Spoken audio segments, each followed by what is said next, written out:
What's the motherfucking deal, man? Welcome to the Den. If you're not familiar with the Den, hmm, interesting. The Den is the best conversation on the internet. Why? Because we talk about the tough things that people say you shouldn't talk about. But no, the real reason why the Den is the best conversation on the internet, excuse me, is because I burp a lot on the stream. No, it's because of you, man. It's because of you guys. You make it such a wonderful conversation. You guys make it a pleasure to go live every afternoon, well, every weekday afternoon and every evening to discuss what's going on in the world today. Just to discuss sometimes offbeat ass shit, but it's always interesting. I am your host, Ed Honcho. Let's get this proper promotion going through here. And man, look, I think y'all are wonderful people. I think y'all are great people. But we're going to talk about something tonight, which should be a very interesting conversation. And it's a multifaceted conversation. We're going to talk about Baltimore, not just necessarily the city of Baltimore. We're going to talk about it, but we're going to talk about something important, I guess, related to that. I guess it's, like I said, it's multifaceted. It's a few issues that we have to discuss. So if you don't know, Trump tweeted some things the other day. I'm not sure what it was that started. I'd have to go back and find out exactly what started the whole conversation. But as usual, it became a race factor. That's the easiest level to take it to get people behind your cause. I don't think it was so much that, because there's some facts, statistics we can look up to determine some things. But let's get into it. Let's see who we have joining us this evening, and let's get into some good conversation. Culture, what's the motherfucking deal? Danny B. Moore, what's the motherfucking deal? Sherelle Brandy Lockbert, what's the motherfucking deal? Miss Cutie, Beyond a Funny Nigga, Rashida Reed, what's the motherfucking deal? Let's see. 335, what's the motherfucking deal? Marie Antoinette, what's the motherfucking deal? Sourberry, what's the motherfucking deal?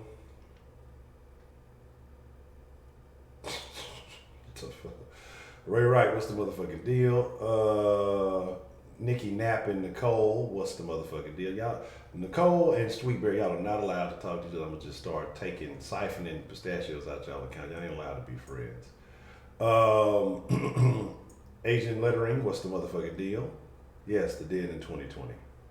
Heidi. Ronald Isaac, sing a song. How was that? You're contagious? You're contagious, touch me, baby.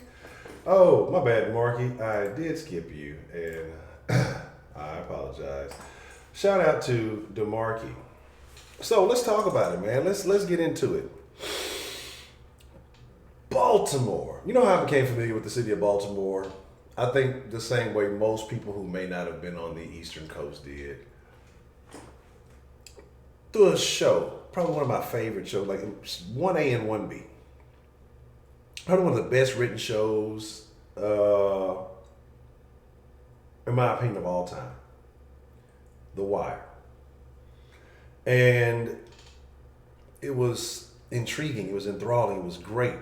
Because The Wire wasn't like just a police drama. Like, it had so many elements, so many different facets of the city intertwined in it. Politics, the police force, the schools, the drug trade, what is it, the transportation as far as, shipping and things like that. Great. I mean, it was just an amazing show. I think what is the schools and something, newspapers and like media. It was an amazing show. Amazing show. Now it had, where it was primarily based, but it just showed how the world ties into, how many things just tie into one another. And it was beautiful. I loved it. To me, it was one of my favorite shows. It's the only beef I had with The Wire. So I wasn't so much tripping on how it ended.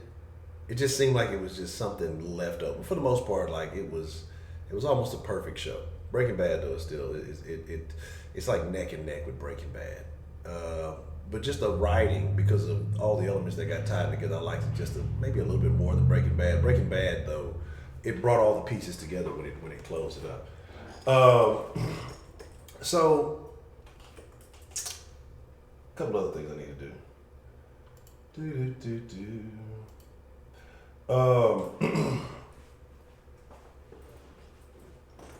And it was a beautiful show. And that's why I first became familiar with Baltimore and certain things. Snoop was one of my favorite characters. And I found out about her background and things like that. But we're not talking about The Wire tonight. We're talking about Elijah Cummings. We're talking about the president. We're talking about tweets. We're talking about a lot of things. And we're going to tie a lot into it. I'm not going to waste all my time talking because I want to know what you guys feel. I want to know what you guys think, because I think there's going to be so many sides of this story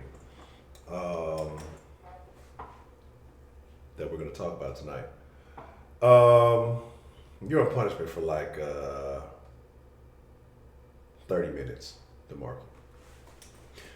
But you'll get it back. We will get it back. So my thing is this, right? We can talk about the Democratic politicians. We can talk about black-run cities. We can talk about a lot of things, but let's just kind of focus. I'm sure those things will come up. Let's focus on a few things that I found extremely important, from this exchange. Now, I saw the thing about the documentary about Baltimore having like a very bad rat problem. I don't know about that. I don't know if anybody's fucking with them New York cat rats and fucking huge rats like the size of a small dog. Fucking rats in New York look like that fucking puppy on that episode of Martin. So I don't know about that. I can't speak on that. But I know after this came out, some people, black people in Baltimore, went and they were just kind of showing some of the trash and stuff that was getting thrown around. Now, if you look anywhere in impoverished neighborhoods, you'll find locations like that. You'll find stuff like that. So I'm going to take that with a grain of salt. Every city has issues, has problems.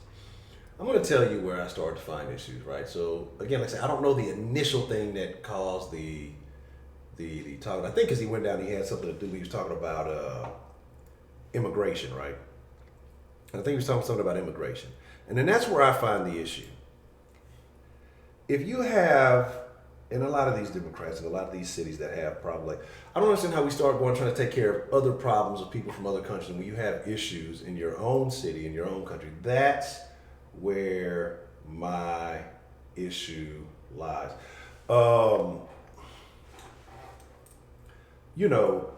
That's my thing. What happened to the rats? Like, I would love to know how the rats disappeared, because I just find that interesting. But, so Trump said something. So a lot of people had an issue with what Trump said. Did he say anything that was false? I think is the issue. Is there a lot of crime, a lot of violence going on in Baltimore? It's up there. I don't know the exact statistics. I was looking over a couple of things. Some of those were a little bit older, and I was trying to catch some of the newer stuff, but I didn't quite have all the time after the soft sports stream. But it's up there. It's one of the top cities.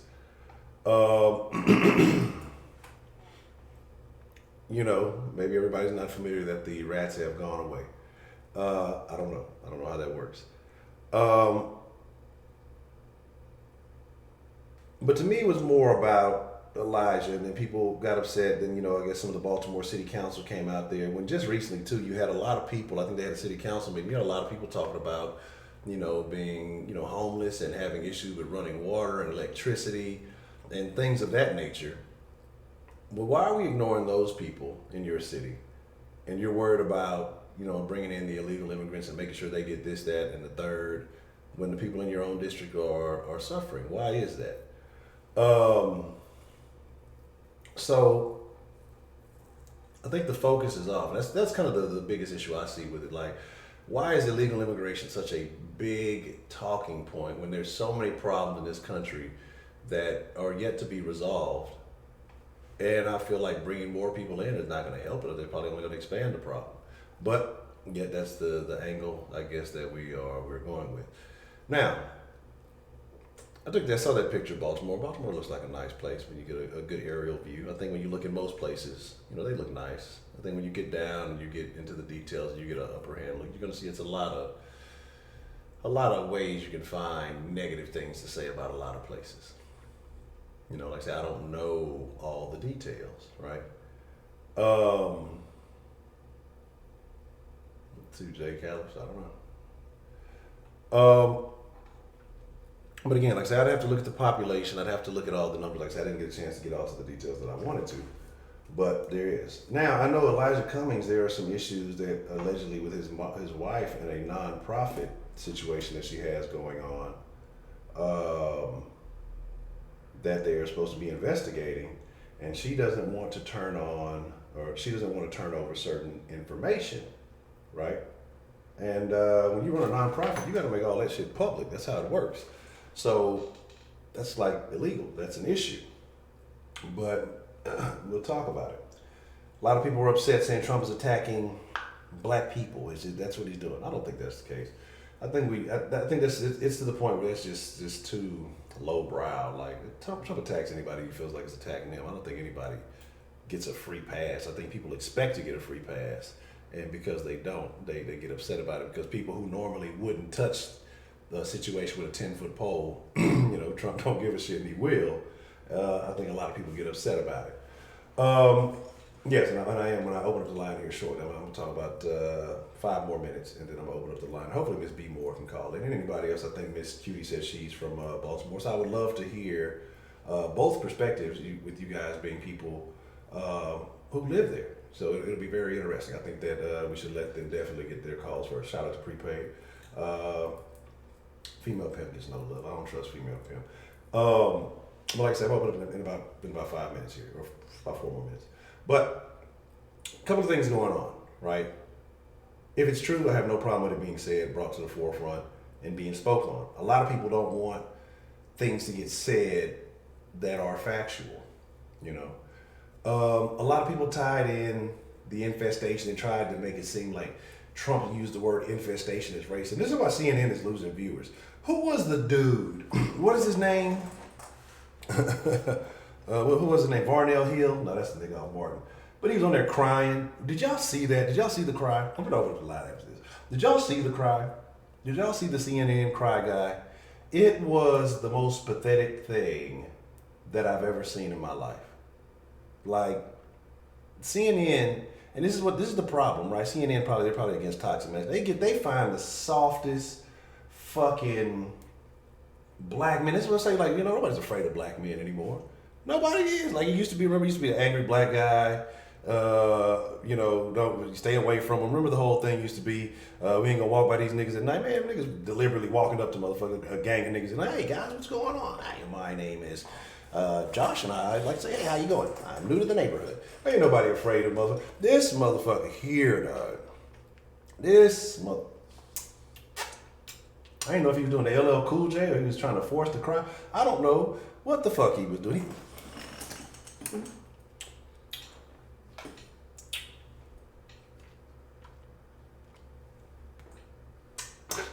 from Baltimore, Mr. President. Like, on some old bullshit. Like, what are you doing right now? Like, I mean, I guess you were trying to, like, were you trying to, like, I mean, I guess he was trying to have that, what is that, what do they get on TV, the Emmys? He was trying to get, I guess he was trying to get his Emmy moment or something. Like, what is wrong with your lips, my nigga? Do you have a facial malfunction? What's going on right here? Botox? Like, what is happening right now? I don't understand. And then when I seen the dude, like, eyes get a little watery, I showed my old lady that shit. She died fucking laughing. That shit was hilarious. I was like, this simp ass dude, come on, man, we gotta do better. One last thing, and I'm finna open up the line, and I wanna know how y'all feel. One last thing. So I told you I'm gonna start doing. I was gonna do a couple of changes, but I'm gonna wait till tomorrow because I still got to. I want to make sure everything's even and right. But we are gonna do, like I said, a weekly award. So today I will tell you what the award will be. Next Sunday we'll give it out. But y'all throughout the week have the opportunity to vote. So you can vote via hit me on any of the social medias if you don't want your vote to be made public. Or you can just vote in the chat. But you know, sometimes the chat goes fast. I don't always get to catch the chat vote. But this week, I think we'll vote for the monster. Every week is going to be some type of award, okay? Like, so we will do it. And then, like I say, next week we'll give out whoever wins, and then we'll give another award. This week, I just want to say shout out to my mods. They've been working so hard. All of them except for Heidi. Heidi does absolutely nothing. Um, but I'm just appreciative of y'all for holding down the chat and everything.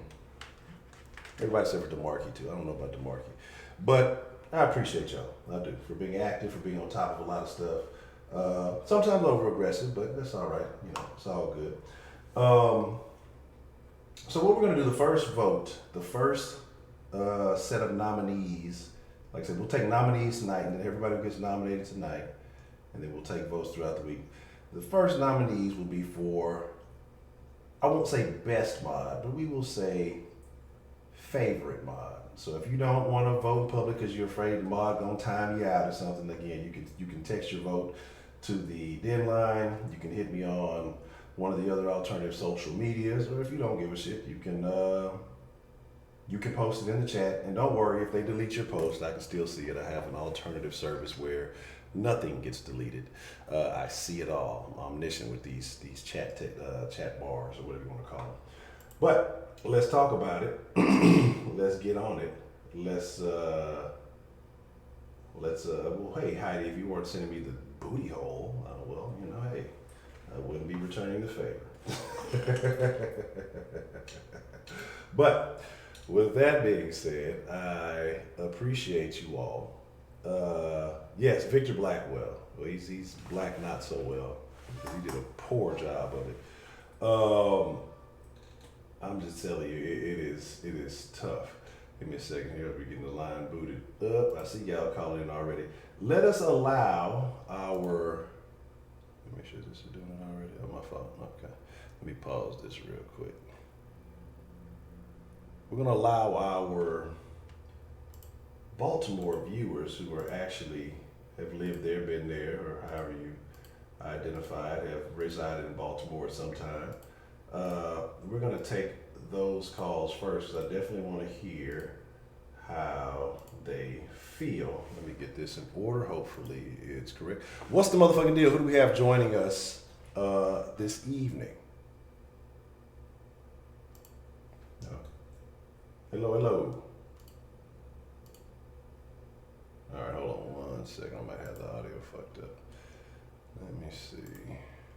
Oh, that's right. Oh, hold on one second. Yeah, I got it all messed up. And I might have to.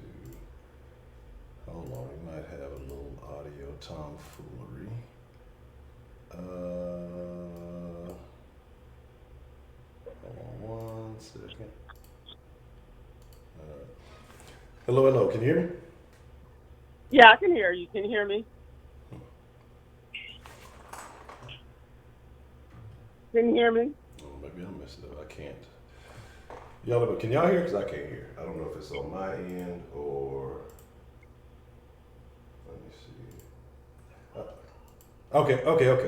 All right, it's on me now. It's my fault. Okay. I got it fixed now. I can hear you now. Loud and clear. Who do we have calling into the den this evening? Danny B. Moore. What does the B. Moore stand for, Miss B. Moore? Just so the people who may want to know. Okay, so what would you like to share with us about B. Moore?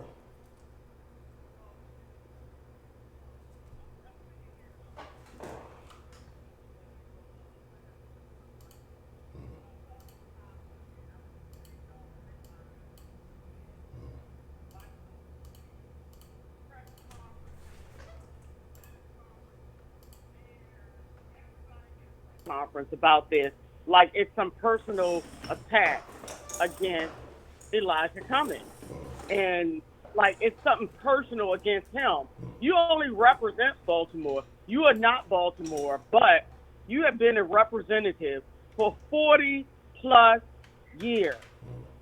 And this is not the first time I've said it, and I said it during numerous elections, even back when Obama was first getting elected, that I'm not voting for this guy. And I never have, and I'm not going to anytime in the future, or any of these other clowns that keep coming into office. It's like when all the Freddie Gray stuff happened right here, and that was like a turning point for the city. You saw all these politicians go up, and you guys are watching it on the news and the media like everybody else. All these people went up on North Avenue, North and Pensy, we call it, Pennsylvania Avenue, we call it Pensy. These guys went up there like it's the first time they ever seen this location. Like it's the first time they'd have been in this damn city. But you've been a politician forever. And what have you done for this community besides, oh, you created all these methadone clinics. You helped fund all these methadone clinics where nobody ever gets off methadone. All they do is turn around and sell it. Everybody in this state, everybody in this city is in a drug haze stupor.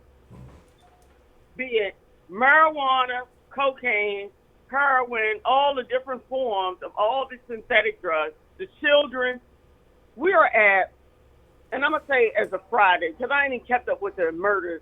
I know we had a couple murders over the weekend, but I don't know the exact number. So I'm going to say we're at 187 plus murders for the year. That's case count, not victim count. Okay? And non-fatal shootings at about 387. Case count, not victim count. And we done had some quadruplets, some quintuplets, some sextuplets, and even what do they call it, ocho? Or what do they call that when you got it? So we done had a few of them. So if you count in, we just got a problem with guns and violence in this city. Everybody in this city is so focused. They focus on consent decree. They focus on Trump. But everything else in this city falls along the wayside. This is a 90% black-dominated city. Our leaders are black in every level of the government. In every leadership position it is, our leaders are black, as it is in most Democratic states. Okay? Our leaders are black.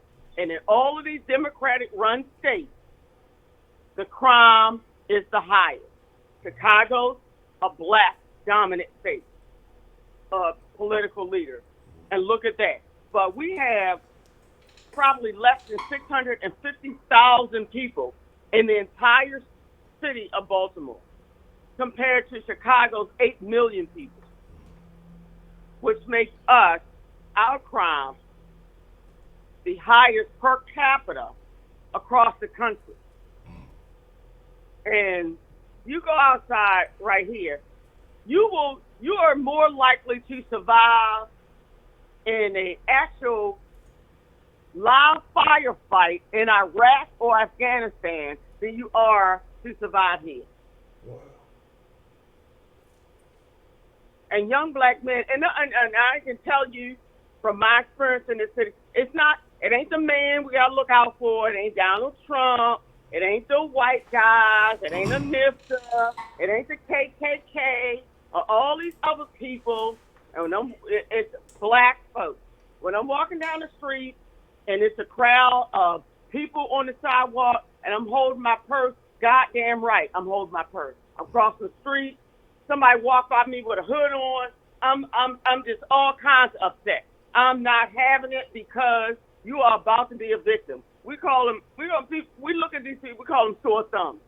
Sore thumbs, people stick out. You're about to be a victim. A white person walking through the hood. Yeah. Just don't make sense. We got like this one area called Cherry Hill. It's no black people, it's no white people live there in that whole entire area. So anytime you see a white person there, everybody talking about profiling. It's not profiling. There are no white people who live right there. So not a single one. So when you come through, you call them sore thumbs. Hello, follow the white person, follow the drug, and everything. It's just so many things about this city. Whether you're talking about we got certain areas that are protected. I'm sure everybody saw all the stuff that happened about a month ago at the harbor. It was the 4th of July, one of the weekends before that, where all the teens were at the harbor running them up. Yeah. And everybody was just like, well, they were just having a good time. No, they were jumping on people's cars. They were beating up random white people and not black people. They were beating up random white people. But these white little sympathists are all these little liberals always coming through. We need to give them room. We need to give them, and like the mayor said, we need to give them room to destroy. Keep giving them room to destroy other people's businesses. And then those people can't even recoup the money's lost in their own businesses because the liberal people here have dismissed all their lawsuits about all the things that were going on because these are just kids who don't have anything to do. And you already know my senses on that because I've said this before. When you have a child, you don't ask the government if you can have it. So why do the government need to take care of it? Everybody talk about, well, the government don't have no place for the kids, nothing for them to do after school. They got no place for them to go, nothing for them to do. Well, what they do back in the day when they didn't even have rec? It's your goddamn kid. You're responsible for your kids. I got 3 boys. I wish I would catch them out there running up and down the street, talking, being disrespectful, and doing different. Ain't gonna happen. Because whether I'm home or at work, my kids know the rules. And if they get out of line, it's gonna be a problem. And they're gonna get dealt with. It ain't gonna be, well, it's the government's fault that my kid is out in the street running amok, beating up people, robbing and stealing because I'm working and haven't found nothing to do with them. Well, I've been working since I was 13 years old. I'm damn near 50 now. I've been working a long time in my life and everything. I've always had a job. You know, I didn't have kids, so I was 30-something, but I wasn't out there hoeing the streets. I wasn't out there getting abortion. I wasn't out there tricking and robbing. You got so many things that are happening in this city. I mean, they just talking about the murders. I mean, if you ask people about the carjacking, if you start talking about just the street robberies and everything, I would say this is pretty safe for shooting unless you're in a drug game.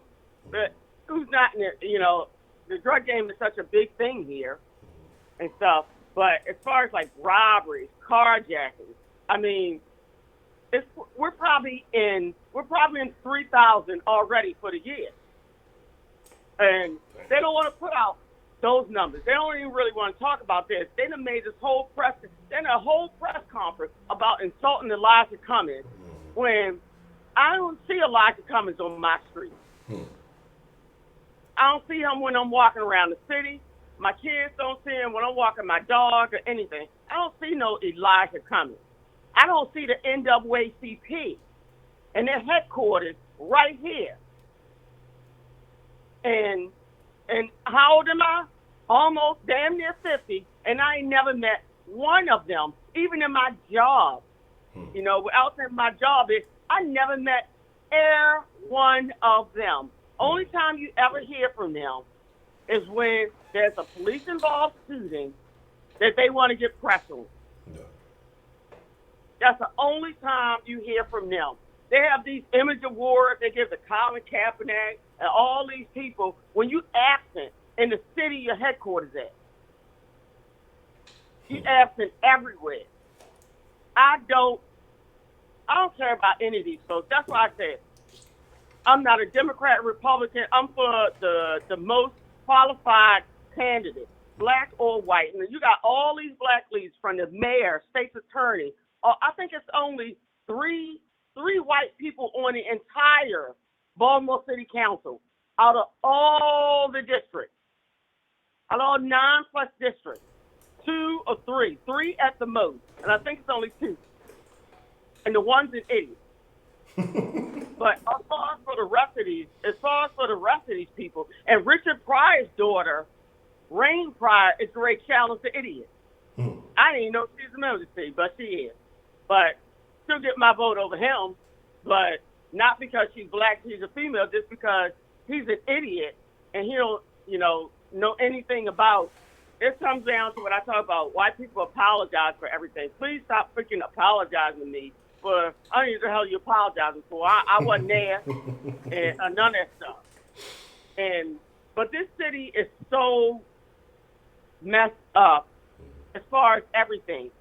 You can be, as far as crimes and murders in this city, we have an epidemic in this city, and we done went through so many police commissioners in the last couple of years and everything. It doesn't even matter. They keep going out to all these places, Louisiana, California, all these places to bring somebody in.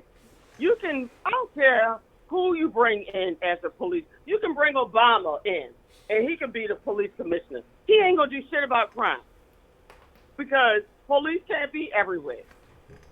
And the rats and roaches, I used to have a lady next door to me that would actually, they was dirty as hell. They was dirty as hell, dirty. And they had a goddamn pit bull. I have a pit bull. I have a black one, a beautiful one. They had a pink and beige one. And they had another dog. I don't know what that was.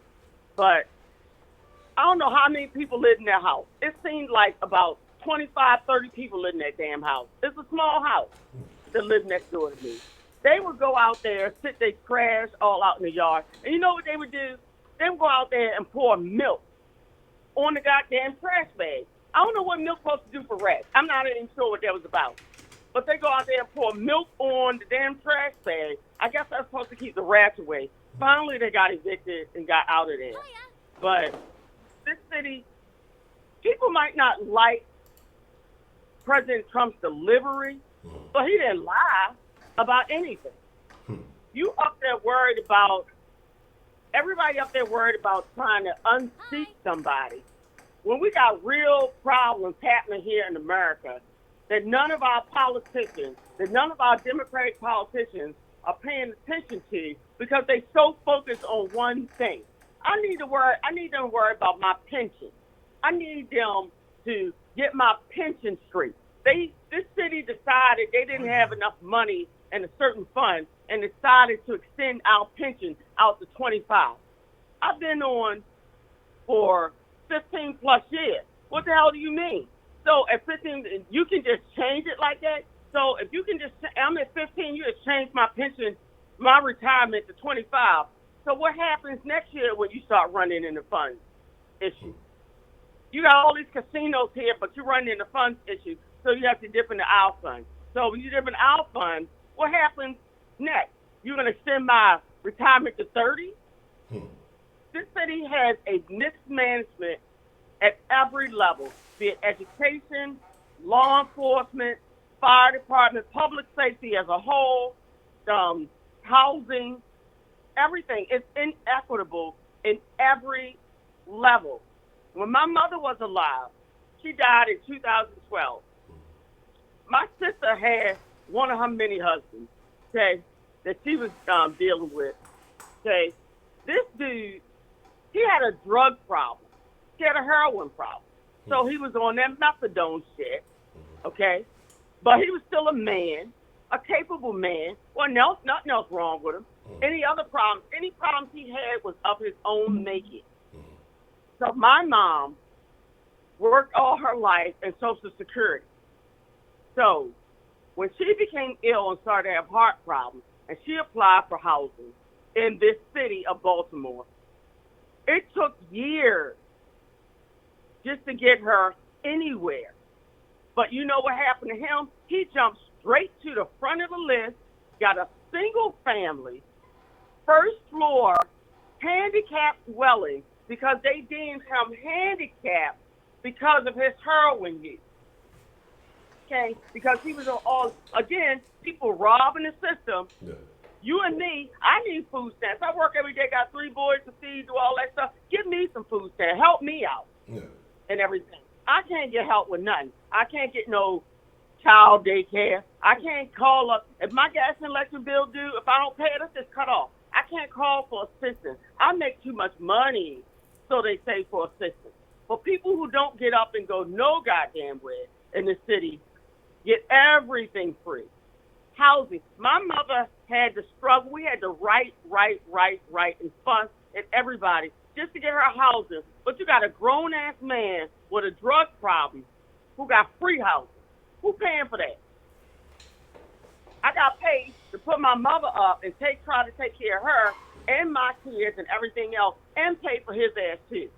I should be able to run up in his house, sit in his couch, open his refrigerator up, do every damn thing in there. Because all these people talking about, you work for me, all this stuff. None of them taxpayers. They don't own nothing. They ain't paying for nothing. They don't work in a pie factory. They're not working nowhere. They just taking money from everyday working people. And like I said, I might be rambling a little bit. It's just so many. When I say this city is failing at every level of the government, it just is. It's just not like one thing that I can touch on. I'm just trying to hit every little thing. Yeah. This city is like number 4 for AIDS, all kinds of stuff. It's all kinds of crap going on here. And we got these little vans to ride around and give people needles and stuff. Well, they don't. It's just they didn't already have a needle. Well, you giving them a clean needle, but most of them already got whatever they got. And even giving them a clean needle, all they're going to do is take that and put it in their pocket. Now they got another one to share with somebody else because you just gave it to them. It's so many things wrong with this city. And I'm thankful to God that I'm a young black female who grew up, from 1970 on, and I never got involved in drugs. I've never smoked weed. Everybody, you must have smoked this, you must smoke. No, I've never smoked weed. I've never done drugs. The most harmful thing I've ever done was a bottle of Robitussin, and that made me so sick. I just, but I have been able to have a front row seat of everything and watching the people around me destroy themselves. The people who died from AIDS, I was out somewhere doing something at my job, and one of the guys I grew up with pulled me up, and he just happened to be there. And I was trying to handle some business in my professional job. And this person walks up and says, "Die!" And as soon as I hear my childhood name, because nobody calls me that in my, adult current life, I knew it was somebody from my past, when they call you childhood names and everything. And it was this dude that really had the hot for me when we was teenagers and everything. I'm looking at this person like, oh my God, can I get the hell out of here fast enough? And I'm standing there with my colleagues and everybody. I'm like, oh my God, I'm trying to run away from the area. I'm trying to hurry up, do what business I got to do, and get the hell out of there. He's standing there telling the damn people, I used to be in love with you. And I'm like, oh my God, I'm about to throw up. And stuff. And I'm just like, it's fucked up. So I got a question though, Miss B. Moore. I don't mean to cut you off. So how? Because I mentioned the show, and I think it kind of put Baltimore on the map. How accurate was The Wire when it came to speaking on life in everyday Baltimore? Well, The Wire was at the end of the day, it's a TV show, and there's some entertainment purposes in there, but there are some things that are in it that are very accurate. I mean, no matter what you say or do, no matter who you are, what programs you're in, what community leaders you have, politics are always going to be at play. People are going to pick the people in their corner. People are going to pick the people. They're going to put people in positions that are going to do the things that they want done. From all, we got a lot of, we call them districts here, and so we have, 9 districts or whatever in the city. And people are going to be in those positions based on political association. And I don't care who you bring in. Like I said, they brought in this guy from New Orleans. He brought in all these people, right, from New Orleans to Baltimore, as if that's supposed to be the same. I'm sure everybody saw this past weekend, one of those police deputy commissioners got robbed at gunpoint. What? And it's all You got to pull that up. Guy look like Urkel or something, okay? He up there. First of all, if you're going to be a police, you might want to have, if you're going to carry the title of police, you might want to actually be a police, or at least carry a gun, or whatever. But it was quite embarrassing, so that happened. So no matter who you are, these people are going to bring in people aligned with their beliefs and their ideology of how they see their program running. Everybody come up with these crime plans, and they have this crime plan that they come up with. So police want to jump out the car with the crime plan and be like, okay, the crime plan says this, so you can't do that. And that's supposed to put them in line. And they're supposed to follow that. Okay, I got the crime plan in my hand, so you should get off the corner now. Or you should stop killing. Don't kill Pookie tonight when I leave. All this whole 15. They got this new thing where you go in, it's like these 15-minute intervals where the police are supposed to be in these particular areas. I'm like, that's stupid as shit, because who in the hell, every 15 minutes, they're supposed to be at this location or that location. So I'm not going to wait 15 minutes until you leave. I don't understand you. That don't make any sense. It's dumb all the way around. It's just like, duh, and you right here, I already know where you at for 15 minutes, so I'm still going to kill Pookie in the alley. I'm not killing him in front of everybody anyway. So you still going to get the call for shots fired, got shots fired. By the time you get the shots fired call, the program run by John Hopkins where gunshots go off, they got these microphones placed all over the city, and shot spotter will tell you where the gunfire is coming to. Police can get there fast. Okay, you get there faster, it's still not going to stop you from being shot or dead. Okay, so it is what it is. Well, that's wild, and I'm so glad that you were able to be available. And I was really hoping before I put up, I hope this be more as available, because you can share with us, firsthand perspective as a resident of Baltimore for a significant portion of your life. That you've seen how the city has changed and how things are, and so you have a better understanding than most of us on the outside looking in. So I appreciate that. You don't understand how much I appreciate that. Oh, yeah, it's everything. When I say every level, I mean from CPS, and I think I've talked to you personally about the CPS stuff and different things, and it's just not one area in this city. But again, this same person that they making all of this hoopla about, you've been a representative, a congressman for what, 40 plus years.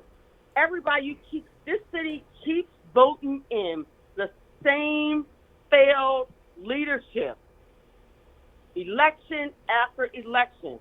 If you're black, you're female, you're getting the vote. If you're black over the white guy, you're getting the vote. And we talk about racism. We got our own racism and everything going on in our community. But we got people here who are lining their pockets. Look what just happened with our other mayor. She just had to resign. The mayor before that got ran out for her let the people have their way with the city. The mayor before that got convicted of the fraud stuff and selling all the gift certificates and using all the gift certificates to make herself up and buy her own self gifts. I mean, this is not just one. It's not just one thing, and not to mention, our police commissioners and state's attorneys and all the other elected positions in this city, and not even just the elected positions. DPW, the housing committee had a whole big scandal. DPW had a whole scandal. Every section is having a scandal, but the only scandal you ever hear about is the police side. But all these other scandals that are going on in this city, they try to keep hush-hush because they don't want the national world to know what's happening right here in this city with all of this black leadership. Wasting our tax dollars. That's crazy. That's crazy. So I'll be listening for a while. Okay. So if you got a question for me, I'll try to answer it Okay. along the way. Yeah. And it listen. Yeah, I'm just surprised at everything that's going on, and when you have the opportunity, we complain about a lot of things, especially us as black folks, and then when you see the situation where we are in power, we do have those positions of power, it doesn't seem like anything is much better. In a lot of cases, it seems like it's much worse. I don't walk my dog without my gun. I'm gonna tell you that right there.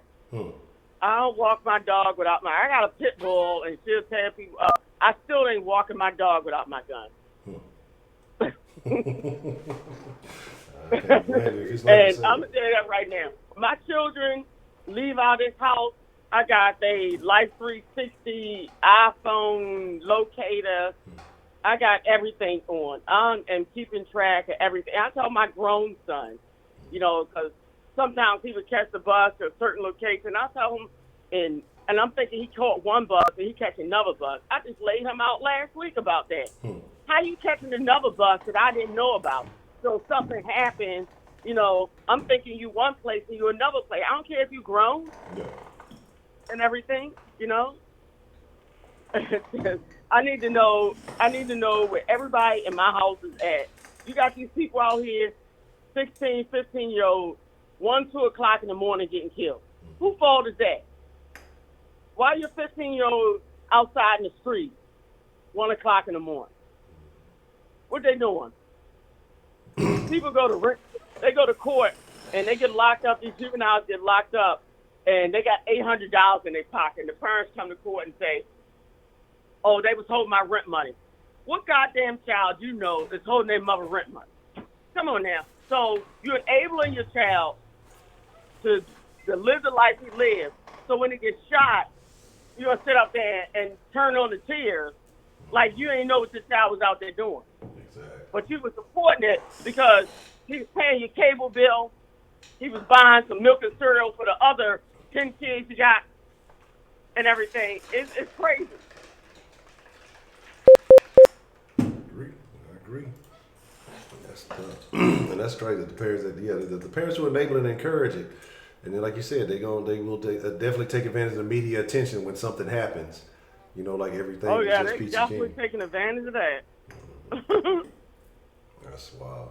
Well, that's all I got for right now. Like I said, if you got anything for me, I'll be listening, and I'll try to chime in when I can. Okay. Well, Ms. B. Moore, I sincerely appreciate you calling in and enlightening all of the den folk this evening. All right, guys. Y'all have a good talk. All right, you too. Appreciate it. Bye. There you go, right there, folks. A first-hand account, well-versed and extremely familiar with the city of Baltimore, firsthand. I don't want to. Y'all can't complain about that. What's the motherfucking deal? Who we got calling into the den this evening? What's good, Honcho? This prepaid. Prepaid. What's the motherfucking deal, man? What's on your mind this evening, man? My heart is just so full right now. Miss Danny B. Moore, thank you so much, because if I said what you said, I'd be the ultimate coon of all time. I'd be the light-skinned version of Uncle Ruckus. Thank you so much for saying what we all knew, but it needed to be verified. Thank you so much, baby. Whew.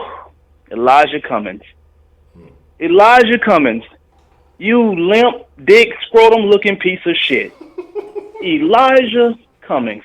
And for those of you who don't know Elijah Cummings and how this whole thing happened, go look at his basically they did a they brung in the guy, what is he of ICE? What is he, like the president of ICE or whatever the case may be? And he was doing a testimony with him, and Elijah Cummings is, "How dare you treat these kids? They're human beings. You treat them unhumane, and you got them in their own feces." Of course, he's lying, as y'all all know. But you just see the passion and just the tears, and he doing the good old Democratic shuffle. He is so passionate when it comes to Border Patrol because he ain't got shit to do with it. He is so passionate. He's going to tell you how a terrible person you are because it ain't going to do with him. Yeah, look at his fucking city. Look at his district.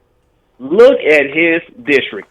And I'm so glad Trump said something about it, because the funny thing about it is what Trump did brought out exactly what we knew was going to bring out.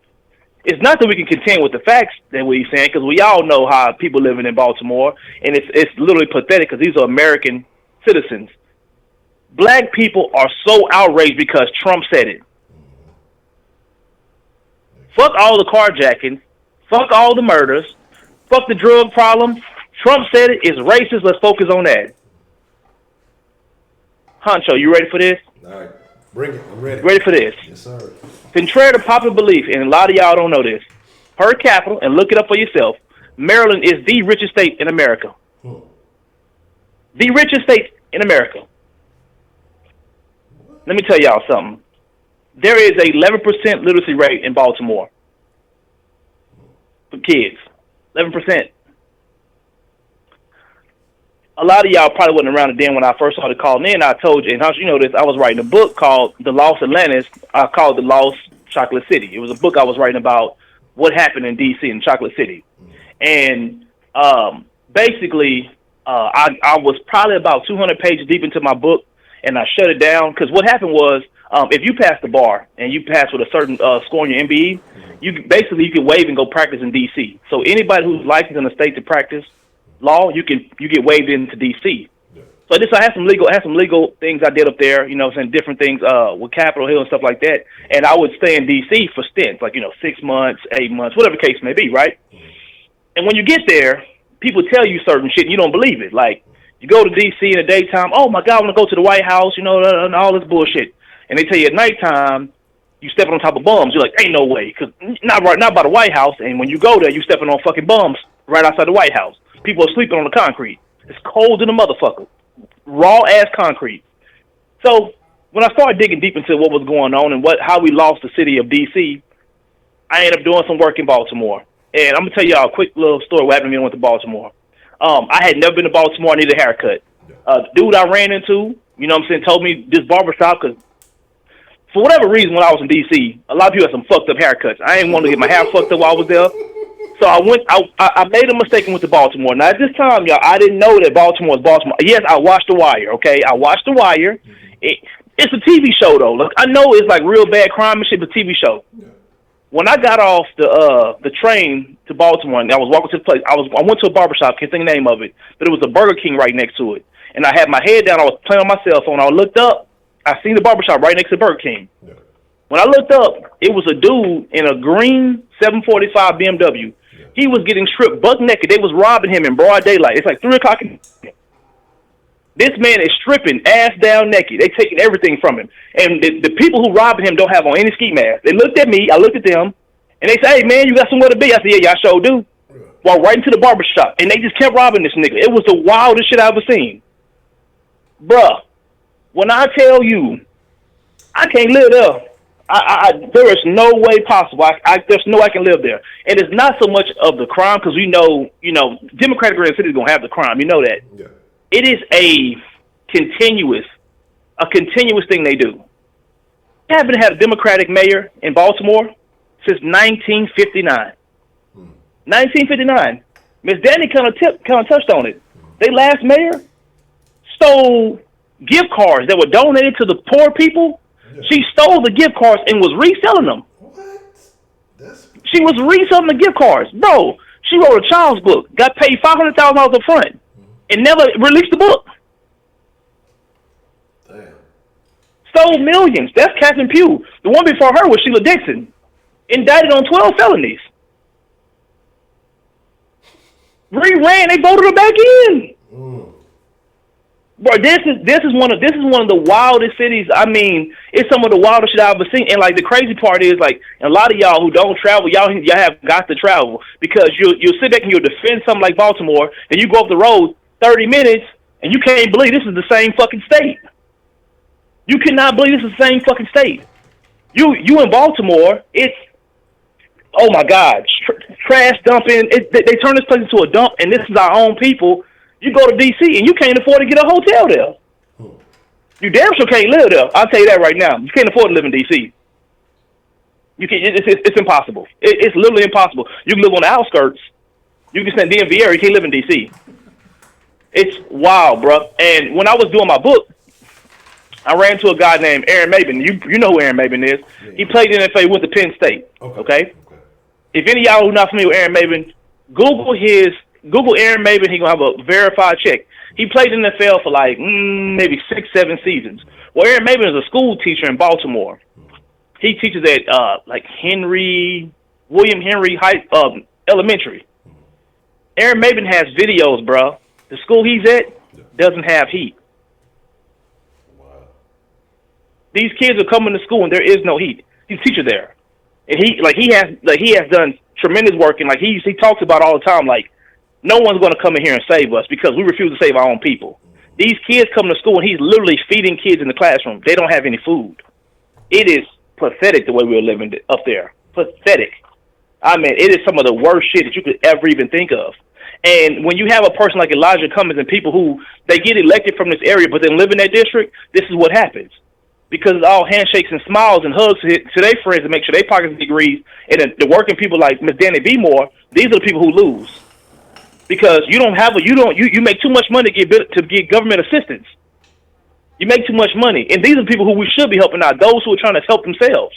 But we're not going to. And in every election, we keep putting the same motherfuckers in there. But do y'all realize the indictments of 12 felonies? These are criminals. These are career criminals. These are not people who just made a bad mistake. Like, this is not a person who misappropriated funds and put their money in one account, put it in another account. But this is motherfuckers hard down stealing. Real life stealing. And, when you get around black people, and I got around some people who had some influence in Baltimore and D.C. area and DMV area, and I was telling about the book I was writing and stuff, and the reason why I shut my book down, Honcho, is because black people don't want this book to get out. We don't want this book to get out because it's okay for us to talk about it within ourselves, but when the outside world gets it, then we got to defend this shit. You know what I'm saying? Like, we know we live in the war zone, but if the white folks find out, now we got to defend this shit. It's some of the worst shit you could possibly see, man. I fucked around with the Baltimore. I'm gonna go ahead and say it. I was hitting something I ain't had no business while I was there. Fucked around and went out there at nighttime, bro. Yeah, I'm gonna be real with you. I'm gonna be real with you. I made a huge mistake. Yeah. I fucked around and took me an Uber over there, bro. And listen, that shit was, bro. It's like 9 o'clock, 10 o'clock at night, bro, and the whole hood is outside. Just posted. And they all looking at me. Niggas say, hey, man, you need to go. You need to get where you need to be. We can tell you ain't from around here. I said, oh, shit, you damn right I ain't. Yeah. Let me go and get where I need to be real fast. Never again, bro. Yeah. Never again, bro. And the crazy part about it is we keep on repeating this fucking cycle. We're going to keep repeating this fucking cycle and then wonder why shit don't change for us. But when a white person call a spade, y'all all want to get mad. Yeah. Everybody offended. He's racist. The word infested is race. Infestation means race. It's racist now? Yes. Drug infestation is racist? They are passing out needles, Honcho, so that these junkies can use clean needles. Do you know how bad it has gotten for a motherfucker to pass out a clean needle so they can shoot heroin? Yeah, they gave up shit. I mean, you didn't gave up all hope. They ain't even doing prevention no more. Hey, look, man, I know y'all niggas is junkies. Just stop giving each other the same disease. Here go some clean needles. Have fun. Needles, use needles on the ground. I mean, it's pathetic, man. It is flat out pathetic, and it's crazy because we'll sit up here and then when we start talking about politics, y'all get mad and get angry. I'm gonna say this before I get off this phone: legislation affects black people more than it affects any other group. So as long as that fucking legislation is affecting us, y'all need to start fucking caring. Become vocal. Get these crooked motherfuckers out your office.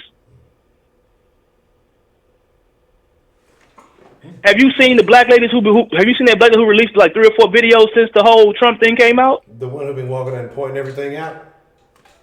Dude, she got and she come out and she's like, she's like, no, Trump ain't racist. I'm finna show you how it really is right here. And she's walking and showing all the trash and shit. Yeah.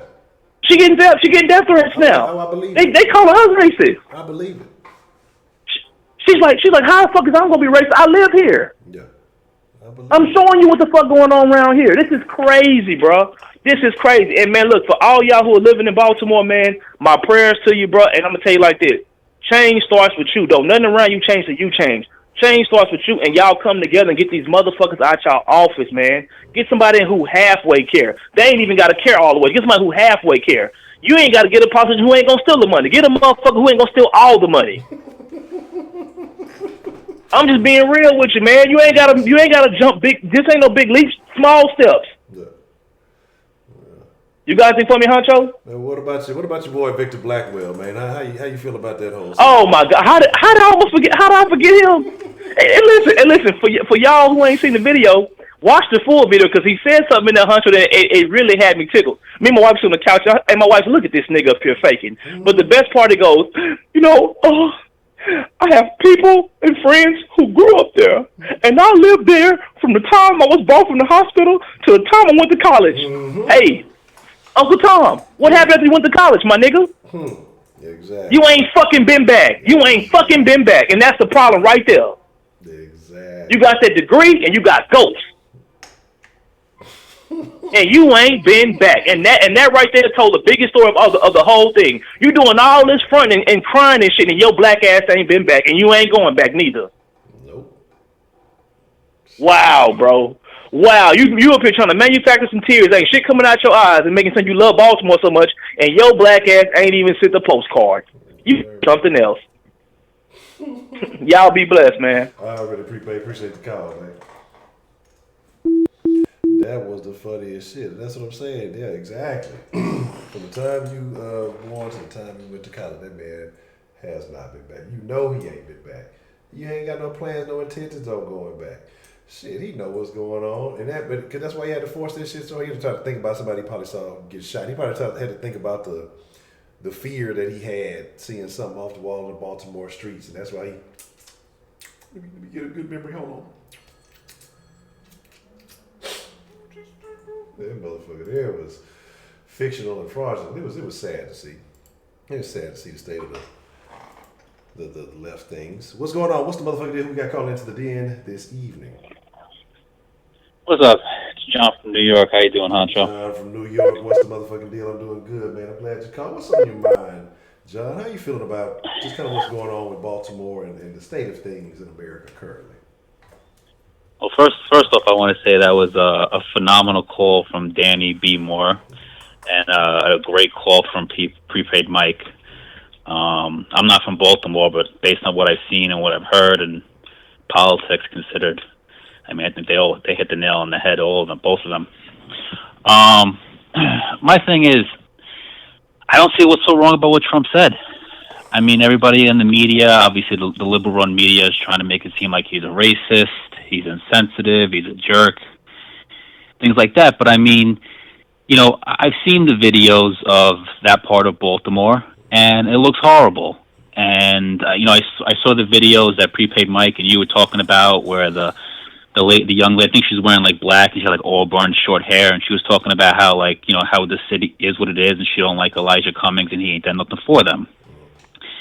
And I'm just saying to myself, well, who? And I saw the videos of them walking around to the houses, the bandos. They saw all the trash. I mean, like people's mattresses on the front lawn, trash bags, rubbish.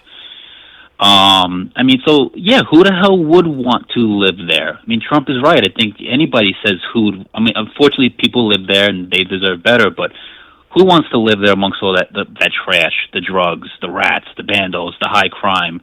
I mean, the gun violence. You know, it's like I read something that there's over 300 murders on average per year in Baltimore.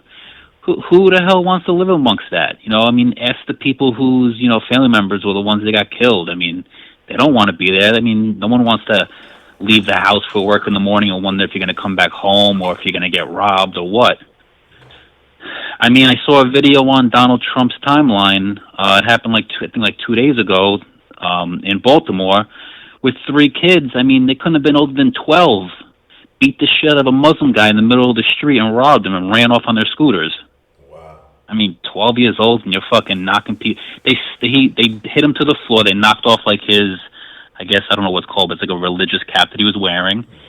And he fell to the ground and they stomped on his head. One of the kids stomped on his head like 5 times, knocked him unconscious, and they lifted up his, the Muslim attire, lifted up like the shirt part and took out money and ran off.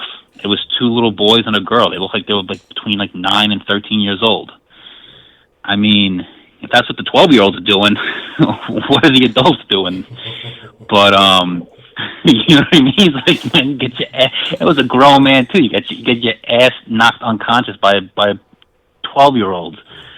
But I mean, with this Elijah Cummings guy, I mean, he showed a lot of emotions for these illegal aliens that are in the detention center, but I've never seen him, with that much emotion talking about Baltimore. Exactly. So you're showing all this, love for illegal immigration, but yet you're not showing that much, enthusiasm or heart for the kids in Baltimore. I mean, I was reading a study today that said back in 2016, they couldn't find a single child that was proficient in reading and math through 6 schools. There was 5 high schools and 1 middle school throughout Baltimore. Not a single one they could find. But yet Baltimore schools have the highest funding per pupil Wow. in the country. So, I mean, how does that happen? I mean, do you blame it on the teachers? Do you blame it on the parents? I mean, how does that happen? You spend the most money in the country per student, and yet you can't find one kid throughout 6 different schools that's proficient in math or reading. I didn't believe it when I read it, and then I did more research, and it was true. They did the study back in 2016, and I said to myself, holy shit. I mean, it's, the fucking, with illegal immigration, when illegal immigrants come into the country, a lot of them don't go into white neighborhoods. A lot of them go into black and brown neighborhoods. So you get these illegal immigrants coming into, like, let's just say a black school, predominantly black neighborhood. They're not paying, either they're not paying taxes at all, they're not paying their fair share. You're overcrowding the schools. Teachers are overworked. You can't give as much attention to to a child.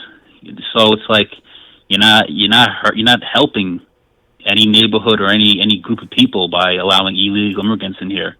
I mean, the detention centers look cleaner than parts of Baltimore I saw in the video. I mean, you want to talk about kids are drinking out of toilet bowls at the detention center, but yet I don't know, the videos I saw at the detention center, they look clean. Though in the videos I saw of Baltimore, they looked horrible. But yet, he wants to sit there and yell at the I don't know who was the ICE guy or somebody over in the Congress meeting they were having on TV. You want to yell at him about that, but shit, if you're gonna yell at him like that because you put somebody, well, as they call it, a cage, but it's a detention center, and you put him in an area where it's that clean, then what do we do with Elijah Cummings for having that part of Baltimore looking the way that it does? Interesting.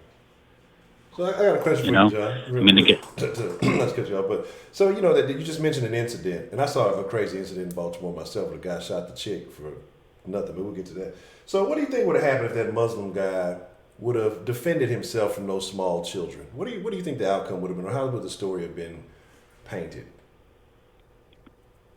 If the Muslim guy would have defended himself? Yeah, if he would have, maybe if he would have had to protect himself from these small children.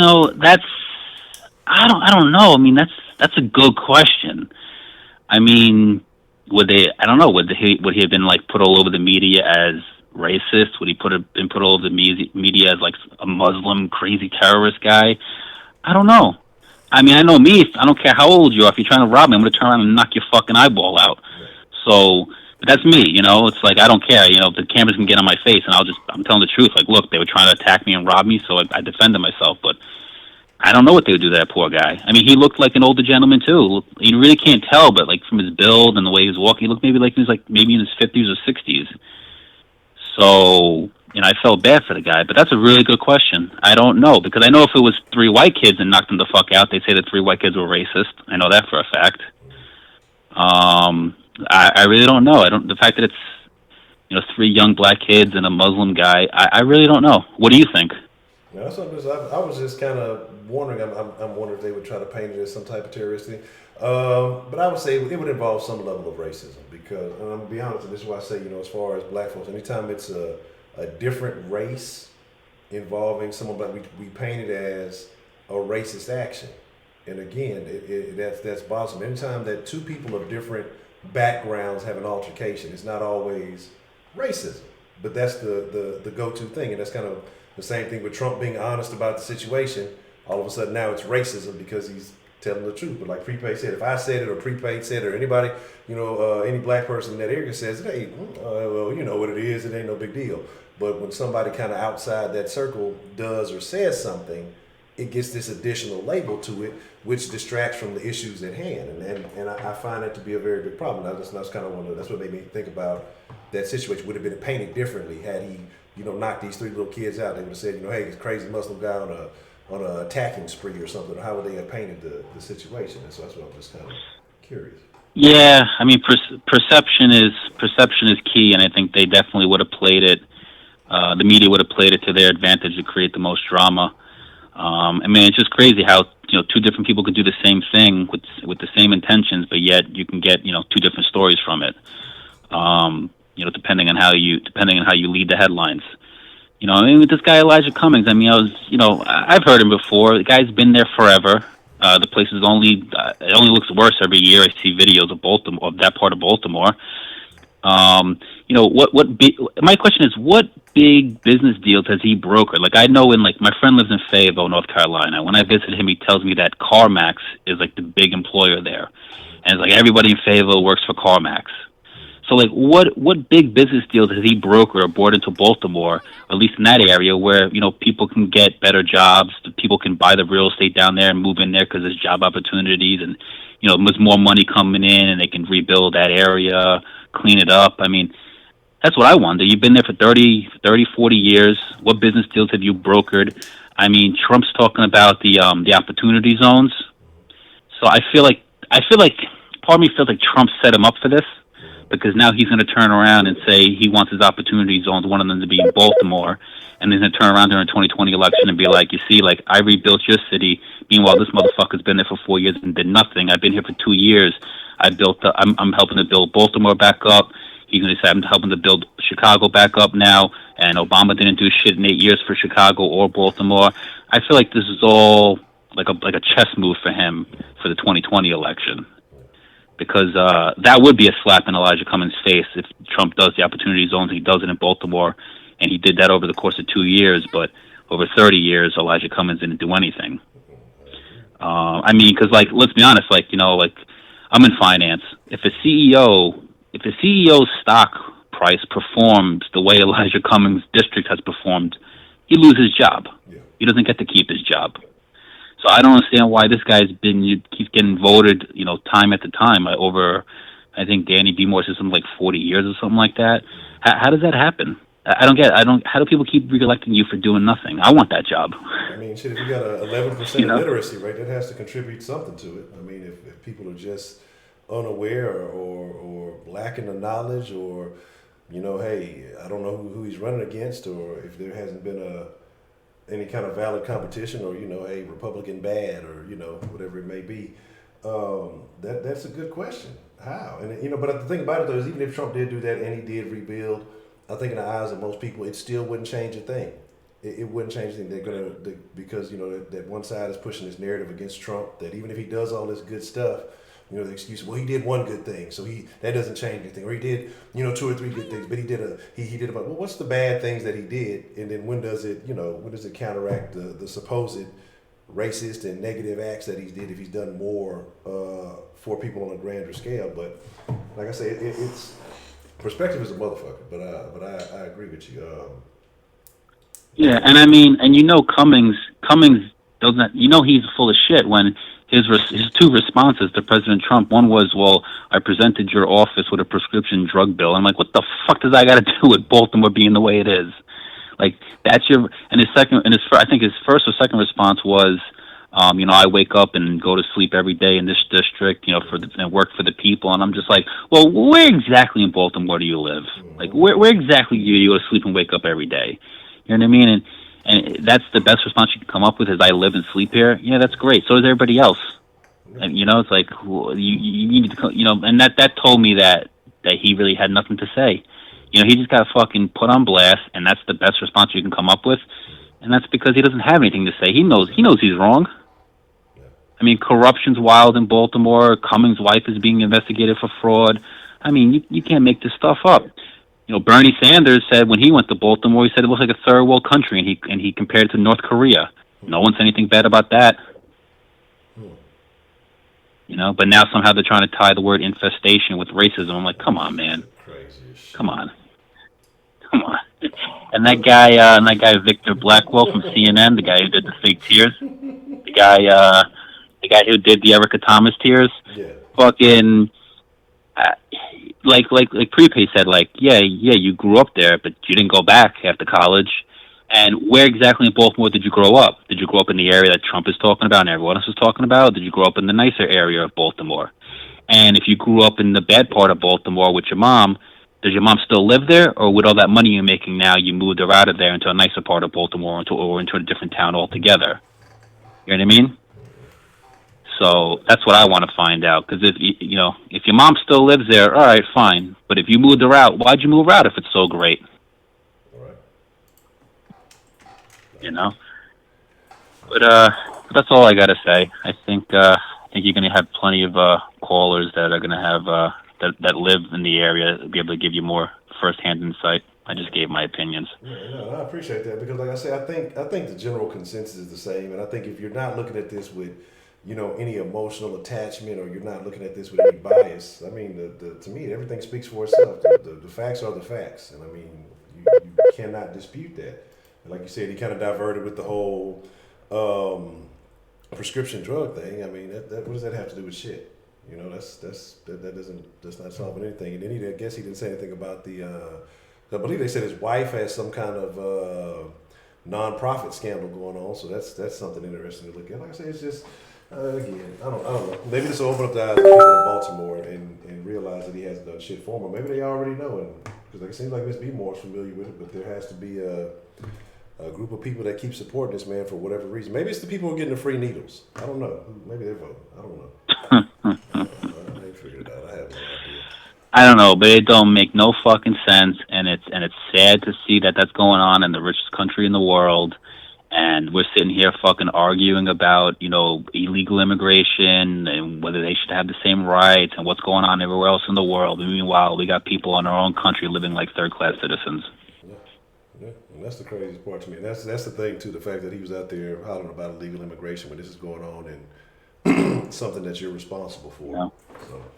They're worried about fucking illegal immigrants and people that are in a detention center who made the choice to do something illegal. They took a shot, they got caught, but yet we got kids in America that are not being taken care of, and that money and attention can be spent on them, but yet we're spending it on people that decided to commit a crime. I mean, it's just fucking pathetic. But anyway, it's been a great show so far. I can tell it's going to be an awesome show tonight. I'll keep listening. And I just wanted to say thank you for taking my call. All right, I appreciate it, John, my favorite New Yorker, calling in this evening, man. It's good to hear from you. I appreciate your call. All right, take care. Bye. All right, well. Shout out to John, man. We had a string of very good calls this evening. Who is next in line to express their mind? Let's see what we got. Heidi, you're pretty good, but you're no Titania McGrath. You keep working, you'll get there. What's the motherfucking deal? Who we got calling into the den this evening?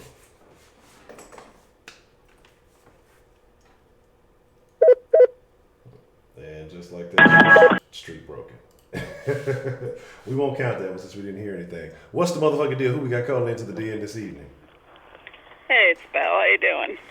Okay, Miss Bell, how are you doing this Good. evening? I got it in late because Danny got in, she was great. She was on fire tonight. Don't know a whole lot about Baltimore because I've never been there, but to broaden it, I've historically seen a lot of big cities go through the same thing. You're talking about, race riot in Detroit in '69. You're talking about, I'm sure New York went through it. I know Boston went through it. New Orleans went through it. And it's not, this particular situation, I don't have as we all say, I don't have a foot in the race on this. But when I look back at it from what I'm hearing, is a lot of it just seems like it's politically motivated, and there's a lot of corruption within the politics of it, because that's the thing that spreads out throughout the city. It affects everything. It affects housing, it affects schooling, it affects education, it affects everything.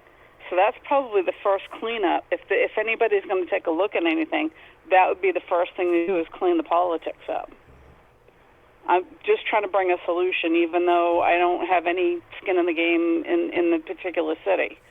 The other thing is what was The Wire all about? It's one of the few shows I have not seen. What? It's a and Orange is the New Black. I haven't seen that either, but that's a whole other story. Don't even worry about Orange is the New Black. That's irrelevant. We talking about we're talking about classics. I mean, and I'm not a super big TV person. I think I watched The Wire. I might have watched The Wire like 2 or 3 times, like the entire series. Um, but it's what if you watch the first season, you'll think it's kind of a cop drug show, but it's not that. It's actually much deeper than that. Each season they add like another element of the city to the story. So I think it's like I forgot which order it's in, but I know it's like it's kind of the drug, the street part, and then the cops. Kind of how that intertwines, and they involve the transportation, like the port. And then it becomes like it's like the port / labor unions. Then it's the schools. Then it's the politics. Then it's like the newspaper. So each season they add like a different element of what's going on in the city and how it all intertwines. But yet they maintain the entire story. Like so it all stays connected. So even though they add these new elements to the story, you still get all the original characters that are there, and it's still so good because they add so much more to it. But it's never overwhelming, and it never seems like overdone. It's so well written. I recommend it for everybody. So that's what you're talking about, like with the authenticity of each of the programs, because it was about real life shit Yes. going on. Yeah. Politics. That was more of a question, I guess, than anything else. Yeah, and now with all the people who've called it kind of, especially with this going on, and especially with Miss B more kind of expressing more of how the politics have been going on in that city for so long, it makes a lot more sense now because it like some of the storylines. I won't ruin it for anybody who hadn't seen it, but some of the storylines that take place in it just makes that much more sense. So Now back in my day, and we're talking probably 80s, early 90s, there was a TV program called Homicide, and that was the beginning of all the. I'm trying to think. It was done with Andre Brower, and it was based out of Maryland. It was based out of Baltimore, and then so there have been shows that have been able to give you a look-see through it, but not really realistic. It's still a gloss-over effect, just like anything else. I mean, the stuff that happened in New Orleans after the hurricanes was a gloss-over. It was some pretty bad shit that happened there. And I'm sure with every major city, there's been a gloss-over of the really bad things that have happened. That's why I'm really grateful for Danny for speaking out about some of the things that are going on, because I never would have guessed it. And even for, is it Prepaid that spoke earlier tonight? Yes, ma'am. And I don't think he's wrong about the community not wanting his book to come out, because that means that they'd have to be accountable to themselves. It's not just the fact that, quote unquote, they'd have to be accountable to white people. It's like they have to be accountable to each other. And if the rules have been laxed enough, it's kind of like teenagers and young adults. You got caught, but you don't want to pay the piper. And so if anything, when the rules start coming down, because this is what it always was, people get resentful. And that's where crime goes up actually even more, trying to rein it in and do the right thing. I find it completely sad and horrifying that the literacy rate is so low in those communities. And I am sure the teachers are doing what they got to do. But like you're saying, if they're paid the most in their district and they may not even be getting that money, that's where an audit comes in. That's where the pen is mightier than the sword on any level. Writing not just letters to Congress, but fighting for it through voting and saying we're not putting up with this crap anymore. But the sad part about that, too, is that we're voting for the least of all evils. If you've got 3 candidates and they're all a piece of crap, which one do you vote for?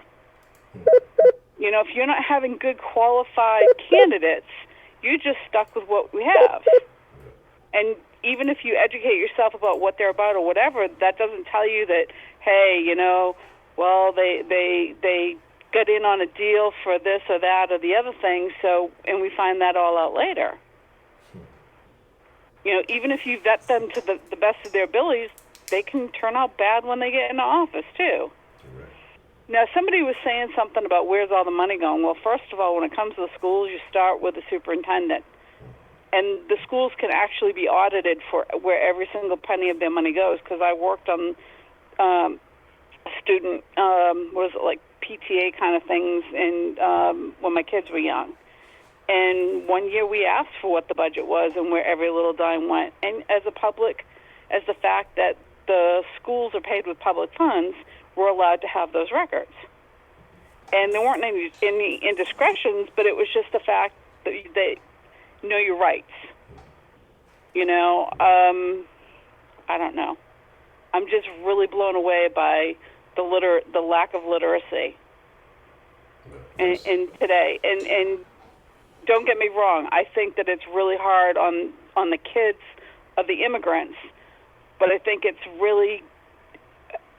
a struggle to figure out, okay, so who do you help? Do you help the immigrant coming in, or do you leave the American that's been here their whole life and 4 generations back on the street with less than food stamps because they make $2 too much? Exactly. And again, the bottom line comes down to there's got to be a cutoff point somewhere. But when do we bend the rule and not allow it to break?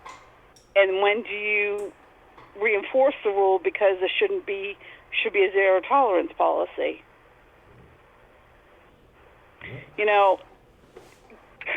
I kind of going off the rail a little bit, but it's kind of proven a point. Over the years, most schools have a zero tolerance policy for fighting and for bullying and all this and that and the other thing.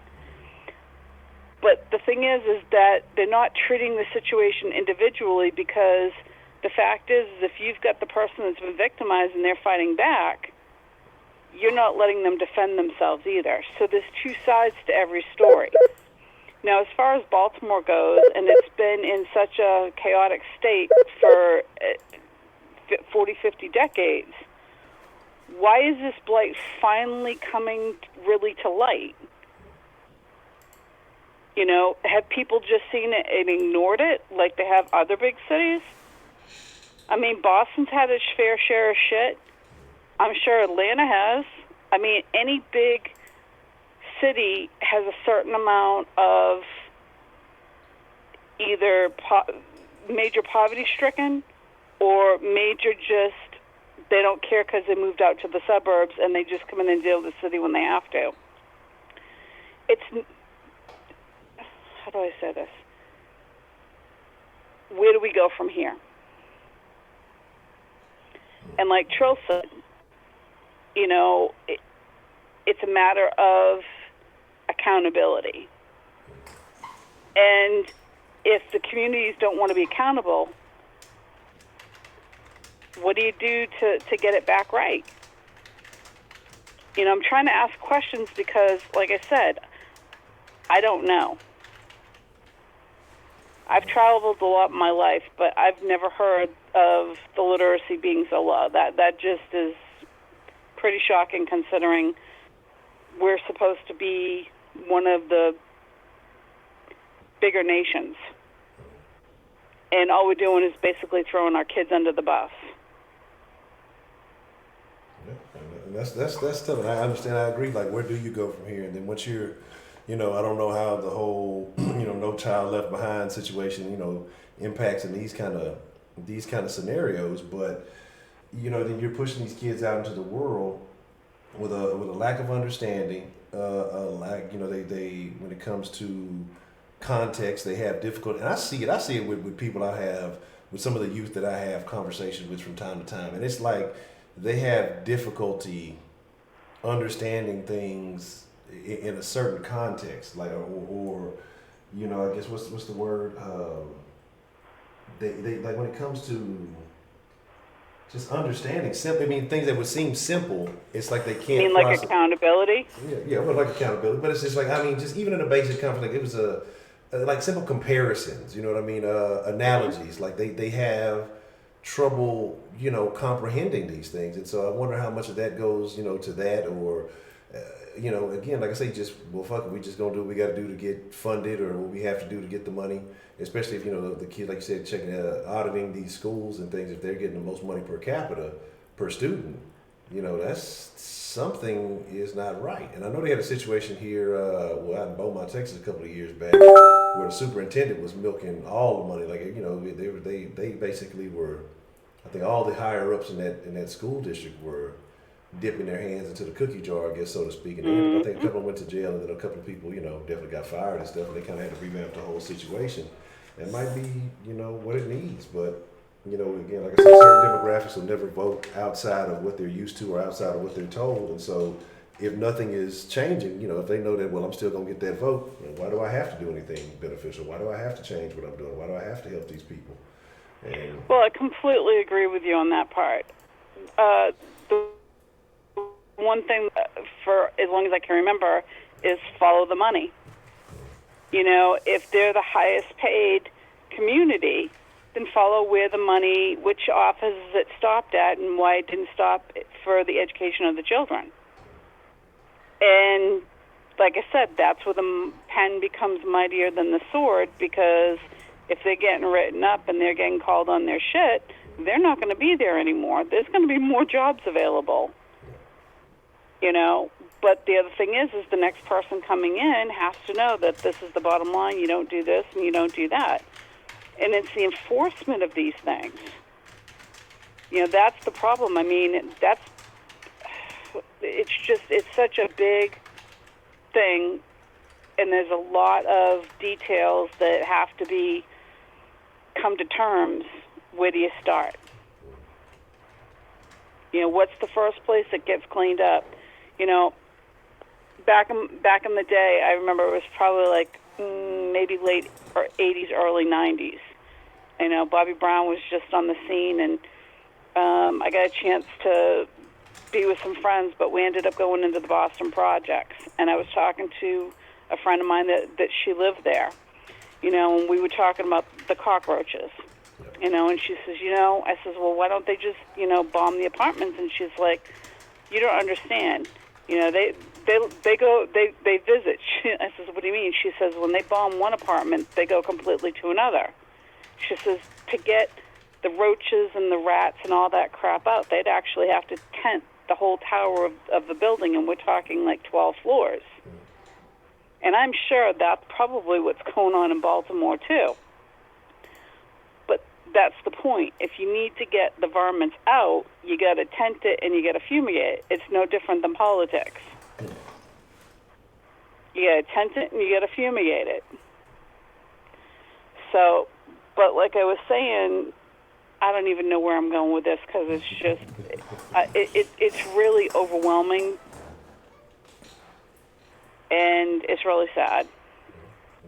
But I am like really proud of Danny for being that helicopter parent for her kids, because that's what parents need. Parents, we need, as a parent, I know that I need to be present with my kids, and I think that that's something that makes a huge deal of difference. We've talked on Sunday Night Confessions about this, that, and the other thing. There are more mixed families now today than there's ever been. And it's really not about the mixed families. It's about showing up for the kids and being present for them and putting the adult shit aside and making them the importance. Not spoiling them, but putting in the boundaries and doing the work. And it sounds like, from what I'm hearing and what people are talking about, is that Baltimore is just acting like a spoiled, rotten child. Again, I'm an outsider looking in and have no vested interest, but that's what it's presenting itself to look like. And I don't have many answers, but I have a lot more questions. And hey, thanks, Danny, for calling in, and Trill was great. It was prepaid tonight, sorry. And New York John. So, but other than that, I'm pretty much, not too often. I don't have a lot to say.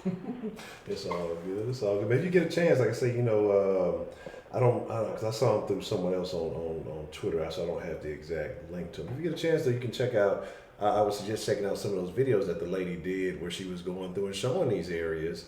And it doesn't make sense that this guy Cummings is out there, advocating for illegal immigrants in their situation when the district that you've been voted and elected to take care of, you're not doing a very good job there. So why are you worried about something on a national scale? I know that I forgot he's the head of something, but at the same time, you're not taking care of home for the most part. I guess a better way to put it. Well, I don't know who had spoken about it. Oh, I know John was talking about it, because he was saying as he works in finance and being a CEO, if your numbers weren't there, you get fired. Yeah. Well, the thing that happens in politics is votes get bought. And the thing is palms get greased. And if this particular politician or representative, or depending on what level of government that they're at, and they've been able to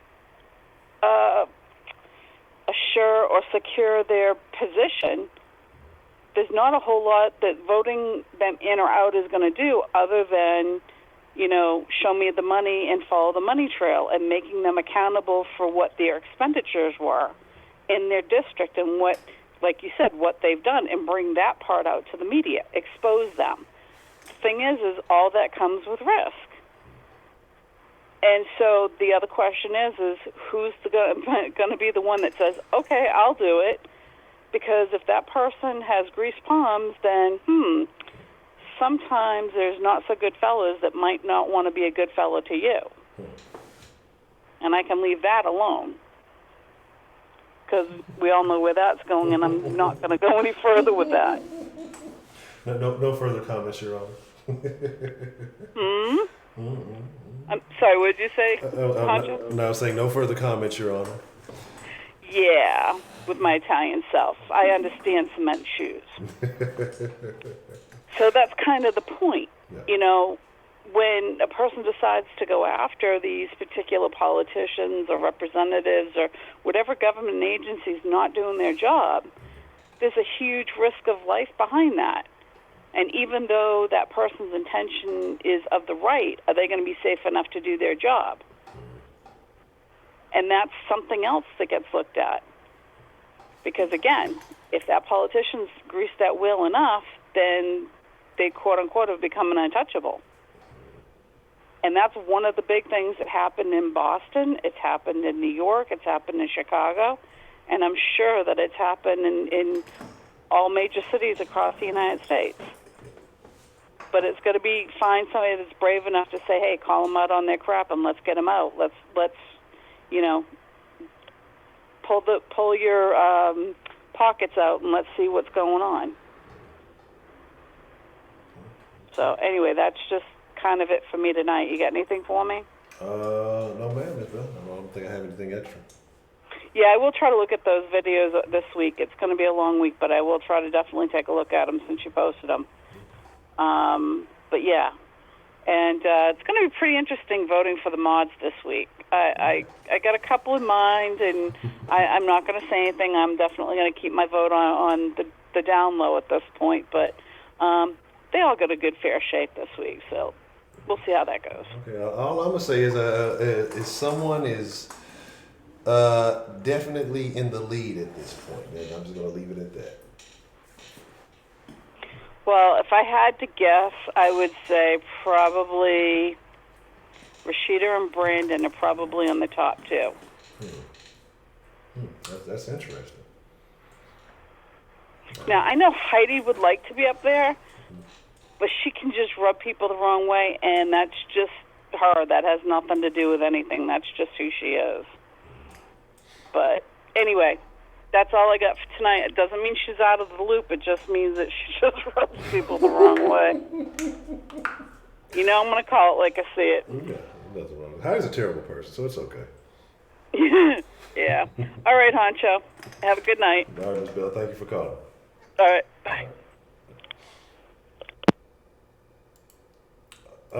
And technically, I don't know. Does DeMarque count now that he's had his privileges removed?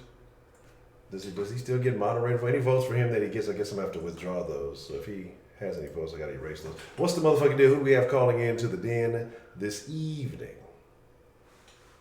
Shit. What's up, Honcho? But after a while, that motherfucker used to kill me with that shit. Oh man. Hell yeah, that shit was funny to the motherfucker. Shit.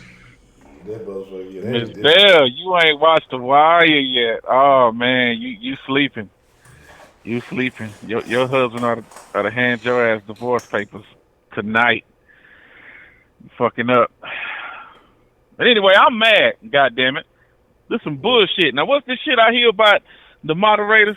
What the fuck going on around here? So every week we're gonna start doing something in the den. It's gonna be an award for something or someone. So I said this week, you know, the moderators have been putting in work for a long time. They don't get the recognition that they so truly deserve. So this week's award will be for the favorite moderator. So the voting starts from today until next. Shit. Well, I'm out. I'm out on that. Well, maybe next Saturday. About I'll tally up the votes from here to Saturday, and then next Sunday I'll present the winner, and then we'll have another award for something else. It won't always be the best. Sometimes it'll be stupid awards, but you know. So the folks can vote. You can either vote via the sauce line. The den line. You can text in. You can. You can send, like I said, you can text in, you can send it on one of the social medias or whatever. If you don't want to put your vote out there so you don't get harassed by other moderators or anything like that. But if you want to just put your vote out there, you can put your vote out there. It don't even matter. So y'all just let me know. But it's probably better my if you send it the favorite other way. moderator. Yeah, it's probably better if you do it the other way because it's hard for me to keep it up in the chat. So I may miss your vote if you voted in the chat. So if you have other social medias or want to email your vote or whatever it may be. And we'll go with that. I don't know if I have a favorite. Shout out to Dan. I kind of like everybody just the same. Except I don't care for Brandon 335 too much or Heidi because they don't use the power, man. They just regular. Shit, they just be just as fine as just being regular fucking denizens. They don't never do nothing with it. Heidi actually deleted a message for the first time I think I've ever seen in a den a few minutes ago. That was different. And Brandon, realize about 335. 335 is slicker than all the rest of y'all. So y'all don't understand how 335 moves. 335 is like Batman or some shit. You don't ever see him move. He make moves, but you don't ever see. You just see the aftermath of what 335 has done. You don't ever know that he did it. You don't ever know what is taking place. You just know something. yeah, he like a silent assassin. Not me. I'm like one of them Baltimore niggas. I'll rob you butt stark naked at broad daylight in front of everybody, and then talk shit to you while I do it. I don't give a fuck. Yeah, I'm robbing uncut around here, but that's cool. I guess. Like I don't be watching 335 that close, but the nigga be on his facts though. Yeah. He be remembering every fucking thing. God damn, bro. I'll be like, man, I don't even remember that shit. Like, that's crazy. Anyway, I'm mad, goddamn. Yeah, fuck that. You making me laugh and shit. Fuck that. I'm mad. God damn it. I hope fucking Heidi fucking pops a vein in her left elbow tomorrow when she's stretching. Yeah. Fucking Miss Bell, I hope somebody cracks her fucking alarm clock. Or whatever the fuck, I don't know. I'm just thinking of random shit. Who else called? Miss Danny. I hope one of her damn kids kick her in the shin tomorrow. And prepaid. I hope he drop his motherfucking shot glass or whatever the fuck he drank out of on his foot. And the dude, what is he from New York? What's his fucking name? New York John. Man, I don't like that motherfucker at all. Fuck you and your accent, nigga. Fuck out of here. I don't know why. I just don't like him. I just don't. What's the beef with New York John? I like New York John. I don't know. I just don't like that dude. I don't like the way he talk. I don't like his attitude. He just seemed like an obnoxious motherfucker. And, you know, I'm just prejudging. I don't know him, but that's just the way I feel. I don't know. I just don't care for him.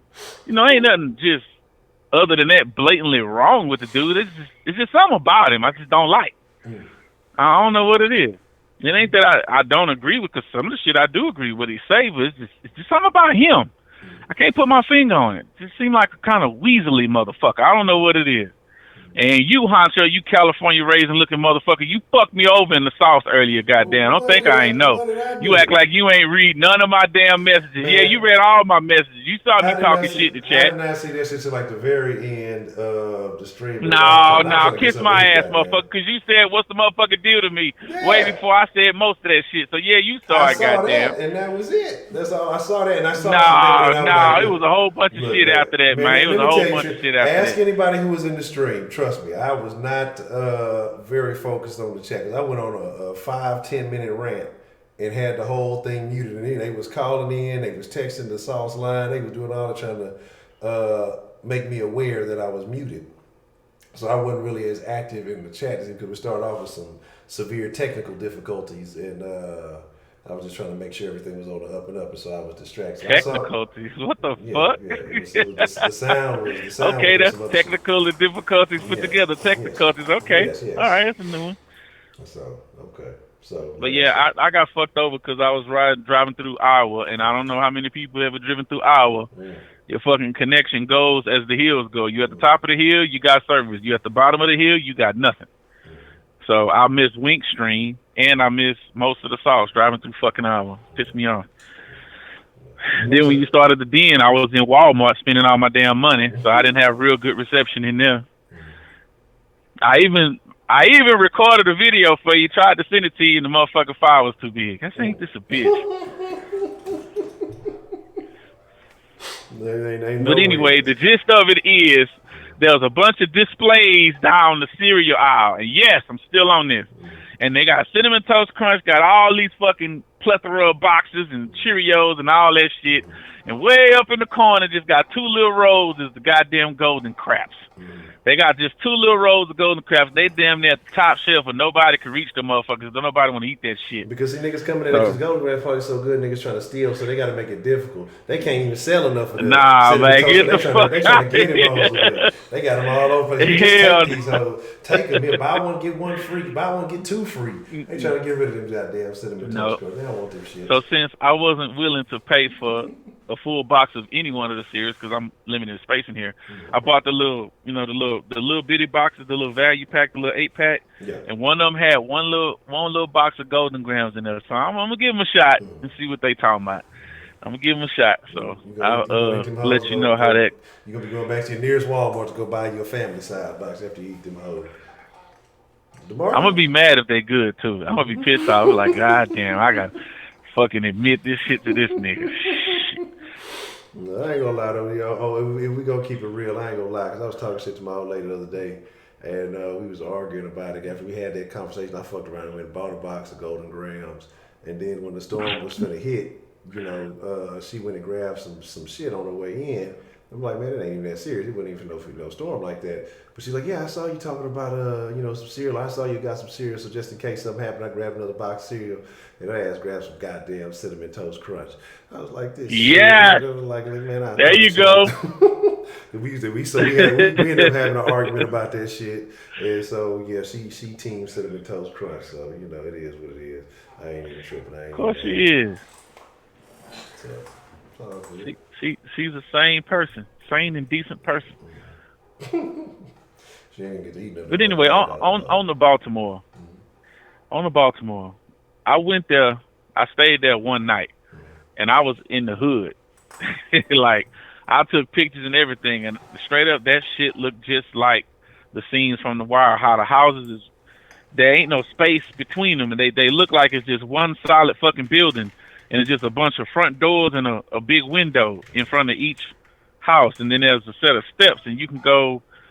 Like, there's a porch for each one too. It's just weird, man. And then some of them is boarded up, and some of them not. Like, you really can't tell if somebody lived there or not. It's kind of hard to tell because then the cars is all parked on the outsides of the streets and shit. Man, I'm gonna tell you, there's some rough looking characters walking up and down that street.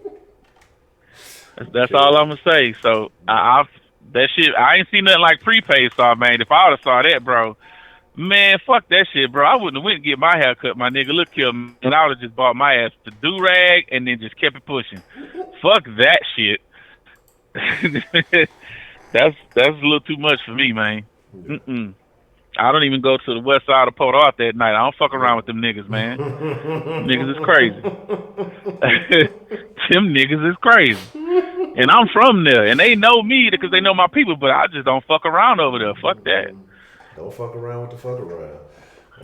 Man. No. No. But that's a goddamn shame, though. All that damn corruption they got going on in their local government. Yeah. That's fucked up. I didn't know it was that bad. I honestly didn't. I didn't know it was that bad. So yeah, they need some. Maybe that should be like where we start at. Because if we could fix there or we could fix Chicago, then we shouldn't. We could figure that out. Ain't no way we can't figure out the rest of the country. Because I really don't see it being that bad everywhere else.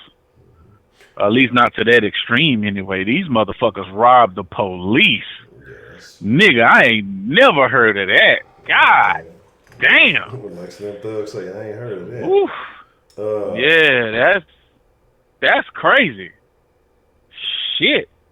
That's The law's got to call 911. Ain't that a bitch? call a friend. 911, what's your emergency? Hey, this is Officer Charles. These niggas is chasing me. Yeah. You can't call for backup? Hell no, they running too. That's shit. God damn. Yeah, I agree. I think if you start maybe with a smaller major city like that, and then if you can clean house, maybe set a model or a template. But again, it starts with the people though, because you can't just, if you go in there and you force it on the people, what is that? That's some type of martial action. You got to give the people what they want, and apparently this is what they want as a whole. Of course not everybody, but I think if you keep people uninformed, and shout out, see the text said that they're deliberately miseducating people.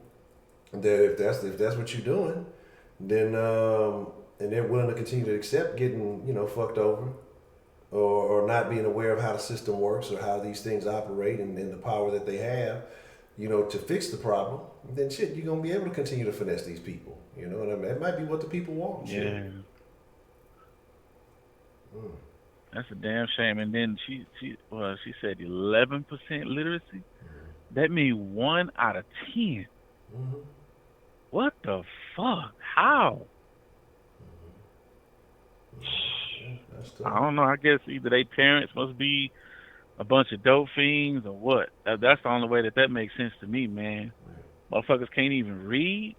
I thought the whole state of Mississippi was bad, but it ain't no fucking 11%. I mean, I understand we comparing a pretty major city to a whole state, but still 11%. That's staggering. Yeah. That's a staggering number. And that's the God great thing damn about it. And that's what I was saying about with this mentality, no child left behind or whatever. If only, let's say out of the 100, only 11 are competent, then nobody should be graduating. Like nobody should be. How do you have people in high school if people are not competent? How are these people getting moved to how are they getting advanced to the next grade? And again, you just pushing these people in and pushing them out on the street. And once they're done, saying, "Oh yeah, you did good, you graduated."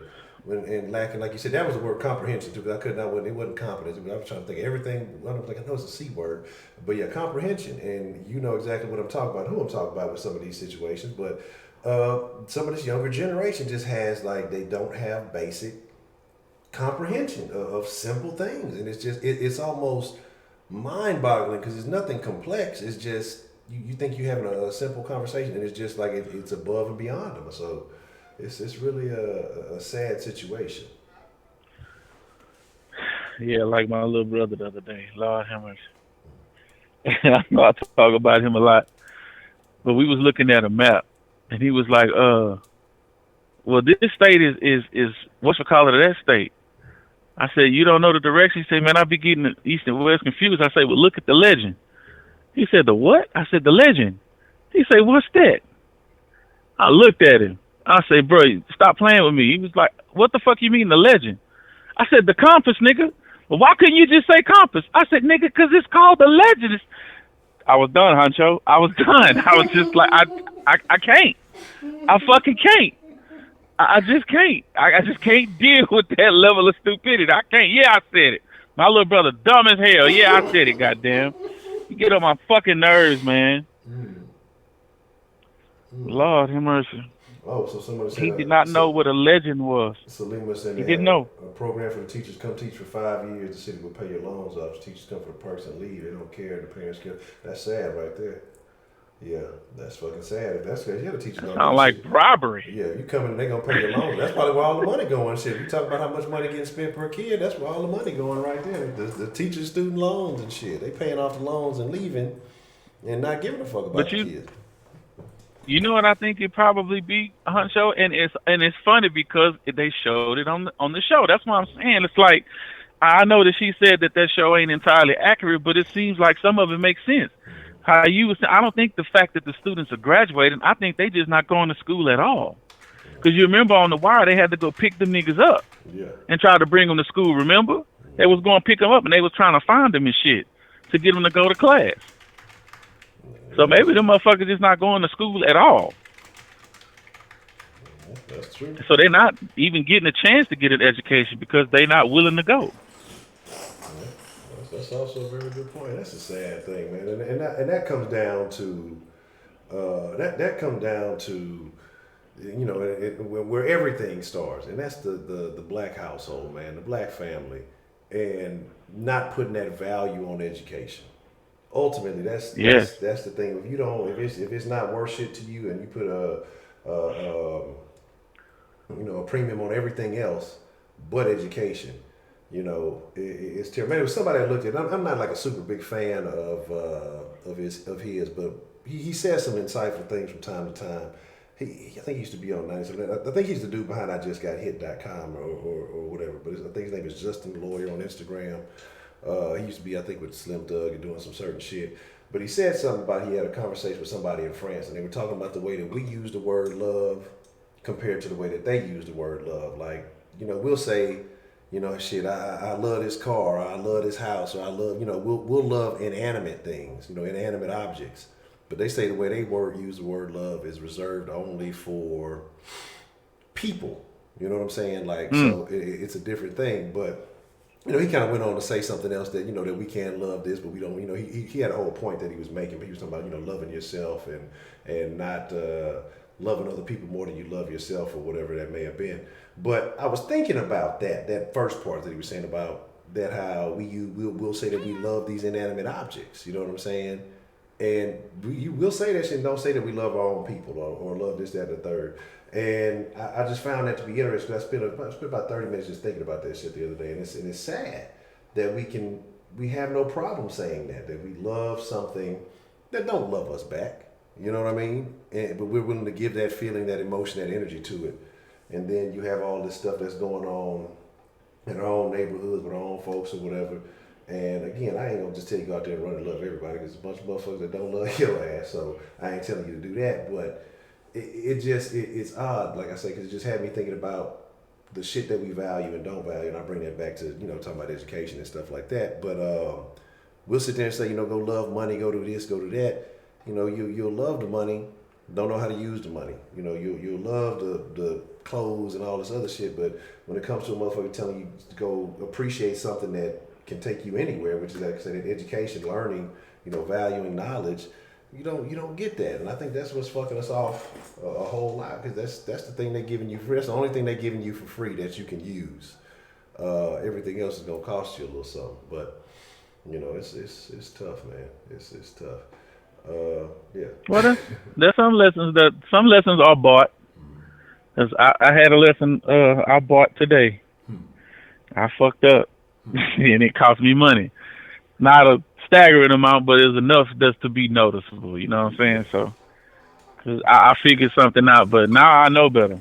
So I won't make that mistake again. So it won't cost me more money in the long run. Yeah. As long as you learn something, But man. And my mama said sometimes the bought mistakes are the ones most well taught. You don't forget those. I agree. And sometimes, you gotta pay a little bit. That's why I say you can't teach a lot of people. A lot of people don't, you know how you say you try to teach your brother things, or you have conversations with people and they just don't get it. It's because that lesson didn't cost them anything. Why people sit there and say, well, so and so know this, and they do, well, why don't they put that information out for free and give it to everybody? That'll never work, because if you give somebody something for free, they don't have any value on that shit. It didn't cost them anything. They didn't give up anything to obtain, even if it is a few funky dollars or whatever it is. You can't give anybody free information because they just don't retain it like that. They gotta bump their head. Because there's lessons, I'm sure that you've heard people give you when you were young, and this motherfucker just talking crazy. But then you go through it and kind of have a physical experience with it, and like shit, then you look back like, damn, the motherfucker told me that. They was absolutely right about that. I should have listened. But you had to have that experience for yourself to really realize or call it. It had to cost you something, time, money, effort, whatever it is, for it to really make sense. So that's what I say. You got to charge. You got to pay like you weigh. Yeah, and also back to the Baltimore schooling thing, because I remember seeing a story, or it was either in a story or a movie, and it was about the Compton kids, and the kids that surround a bunch of gangs and shit. And I wonder if this is a problem over there too, to where the school, you had to go through the opposing neighborhood to get to the fucking school. So just getting to and from school was like playing a game of fucking roulette with your life, like trying to go the back way through an alley and shit where the motherfuckers don't see. Like, that shit is crazy. I could imagine living in a place like that. And that shit really exists in our country. Like, motherfuckers really be on their bullshit that hard. They'll kill you to keep you from getting educated. Ain't that a bitch? Yeah, because and Fort Arthur ain't no better. Well, we done got a lot better. Because that shit used to irk my fucking nerves, the east side, west side shit. Yeah. Motherfuckers was literally fighting another motherfucker because he stayed across the tracks. Who gives a fuck? Fort Arthur, I was like, man, PA too goddamn small for you to be fighting over a side. Nigga, that shit's stupid. Get the fuck out of here with that shit. That's retarded. We all from this motherfucker. That's the crazy. That's some shit I don't get either. Like, we all from the same spot. Why? Remember shit, you already know how you used to be in the city. Why is it an issue? Haircut, nigga. You had the wrong haircut, nigga. You know what I'm saying? Oh, nah, nigga, you got some braids on. Yep, Southside fade. You damn right. I remember that shit. Like, shit, God, yeah. Damn, nigga, you can't, your haircut gonna get you fucked off? What if I don't look good with a fade, man? What if I got some big ears or something? I'm trying to cover these motherfuckers up, I don't know. But I never could fuck with that city fade, though. That shit was way too hard. God damn. Yeah, they used to look at that little patch, you know what I'm saying? They used to have that in little, the front, that little patch right there, man. But yeah, niggas Youngstar rocked the shit out that hoe though. He the only nigga, he might still have his shit cut like that to this fucking day. Yeah, that nigga had that city fade. Yeah, that nigga had that hoe to the fullest. That shit was tough. I remember a nigga used to have that hoe, but he had like a little ramp. We used to call it, what is that nigga? Like, it's a ramp. No, we called it the wop top, right? No, but this nigga, he had When they call it wop top? I don't even know, but I just know he had, because it had like it started off higher in the back. It was like to say, it was like youngster shit, but it was like, it was higher in the back, and then it came down, low in front, but it literally looked like a ramp. Like if you took one of them little finger skateboards or something and just put that hole in that nigga head, like a perfect little ramp. Yeah, man, and that's the thing exactly. People say niggas hate America, but they'll kill each other over the street over some shit. They'll claim a hood where they don't own shit. You know what I'm saying? Don't have nothing. This is my set, this is my territory, this is my turf. But then when you start talking about America, man, fuck this country, fuck this and fuck that. That's the shit I don't understand. That's what I say that the understanding is what has me confused. Like, that's why I'm lost. Like, you love this hood that don't fucking love you. You love the street where you don't own nothing or you ain't got nothing. You grew up here, don't want to leave. But then when it comes to everything else, not only you, but your family neither. Yeah. Your mama don't even own. She renting too. Mm-hmm. That shit crazy. Yeah. I don't get it. So, I don't get it. Once I was made aware of that shit, I'm like, man, that don't make no fucking sense. Like, cause I claim PA hard too, but I don't own a fucking thing there either. Yeah. So what the fuck I look like out here fighting and scrapping and potentially losing my life? I don't know. You really have to question that shit sometimes. Because we all fall ill to ignorance sometimes. Yeah. We do. Tripping over J's and goofy shit. That right there always killed me. It's like I really don't understand the psychology of a motherfucker wanting to jack somebody else or possibly kill them, take their life over a pair of fucking shoes. So I don't get it. I mean, I love shoes just as much as the next man. You know what I'm saying? Matter of fact, I just bought 2 new pair of shoes today. Today. But I ain't really finna scrap over no shoes. I'm sorry. Like, so why the fuck I want to kill a nigga over some shoes that he got on his stinking ass feet? Like, nah, bro, I'm good on that. I'm cool. It come down to But niggas, value. If you got no value placed on yourself, you don't have any value on the next man, but you value what he has, or you value material. That's the confusion. Like a lot of people, especially in those type of environments, they don't give a fuck about themselves. That's why they don't give a fuck about what they're doing. They don't give a fuck about who they doing it to, because they don't give a shit. They don't care about themselves. They don't care about what happens to you. But they do have this value on money and material shit. So them J's are more valuable than the nigga who wearing them. The J's more valuable than them, even though that shit's so temporary and them hoes gonna get worn out and everything else. The craziest one was the 3 niggas. I want to say it was here in Houston. It was the 3 niggas that robbed and killed the dude for a pair of shoes. So it's all 3. I know y'all don't wear the same shoe size unless that's some new gang shit. And so y'all y'all like, rotating. Like, how does this fucking work? You know what I'm saying? How does that work? It's crazy shit. I don't know. But yeah, motherfuckers do the dumbest shit, man. So I don't know, man. Until you can't wear a shirt. Yeah, I heard shirt, but they say that they think that's a Chicago thing. The way you wear your hat to whatever side represents some shit. Niggas say, who was it told me? They were just Chicago. Say they had that shit on straight. They made sure that hoe was symmetrical. I'm a brim to the left, nigga. Yeah. I always have been. A brim straight to the left corner. And I don't think it got no particular meaning or nothing, but that's just the way I rock my shit. And under no circumstances, and I need to say this too, under no circumstances will I ever in my life rock a motherfucking snapback. Fuck that shit. I'm fitted and anything else. Hell no. And as a rule, this should be a fucking man rule. Mm-hmm. And your ass is guilty of this shit too, Honcho. You cannot respect a man that wears a motherfucking V-neck. Fuck out of here with that shit. Y'all niggas need to cut that shit out with the V-neck. You and Wink. Wink wore a fucking V-neck too. I'm like, what the fuck wrong with this nigga? Like, that's just, man, you lose some points in masculinity when you walk around with a fucking V-neck on, man. That is not player, dog. It's not player. What the fuck? Why do you need a shirt with a plunging neckline, Honcho? Why? Why, my nigga? I might be trying to do it for the ladies, man. Let them nah, fuck that, cuz, man. Nobody want to see that bullshit. Let them see the little chest tat a little bit. You know, I got a little something on the chest. You know, let them see the chest tat a little bit. There is something wrong with man cleavage, Honcho. There's something wrong with that. Even from a woman's perspective, how could you expect a nigga showing man cleavage, man? Hell no. Man, I'm just saying. No, dog. Y'all need to cut that bullshit out. That's tough. Cut it out. And that's funny you say that, because then the bot put the "you want the shirt" message coming up. That's tough, man. Yeah, I know damn well somebody in the chat agree, man. I know somebody gotta feel the same way I do, man. I cannot rock no motherfucking V-neck. Only person agree with you is Miss Meat. Miss Meat ain't never played basketball a day in her life and got all the Jordans, so I ain't trying to hit that Miss Meat saying. Say Trio Prepaid say Trio got a white linen suit on right now. Trio be dressing like Spice Adams, man. You know what I'm saying? You know, that's what it is. Trio come out there like Spice Adams. He hop out the truck with the old school hat on, the short set. You know what I'm saying? That's how Trio hop out on them. Nah, I'm a basic nigga, man. I could dress either 3 ways. Like if I'm out here on the road, I'm normally wearing shorts, some shoes, and a t-shirt. Just pretty much that simple. Or I could wear some pants, my polo boots, and a polo shirt.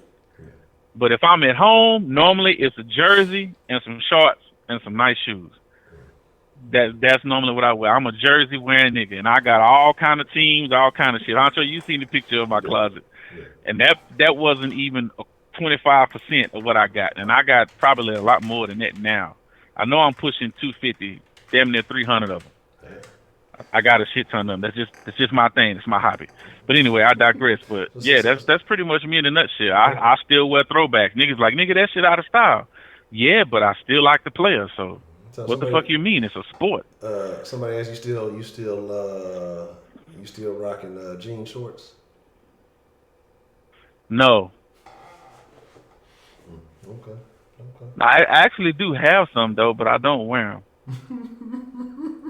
I don't wear them. And I bought me some Dickie suits too. Throw back that. Yeah. Yeah, I got me some Dickie suits. The whole suit, the shirt and the pants. You fucking right. Yeah. You need to That's throw how on we used to get down. some Cortezes on you, huh? I never liked the Cortez. I'm an Air Force One nigga. I'm straight up Air Force One nigga. Okay. Nothing wrong with that. Oh man, say dressed like Charlie Wilson. That's tough, man. That's tough. Nah, I don't own no hats. I just got fitted. Yeah, see, I don't have no Kangos or nothing like that. Now that's my brother's style. Kango. Yeah, he'll wear a Kango in a minute. The nigga younger than me, but he dressed like an old school player. That's how he get down.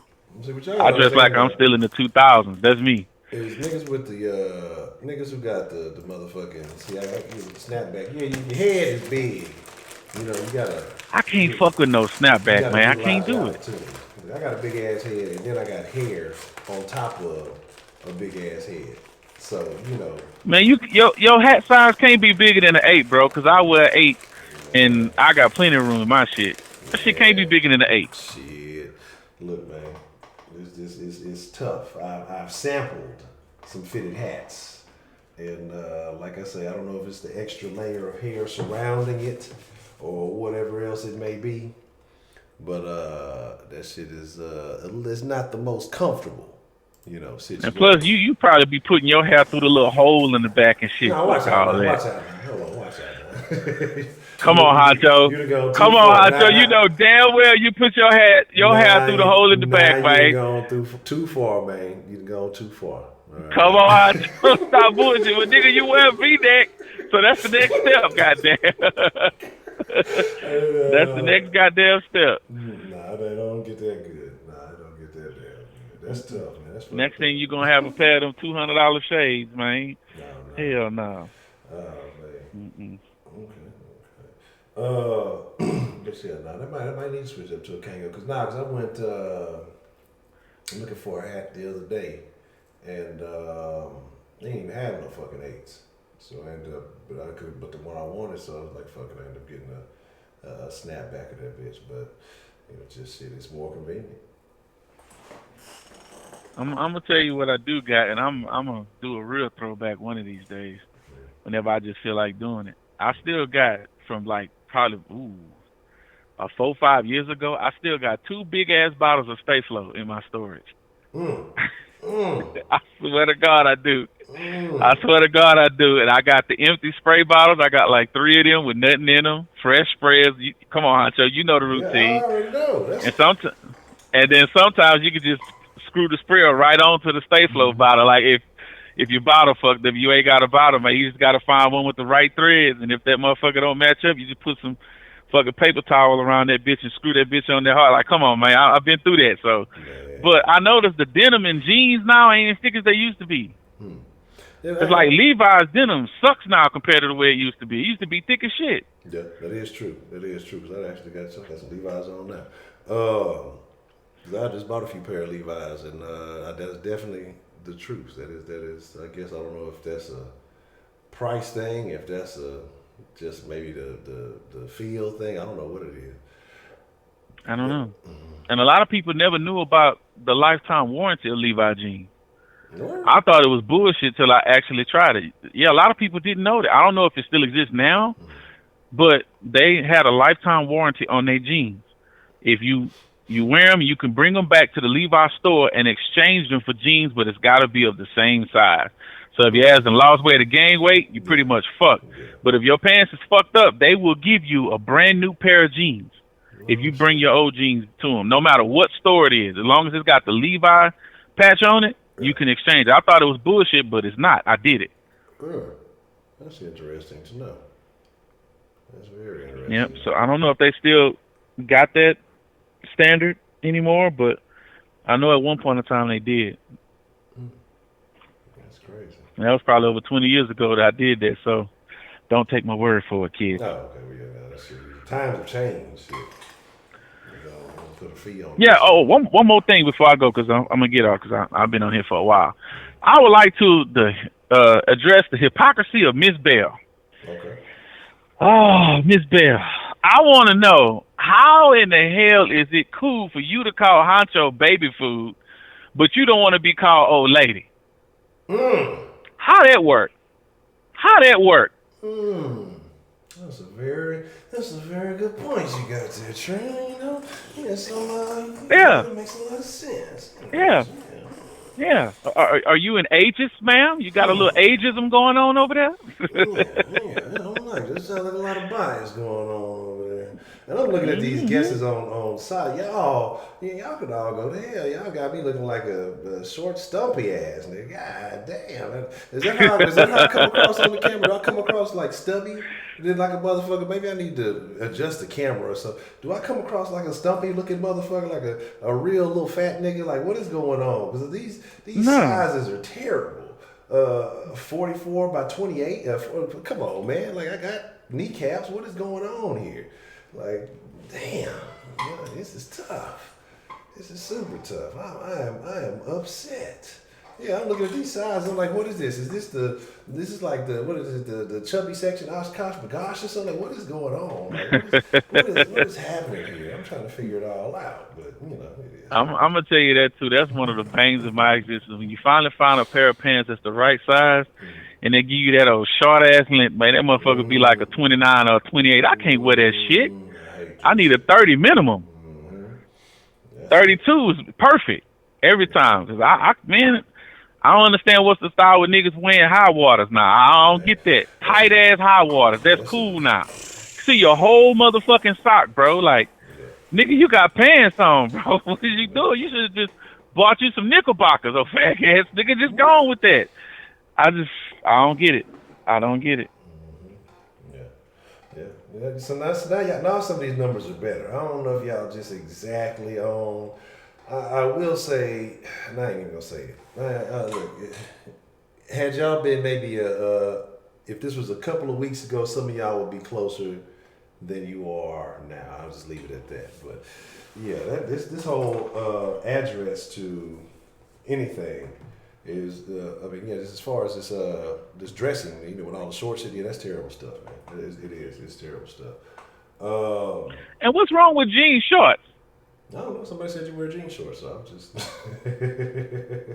No, I like. Is there something wrong with that now? It's like that's not cool no more. That's not in style. Like I'm curious. I don't know. I think it depends on the type of jean shorts. So I think like if you wear like your uncle style of jean shorts, the same kind he wear when he out at the barbecue pit with the sandals on. Them kind of jean shorts. Oh, hell no. Hell no. My favorite pair of jean shorts I had in high school, I had an all-white pair of Guess shorts. Nigga, I love this shit out of them hoes. Cause I used my Stapler. I used to starch them so hard. When the sun would hit them, they would glow like a light blue. The cleanest shit you ever see in your life. Yeah. I used to love them shorts. I fucking wore the holes in them hoes. I had to finally throw them hoes away. That was my favorite shorts. You gotta be careful with that white. You couldn't pay me to wear no white shorts. You couldn't pay me to wear no white shorts nowadays. Yeah. Fuck that. Hell no. I couldn't even get out the house without getting my shit dirty. Yeah, before or after Labor Day. Ain't nobody got time for that. Okay. Well, that's the BT. Anything else you want to add there, Professor Trio? Nah, that's it. I don't know. I was thinking about who I would vote for as far as the mods.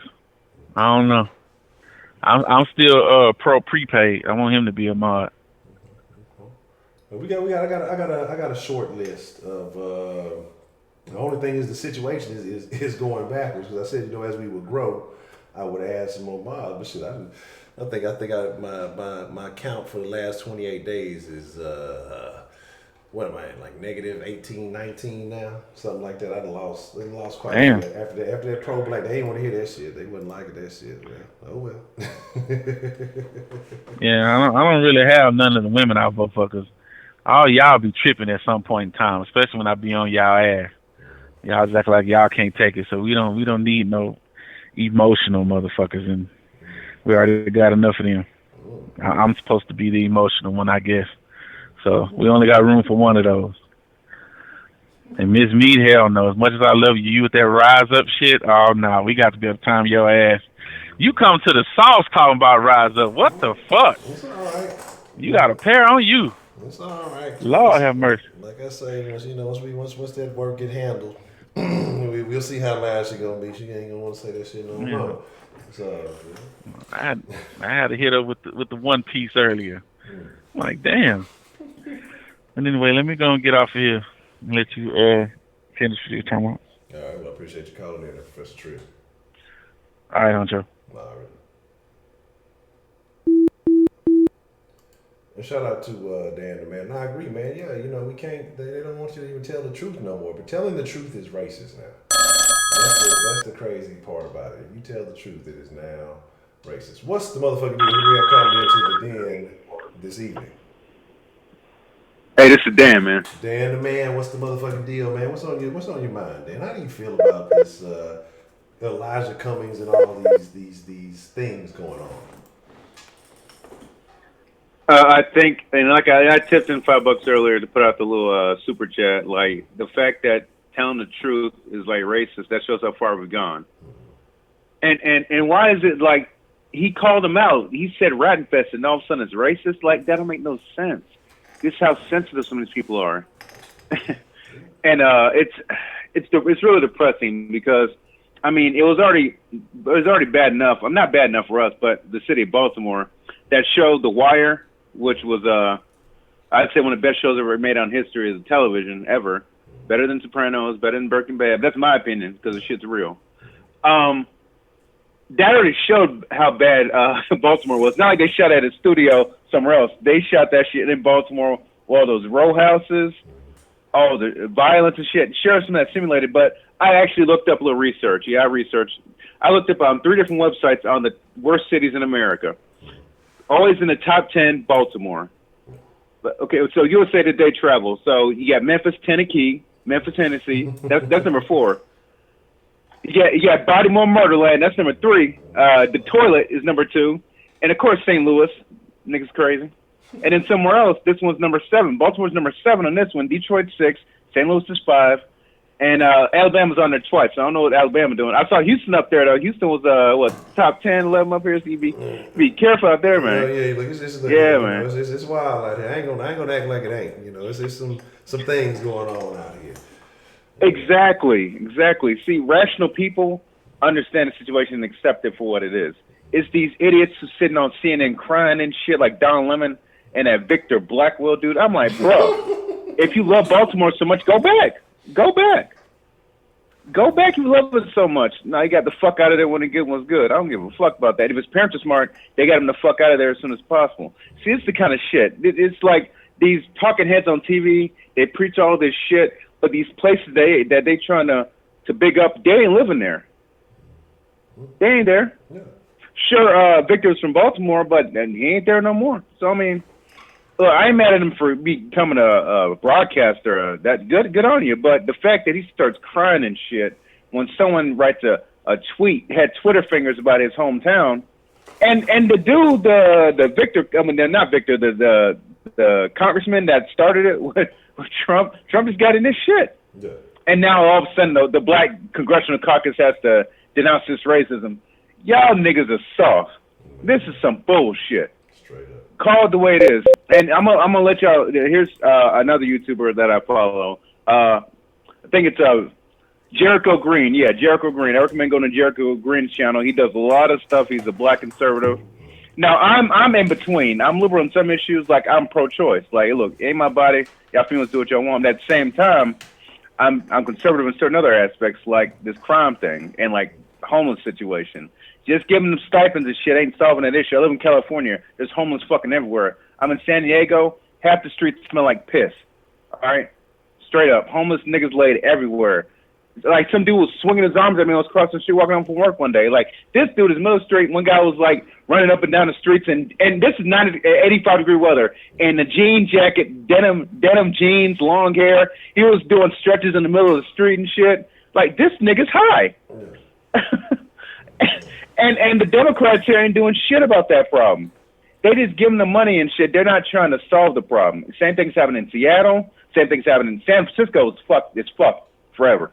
They fucked up. And it's the Democrat-ran cities. Detroit's Democrat-ran city. Baltimore's Democrat-run city. That's why the school system's fucked up. Now, you know, I ain't gonna blame it all on Democrats and policies, because some of that shit's on the parents and the citizens. Because no matter who's in office, you have to actually give a fuck about your community. And it's apparent that Baltimore Murderland don't give a fuck about their community. That is apparent. And this nigga sitting up here crying on CNN like Don Lemon ass. Oh, sensitive ass boy. That's it. He had to Sit your warm black up, ass down. He had to warm up the crowd like a car when it's cold on a cold day. You know, he had to prep the lift up. He had to kind of get it, pucker it up, and then squeeze his. Man, that shit was so crazy looking. I'm like, you get the fuck out of here. That shit was hilarious to me though. But I got a question for you, Dan, man. So, you know, in a situation like this, you know, what do you feel like is the best solution? If you're coming across this, I don't know if you had a chance to hear Miss Danny B. Moore's call earlier, because she's from Baltimore, and she laid a solid foundation on everything. I mean, and it really gave a real in-depth explanation of what's going on. And what do you think is a solution to a situation like this? I don't even know if you heard she talked about one of the police commissioner or one of the, well, maybe a commissioner, something like that, got robbed in Baltimore. So if the police are getting robbed, I mean, how do you solve these kind of problems?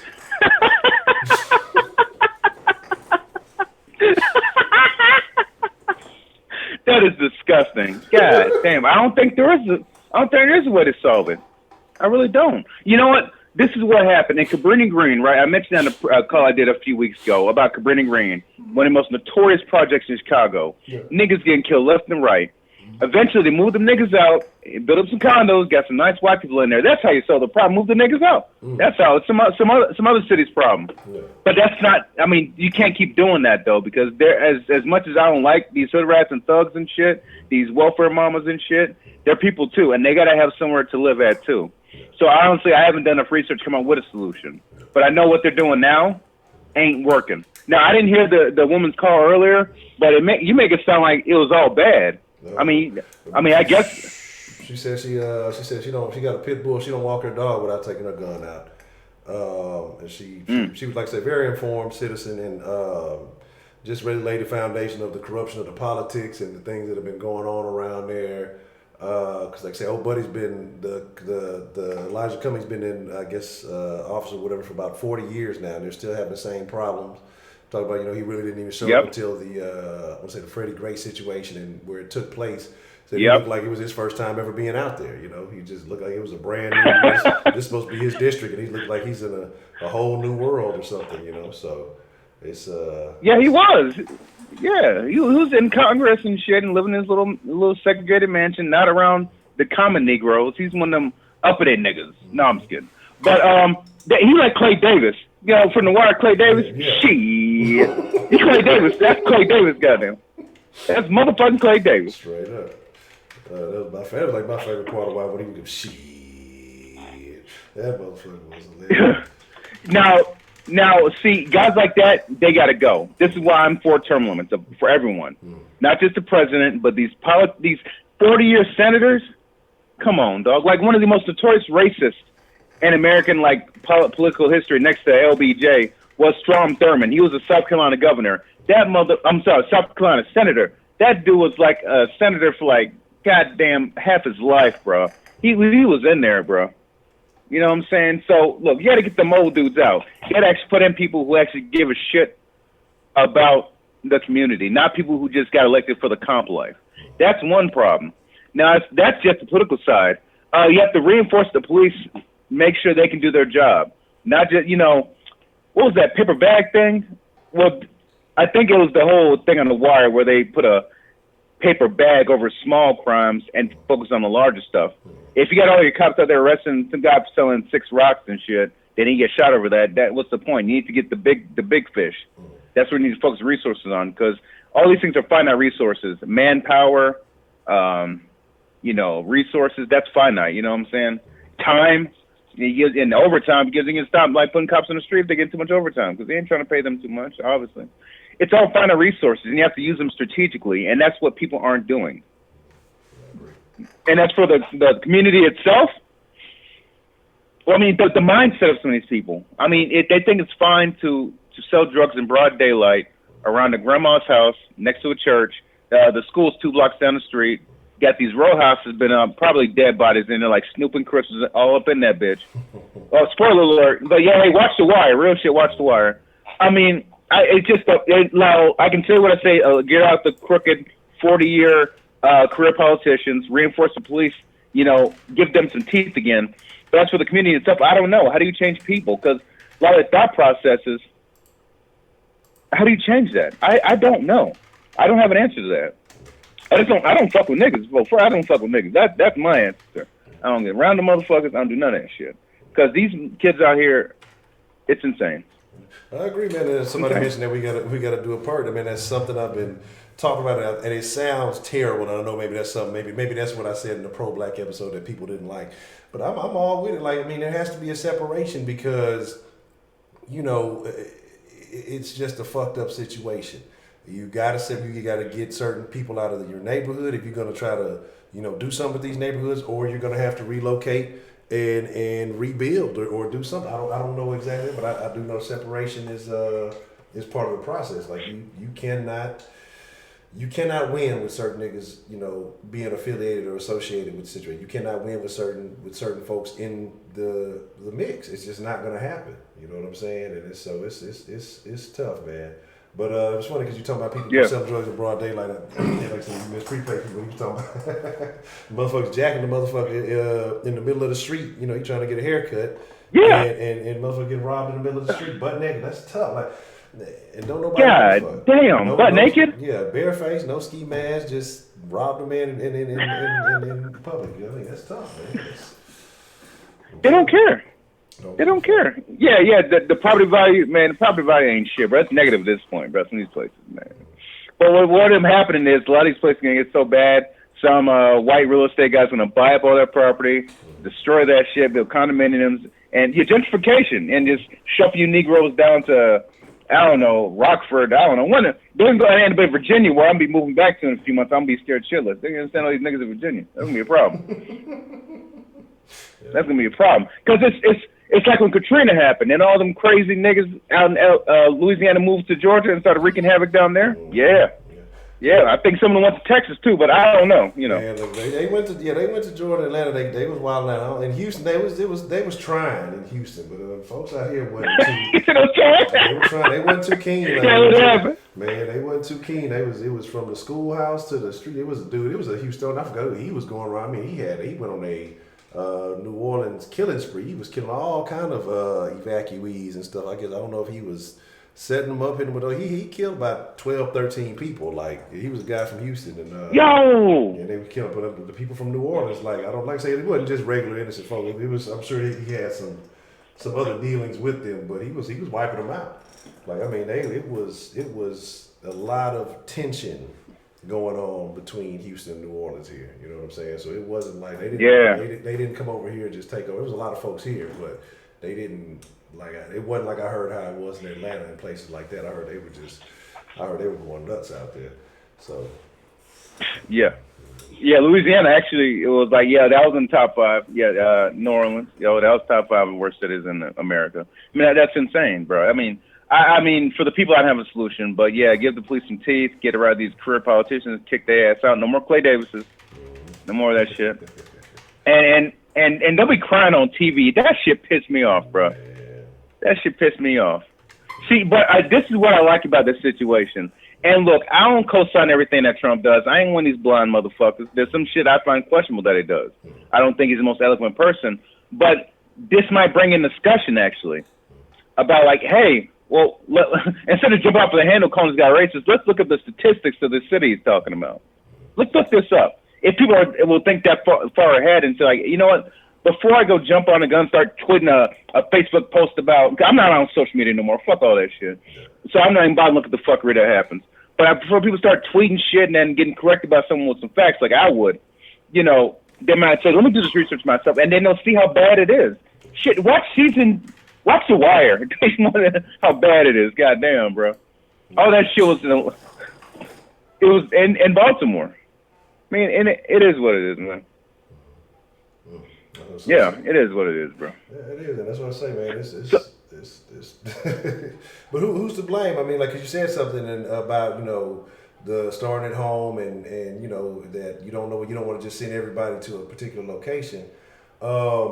But when they start doing this, when they start gentrifying, when they start changing the game up, I mean, you know, and then people start pointing fingers. Well, this didn't happen. Doesn't that all come back on Cummings for not fixing the problem that he's had his hand on for 40 years? You know, when they start relocating. Well, it comes from Cummings for being a shitty politician, but the people who elected him need to take some blame for that too. You can't just put someone in office and expect everything to change like that. No. You have to be proactive. Y'all have to cooperate with the police when these dudes are out here selling drugs. Problem is, a lot of people ain't gonna do it because that's your son, that's your brother, that's your friend from high school. I mean, no, yeah, exactly. He don't live there. He don't give a shit. Exactly. That motherfucker in a gated community. We need politicians to actually stay in the areas that they're. But you know what will happen? Some dudes end up getting killed. That's what will happen. Yeah. That's what will happen. Yeah, because they don't do something because they're going to say some wrong thing or do the wrong thing. If you make them too accessible, it'll be somebody who will, you know, try to do something so things fall in their favor. You see, if they want to run up on the police, they definitely want to run up on the politicians. Oh yeah, you got that suit come out the house looking clean and show. That's a lick. Hit that nigga up. Let's go.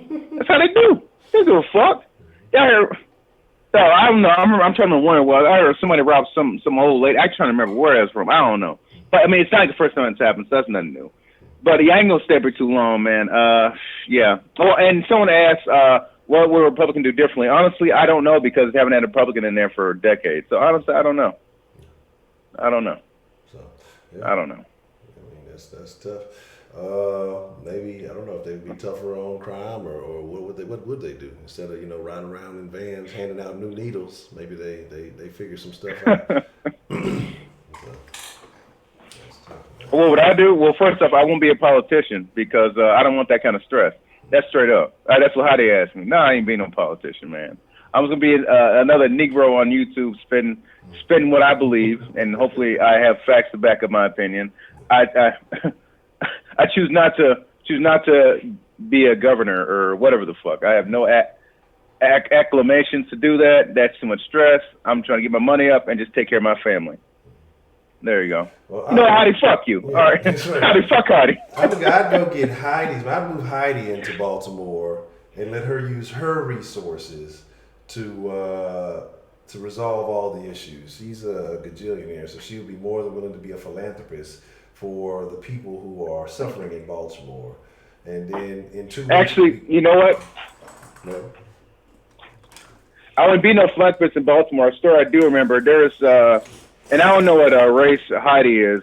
I don't know if that's even Heidi's real name, but there's a white woman who would come from the better parts of Maryland who would help like the impoverished black people down there. She I don't know, she did like some philanthropy type stuff. And one of them niggas robbed her, tortured her, and killed her. And of course they caught his ass. You could see him stunting in front of an ATM machine. I mean, yeah. So like you try to help these people, you end up getting throat slit. It happens to that girl. It happens to many, many other people. Community activists get killed all the time. Yeah. So the fuck, you know? Yeah, and that's what I say. So I mean, I don't know. What? Oh, no, you go ahead, man. You go ahead. You got it, Honcho. That's what I say when I say, you know, when people get out and they don't go back because it depending on the neighborhood, I mean, you're going to get fucked off. You can go back with good intentions to be a good example, to try to help people out, to try to do whatever. But you go back and then you're basically on, for lack of a better word, ground zero, you're a target. You know, you're there in the middle of everything and shit. You just become another victim trying to help people out. And that's the fucked up part about it. So then you do have people who will try to send money and use their money to try to help people out, but then the money gets corrupted some way. Somebody start pocketing it and it goes to anybody. So it's like, it's a tough situation because again, it comes down to the people in that neighborhood though. If you weren't allowing all this corruption, this crime and this stuff, and people would maybe, if it was just being poor was just the issue, you know, I think that's something you can fix through education, through, you know, assistance, through maybe some programs. All the crime and shit, you can't. I mean, you can't. There's nothing you can do about it. Right. Because that starts from the house. That starts from the community itself. Now, people said I don't have solutions. I did have solutions for the police. Need to back them up, let them do their job, get these career politicians out of office. Y'all do need to put money into the schools, but you got to make sure you're using it right because you don't need some damn. Someone said they're paying off their student loans, these teachers. I hope that ain't what's happening. No, but I have no solution. How do you fix human behavior? I don't have a solution for that. That takes generations to unfuck bad behavior, and I don't think we have that time, us Black Americans. But I don't think we do. So let's please whip their ass. Yeah, sure, why not? Yeah, I mean, I don't have any other answers. I mean, look, for every Freddie Gray, there's like 5 guys that got killed by cops that pulled out the pistol. I've seen the video of one black cop. He's trying to talk to some guy who was menacing outside a store. This guy pulled out a gun, shot his ass 6 times in the chest. It's another black guy. So, I'm getting mush mouth. I don't know what to say. I don't know. I understand, man. Trust me, I understand. And others understand if they've been in the environment. They know exactly what it is. They may or may not want to agree, but they know what's going on, and it's obvious. And again, I mean, to sum it all up, Trump said nothing wrong.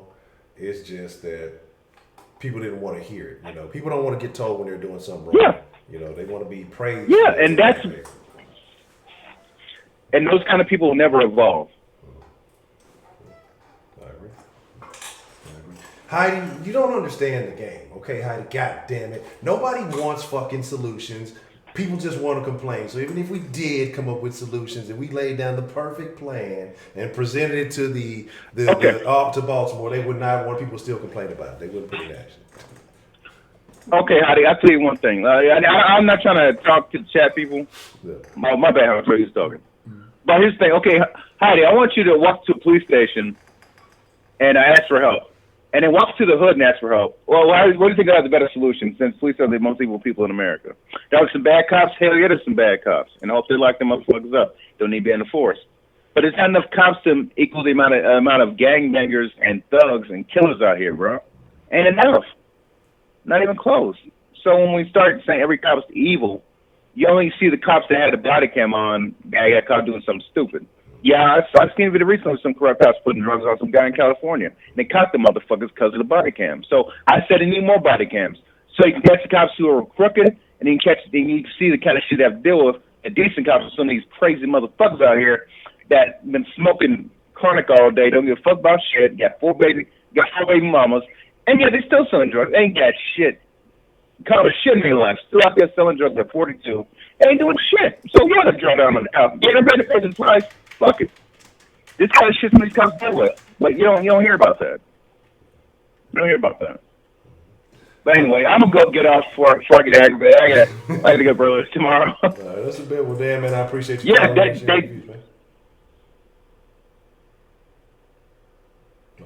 Oh yeah. So I appreciate it, man. Sorry, audio's kind of cutting out, or it might be mine. I'm not sure, but yeah, Honcho, man, it is what it is, bro, man. Cry on CNN, bro. That's some whole shit, bro. Some whole shit, bro. We got to do better. Oh man. So will we? Will we? That's my question. Will we? I don't know. No, not at all. It's only gonna get worse. Yes, exactly. That's what I wanted to hear. Yeah. All you do is take care of you and yours, man. That's all you can do, bro, on the real, man. All right, Honcho, Dan, y'all have a good night, man. I'm going to go get some sleep, bro. All right, Dan, man. Appreciate the call, man. Yeah, I appreciate it. Absolutely.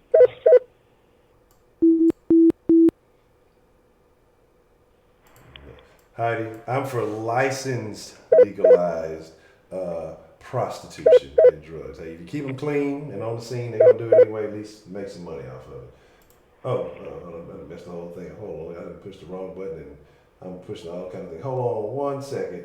Let me pause. Then I'll come right back. Hold on. I didn't answer 2 calls at once. Let me get it proper. All right, hold on. Let me see. I done hung up on somebody. Then look, see, that's why I can't talk to the chat. I be fucking up. All right, okay, where we at? I think I had Miss Bell over there. I think I hung up on Miss Bell. Hello, what's the motherfucking deal? Who got called into the bed this evening? This is Miss Grace. I just woke back up. All right, Miss Grace, how you doing, Miss Grace? And Miss Bell, I'll get your call after this one. I don't know how much I missed. Oh, you missed it. I think it's been a great show. I think it started off with Miss Danny B. Moore, who is from Baltimore, and she shared a lot of insight with us and as to how things are going on in that area. And I think that shed a lot of light on kind of where we are now with some of the rhetoric that's been passed along. So if you get a chance, I definitely suggest you check that out. And we had a lot of great calls from P-Pay, Miss Bell, Professor Trill, Dan the Man. I think we've had an all-star cast tonight. Even Heidi almost wanted to call him. It was so good. I just heard the last guy sound like Mr. New York that was on the phone. Oh, and John did call. John called in too. So, but yeah, that was Dan, the last guy that just called in. Okay, now let me say my piece. One of the major problems is look at people that are even defending Cummings. That's a problem. Let me fix this phone. Wait a minute. What am I doing here? Yeah. We are not allowed to criticize our own people. It's the mindset. We run around black is beautiful and we're this and we're kings and we're queens and this, that, and another. Oh, really? You mean so when we fuck up, you mean nobody can criticize us? You mean so when the bad people do things, you mean they get away with doing it because everybody just turns a blind eye and a deaf ear to them? You know, it happens in the schools. It happens in our communities. You mean there is no reason why our communities are so dirty and nasty. There's no boogeyman or no garbage man that comes in the middle of the night and dumps garbage all over the place. You know, when I go into places like New York or even Boston, I see those brownstone buildings. You mean you see at one time, you know, when black people are in there, they're all run down, they're filthy, they're dirty, garbage all over the place. And then when they stop moving the white people in, all of a sudden everything's nice and clean. You mean it doesn't take much to walk around your block. You mean when I walk the little dog that I nanny, I go around the block, I pick up papers and pick up garbage.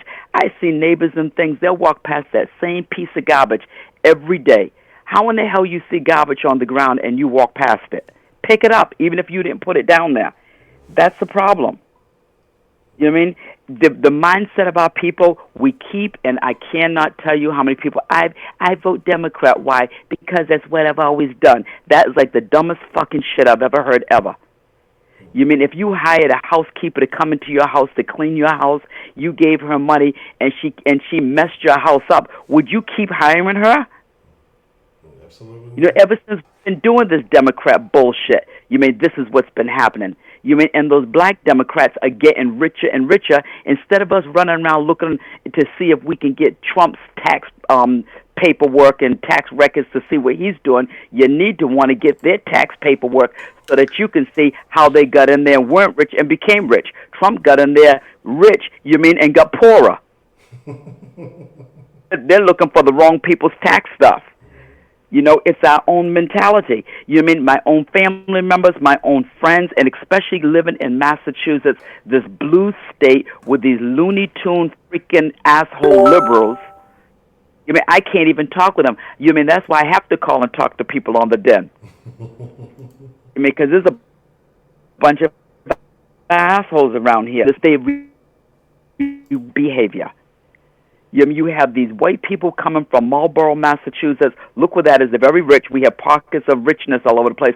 And they come in and tell us in our inner city public schools how to handle our kids and what to do. They don't tell me how to do it, but they sit up there and they make it policy. For a lot of them, they're afraid to ever say no. I would say no. You mean, how in the hell are you going to come in here and tell me how to be black? How in the hell are you going to come in here and tell me how to help make our kids successful? If you want to know how black people become successful, look at those of us that grew up in the hood with roaches and rats and grew up and became successful. We are the experts. You know, good old-fashioned discipline. I was a follower of Marva Collins. I don't know if you ever heard of her. She was an inner-city Chicago teacher that started that West Side Preparatory School. I got to meet her. You mean, and I read her book, and Cicely Tyson played her in the movie. I'll have to check her out. What you said, Martha Collins? Marva Collins. Marva Collins, okay, I got it right. She passed a few years back. But anyway, in her book, she said, what happened to us? We were such a clean people. My mother talked about how we used to have our clothes hanging on the clothesline all nice and white and things like that. You know what I mean? Why all this filth all of a sudden? You mean, that's not cute. You know what I mean? You can be poor, but you can have middle-class ideals. Clean your shit up. Don't let people outside pushing drugs and all the other stuff. These mothers and these family members know that their sons and their kids are pushing these drugs because they're bearing gifts to their mothers and things. If my kid was out there a drug dealer, I don't want it. You mean I stepped and ran away from home and got with that older man that was a drug dealer, but I wasn't one. You know, and when he tried to, when the other women took raps for the men, because the men, these were older men, they want to know if we young girls would take the rap if the police ever raided the house. The other women say yes, they have drug records. Miss Grace said no and got my ass.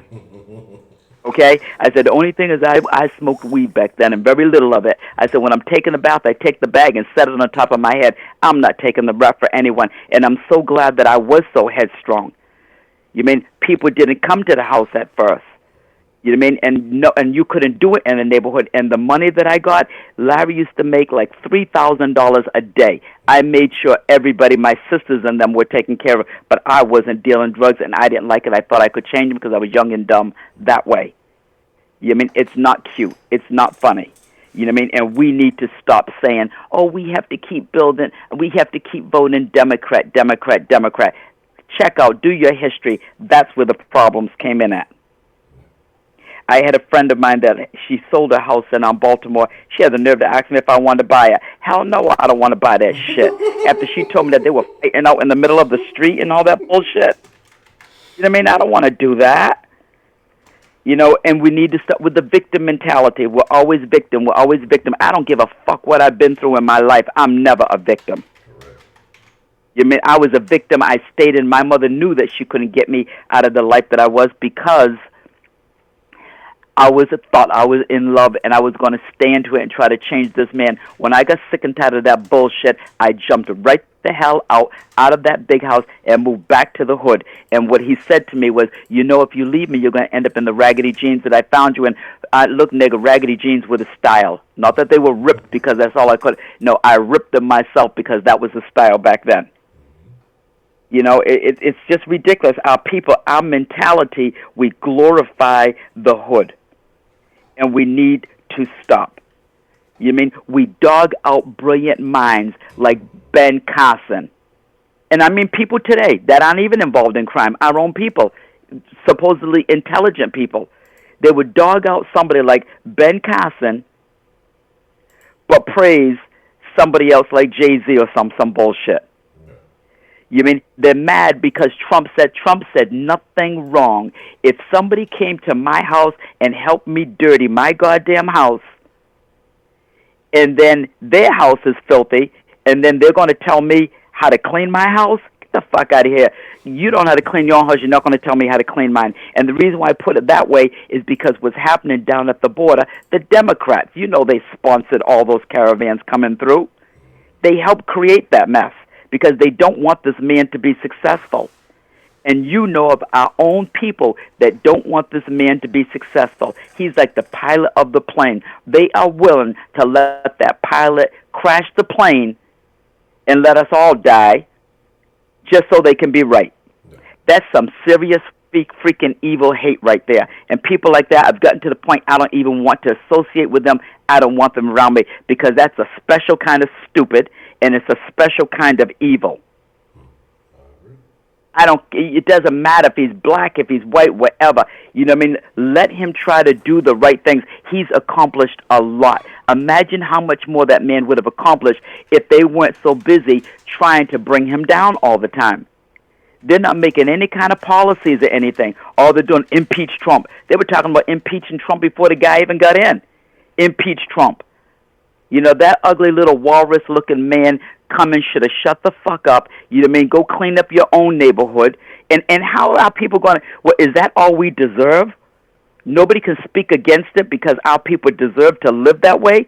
That's what it sounds like to me. You know what I mean? I was happy that Trump said it because I would have said the same thing. You mean you're not going to tell me how to do my thing? You know, if you can't handle your own business, go clean up your own mess. Everywhere you go, you mean Martin Luther King Boulevard, your life is in danger. Don't go there. You know, it's a fucking shame. I'm like so over it. I'm disgusted by it. And the guy before talked about money in the schools. Money in the schools won't make it much better, because there's a lot of wasted money, and I have told you over and over again that most of our resources go towards the illegals. I told you that, right? Our kids are getting the leftovers. I want everyone. I challenge anyone. I will give you $100 if you go sign up to be a substitute teacher. Go in for a week or two. You'll make your money. You know what I mean? And tell me what you think. So yes, the only way you're going to really see what goes on in our inner city public schools.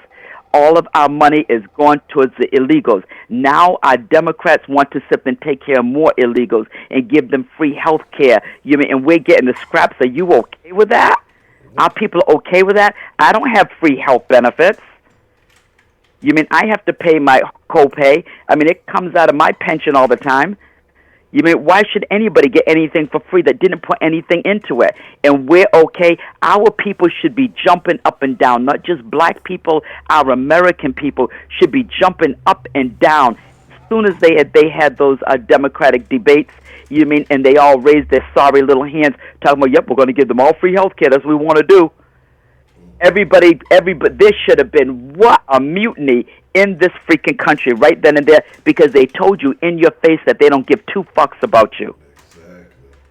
That they want to take care of other people, and everybody's sitting back, nope, we're not going to say anything because those are our Democrats.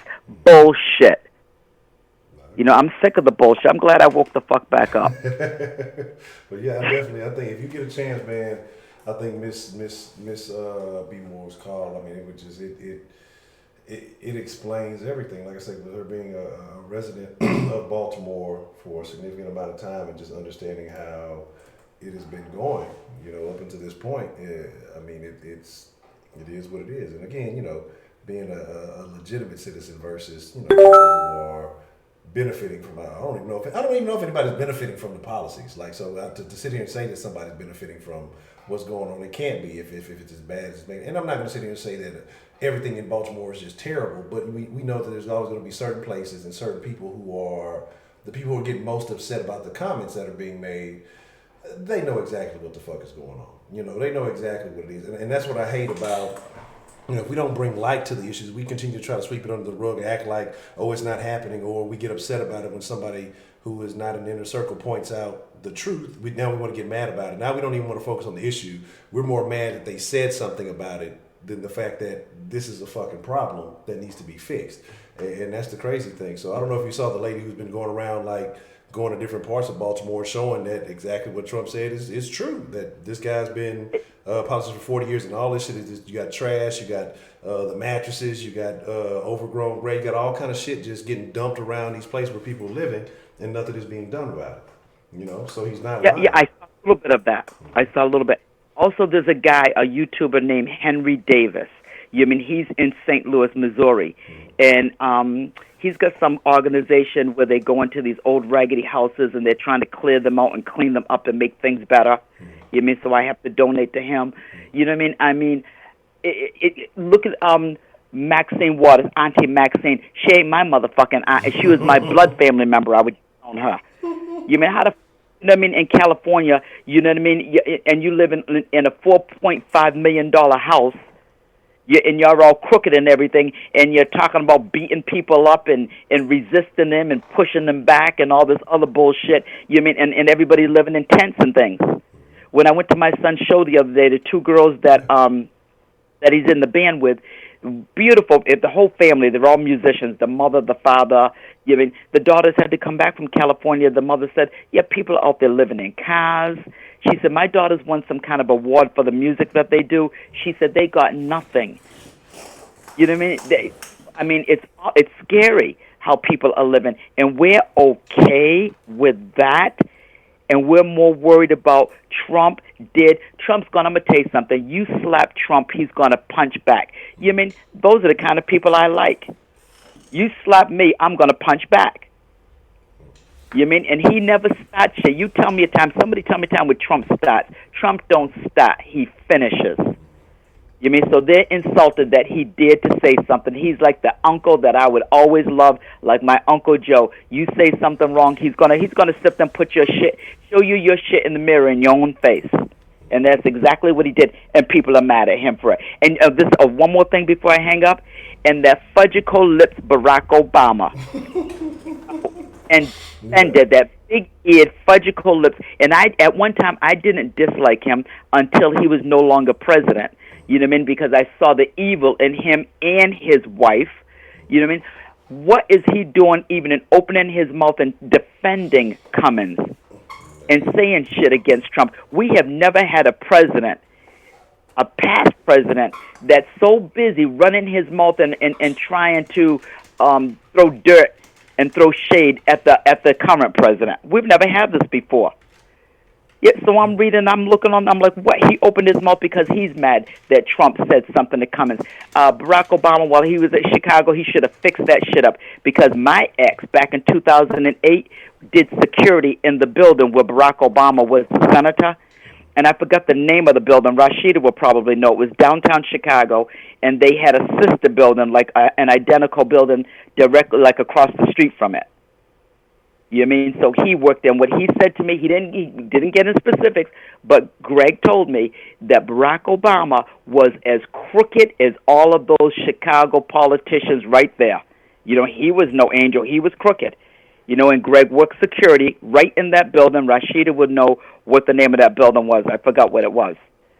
You know, but yeah, I got sick and tired of his freaking fudgical lips. Need to shut his skinny ass up. You know what I mean? And go enjoy his wife, because his oldest daughter, if that oldest daughter isn't on drugs now, she will be. Because the people don't want to admit to it. That little girl was out there. She was smoking weed, smoking cigarettes, sitting there showing her ass, pushing her thing up so you could see her little cadera. That means her ass. You're rolling around, head bopping all over the place. You know what I mean? Like one of those white kids, like they're doing that head march and all that other bullshit. There's something with that kid. No, but nobody wants to say anything, and I don't like to say anything about anyone's kids. I didn't think it was funny when the little Bush girl was drinking, and people thought that was funny. Those are people's kids, but they need to keep an eye on that one right there. You know, something's up with that one right there. You know, but that's all I have to say. Yes, and I call them fudgical lips, and I don't care who don't like it, because everybody wants to be riding and sucking Barack Obama's dick, and I'm sick of it. But Rashid was saying Sears Tower. Is that what you're talking about? What is it called? Rashid was asking if you were talking about Sears Tower or the Hancock building. No, it wasn't that building. There was another name to the building. Oh, okay. It wasn't the Hancock building. I would remember that name. You know what I mean? But there was another name, and there's a sister building right across from it that was identical to it. And that's where Greg did security, and he said Barack Obama's office was right in there when he was senator. You know? But I'm going to get off this phone because this is my last week of work, because you know Miss Grace don't work hard like that anymore. I got one more question for you, Miss Grace. How did you feel about, God damn it, what was his name? Blackwell. I forgot his fucking first name, started with a V. Crying on television about the comments. Do you think... Oh, that freaking sorry-ass man. I feel sorry for this new generation. Ladies, if you're 45 and above, enjoy the men as we knew them. Men never cried. I mean, if a man cried as if somebody kidnapped his kid and his mother died when he cried like that. These goddamn guys are crying like newborn babies. He's up there, his lips were quivering like a little actress. I couldn't take it. If that was my son, I would smack the shit out of him. You know, what the hell is a man supposed to be crying like that for? You know, and he's up there because he said the word infested. He said infested, and then his lips were like quivering. You know what I mean, like a little woman. I can't even take it anymore. I just can't. You know, men like that there, he better be gay, because a man like that there deserves no pussy. No pussy for you. Go straight to your corner. None for you. If he's a black man being the face of CNN, he's probably gay. We already know how they operate over there. So yeah, I'm sick of them. No, give me a masculine man. Masculine men. I mean, women fight back. We need our masculine men, because when the revolution and wars break out, you mean all those other little sissies are gonna be running in the other direction. You know what I mean? And don't think that the gay girls, because gay girls can't ever fight. Gay girls, I've run into one or two gay girls that could fight, that could whoop some ass. You know what I mean? And both of their names were Linda Lou and Mary Lou. That was that. Other than that, gay girls, they want to walk around like dudes and things like that, and then they can beat up their own women. But if you go and shit, they ain't kicking nobody else's ass. Gay girls cannot fight. You know, there was one we used to walk home from school. Her name was Luann the Man. She was all big and everything. She couldn't whoop anyone's ass. I haven't run into a gay girl. They're always freaking crying, so we are in trouble. We're going to have men freaking crying. We're going to have weak-ass freaking women thinking they're men. They're freaking crying. We're just going to freaking drown in tears. God said he wasn't going to flood the world anymore. Well, it's going to be flooded with tears. That's sad. Yeah, I'm upset. He's a bad representation of the male sex. So I don't know. I don't know. That's why I say we gotta start separating. We gotta start kicking some folks out because, man, I don't want to be affiliated with anything that man is affiliated with. And that's a terrible situation. No, he was disgusting. He ought to be embarrassed. But you know what? On his side, they probably said, you did good because you're so sensitive and you're kind and you're tolerant and you didn't like that bad man. You know what I mean? That bad man said that we're on your side. You mean, so they validated him so he feels good in his circle. They probably gave him popcorn and candy and brought him a drink. You know what I mean? He feels so wonderful about himself. No, if he was in my circle, I'm saying you should have been embarrassed about that bullshit. Yeah, because that's how we came up strong. If we did something wrong, sometimes we didn't like it. It was like, reality was like a cold glass of water to the face. You know what I mean? And so we learned from that. I'm not going to do that again. Yeah, but everyone's so afraid to insult somebody. Yeah, because everybody's so sensitive and things like that. No, I'm sick of it. I can't take it anymore. Oh, good. I'm glad I'm wide awake now because I'm going to listen and then look. You see how I do? I go to bed between 8 and 9 o'clock every night, and then I get back up, listen to the den, and do things. I'll do housework. My kids used to say it was like little elves came to the house in the middle of the night. I'd get up in the middle of the night when everybody was sleeping, when they were smart. I'd clean the whole house. I'll even paint everything, go back to bed, and then get back up again. It works for me. You know what I mean? I don't have a sleep disorder. It's just that I go to bed early. You know what I mean? And that was and my mother always made us take naps. All 5 girls, my mother had 5 girls, 2 boys. We all take naps like babies because my mother said it was important that women took naps. We were ladies. We have to take a nap because men are supposed to be out there working hard. You know what I mean? So we take naps, run the household so that we can be fresh. So when the man got home, then everybody had to be quiet so that he could sleep because he needed to sleep because he had to get back up and go to work the next day. So we still do. All my sisters, we all do. All 5 of us, we take a nap every day like a newborn baby. You need our rest, ladies. We need our beauty rest. It's important. I agree with that. Yeah, but I was trained that way. You know what I mean? And some people say, train like a dog. Yes, I was trained. My mother trained us. You mean to be the women and the ladies that we are. She trained us. You know what I mean? She ruled with an iron fist. That little tiny beautiful woman, you know what I mean, would fight the world behind us. Nobody disciplined us but her. You know, somebody made the mistake of touching my brother Robbie when he was younger, and my mother went for that man. You know, she told me she was going to slice him too small to fry. That beautiful woman. He said, well, I'm from down south. Mama, I don't give a damn where you're from. Nobody touches my kids. She trained us. Okay, babe. Hey, I'm going to get off this phone. Okay. Ms. Grace, well, I appreciate you calling in. It's good to hear from you. Okay. Nice hearing you. Bye. All right, go ahead. But yeah, old buddy was terrible. It was fucking fake quivering of the fucking lips and all that tomfoolery. What's the motherfucking deal? Who we got calling into the den this evening? Well, I guess I should unmute this. What's Ashley. Ashley. Hello. Hello, Ashley. Hi, how are you? I'm doing well, Miss Ashley. How are you? What are your thoughts on tonight's topic, Baltimore, the things that you've heard, the callers that have called in? What are your feelings? How do you feel? Oh, I thought there were really good calls tonight. Very informative, very insightful. Yeah, I thought they were good calls. Okay. That's tough. I just So what do you think about the situation that's taking place in Baltimore specifically? What are your opinions on it? Oh, well, let's go back before we get to what's happening in Baltimore. Do you feel that the comments that Donald Trump made, do you feel like those were racist? that it was infested. Yeah, that it was infested, and that old buddy needs to basically be worried about his district instead of the illegal immigration stuff.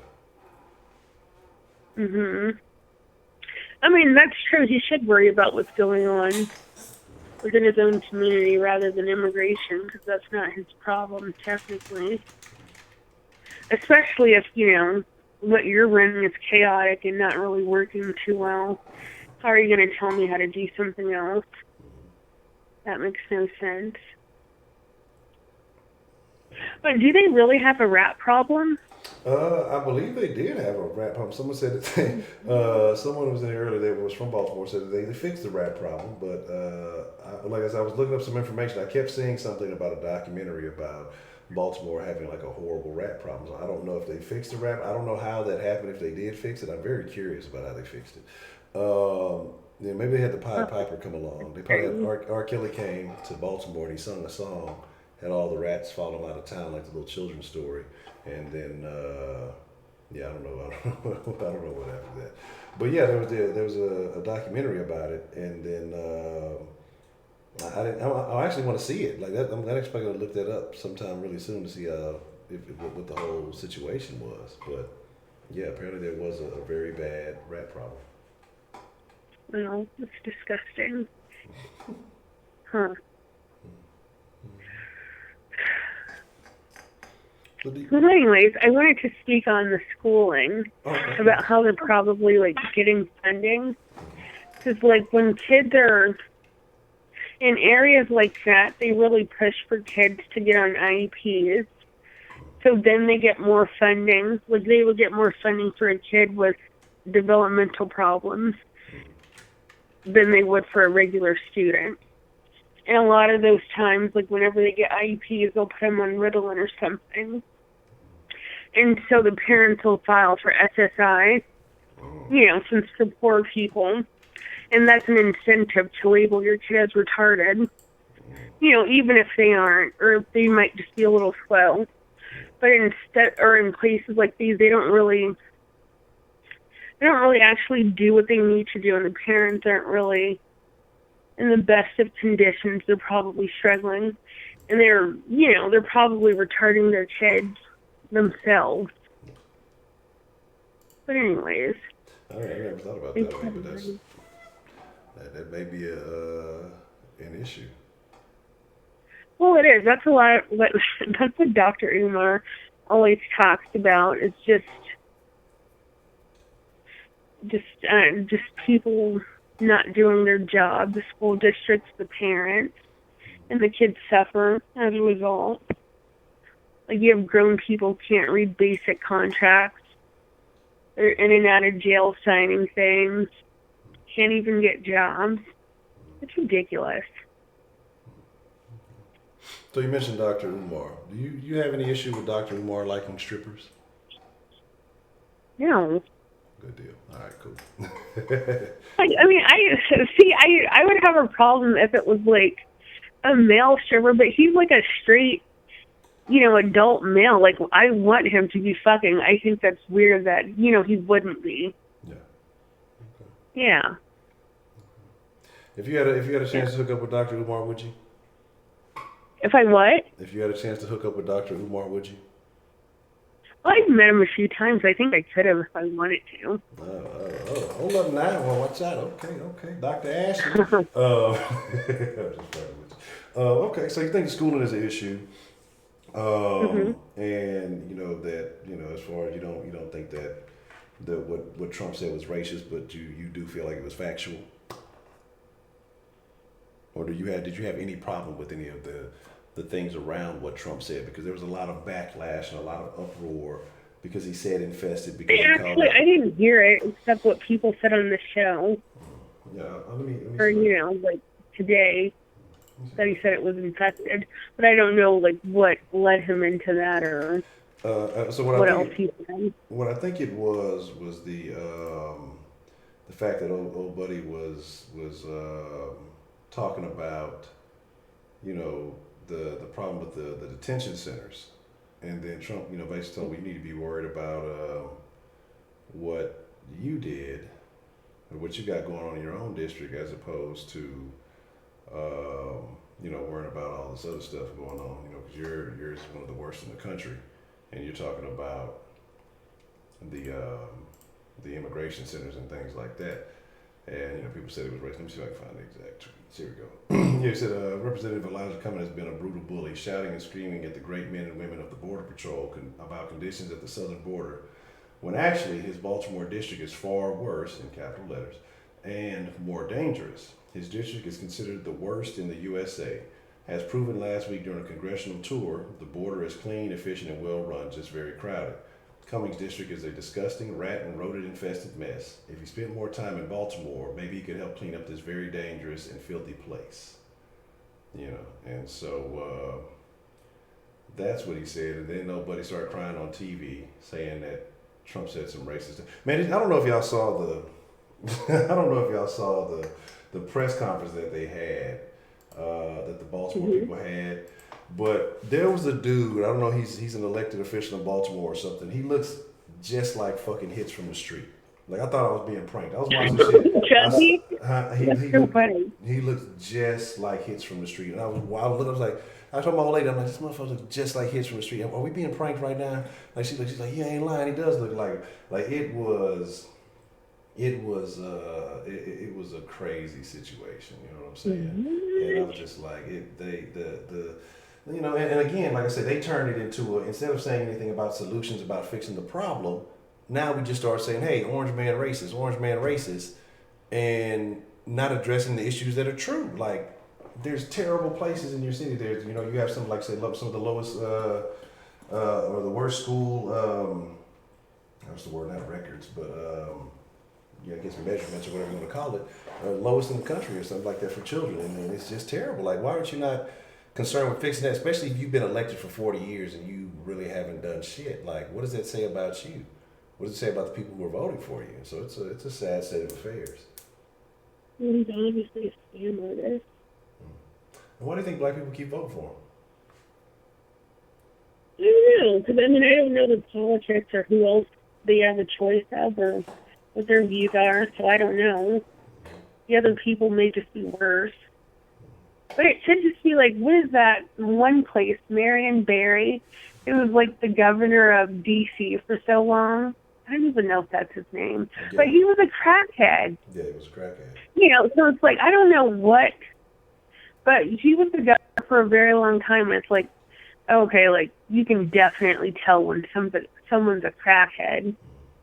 So I don't know. It just must be comfort, or maybe the other people are worse. Well, I don't mean to cut you off. Momo, now is this the Momo that called in a while back? Haven't heard from him in a long time. That did some teaching. Because if it is, I was actually thinking about you earlier. But I'm just checking something in the chat because I'm trying to see if that's the same one, because I remember we had a very intriguing phone conversation about some things a while back. Okay, good to see you. It's been a while, so I'm glad that you're all right and everything as well. Now, Diana, you too. Okay. So Mary, he was a crackhead, and then he got reelected, right? Yeah, that's Yeah, I think he was the governor for a while, or the mayor or something. Mayor of DC. And they caught him in the hotel, I think, with the prostitute or something like that. It was like a The prostitute smoking crap. Yeah. I mean, not even a high class prostitute. You got your old dirty crack prostitute. That's terrible. That's terrible. He usually goes unopposed. Why ain't anybody opposed him? Because apparently he's what do the kids say now? The ops. He is the ops. How's he going unopposed? It's terrible. Yeah, so that's tough. So what do you think is? Do you have an idea what could be a solution? What could be a what can they do? I mean, what needs to be done to resolve the situation? To make the city better, or what? Yeah, to make the city better, to fix a lot of these problems that they have going on. Well, I know it's really dangerous, and it's like, like a lot of poor people, not a lot of things to do. Sometimes I hate to say it, but gentrification sometimes, like helps with schools and stuff. Like, I know it's terrible to say, but no, it's not. I don't think it's bad. It is terrible to say only because it seems like when gentrification happens, like they'll give you more grant money to fix like the schools and the like the area around it. They'll build more parks. Even though the area has been asking for funding to improve the stuff that has been there, they'll readily do it for others. Yeah, let me tell you what happened. Well, I'm not gonna say let me tell you what happened. You're a parent, you understand. All I know is the little one goes to a pretty solid school. And one, them motherfuckers do a campaign, they got some shit every fucking week. Well, we're doing this now to raise funds. We're doing this, and they, but it's they do things. The parents are actively involved. They have like almost everything they need. But I think it's different when the parents actually give a shit what's going on and are heavily involved with the school, and their children's education, as opposed to people who just either use the school as a fucking daycare and they get mad if maybe this doesn't go right or that go right, but half of them don't really give a fuck about the children's education anyway. It's just you're keeping my kids for a few hours and hoping they ain't in the streets or whatever it is. So I understand that they get more grants and things like that, but I think part of that is on the parenting and if the schools are doing better. Parent involvement, that is a big part too, but a lot of my family members are educators, and they have been for a while. So. Yeah, only one lie. There are functional crackheads. There's a lot of them in the construction industry. Gosh. There are lots of them in the construction Crackheads industry. are very functional when they want crack. Yeah, they are. Yeah, but the thing about it is, look, and here's my thing, and I know people say, oh, gentrification is bad. But if you take advantage of the situation for yourself, but it's kind of tough because if you don't come together and decide to do something different, then somebody's going to come in and take advantage of the shit. If you're not cleaning up your own neighborhoods, if you're not valuing your own property, because people say, well, people come in and gentrify and the property values go so high, they can't pay the taxes, and they end up having to move or losing. But I mean, here's the thing. I think it's all a mindset. If you gave more damn about your community, your environment, your area, I think naturally not only do you take better care of the location, but you take better care of yourself. I think that helps. If it wasn't so much about, if it wasn't so dangerous, it seems like, for kids to go to school, maybe they get that better education, and they live in a safer area, so they invest in that area, and more of those same people stay in that, so that it kind of a cycle takes place to where the future generations they help grow that area, help benefit that area, but as opposed to the few that do well. Not all the neighborhoods that have been gentrified were dangerous. I'm sorry, what was that? I said not all the neighborhoods that have been gentrified were necessarily dangerous. No, I would agree with that, but I think it's a large portion of them that have.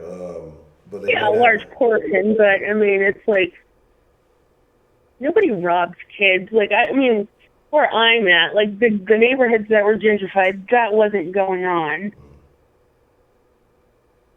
And believe me, in white areas, it's a hotbed of child molesters. Oh, yes. And I'd rather and nobody's robbing kids, and I'd rather somebody not try to fuck my child. They're not robbing them, just touching them. Anyways. They pull up in the little white van with the candy on the side.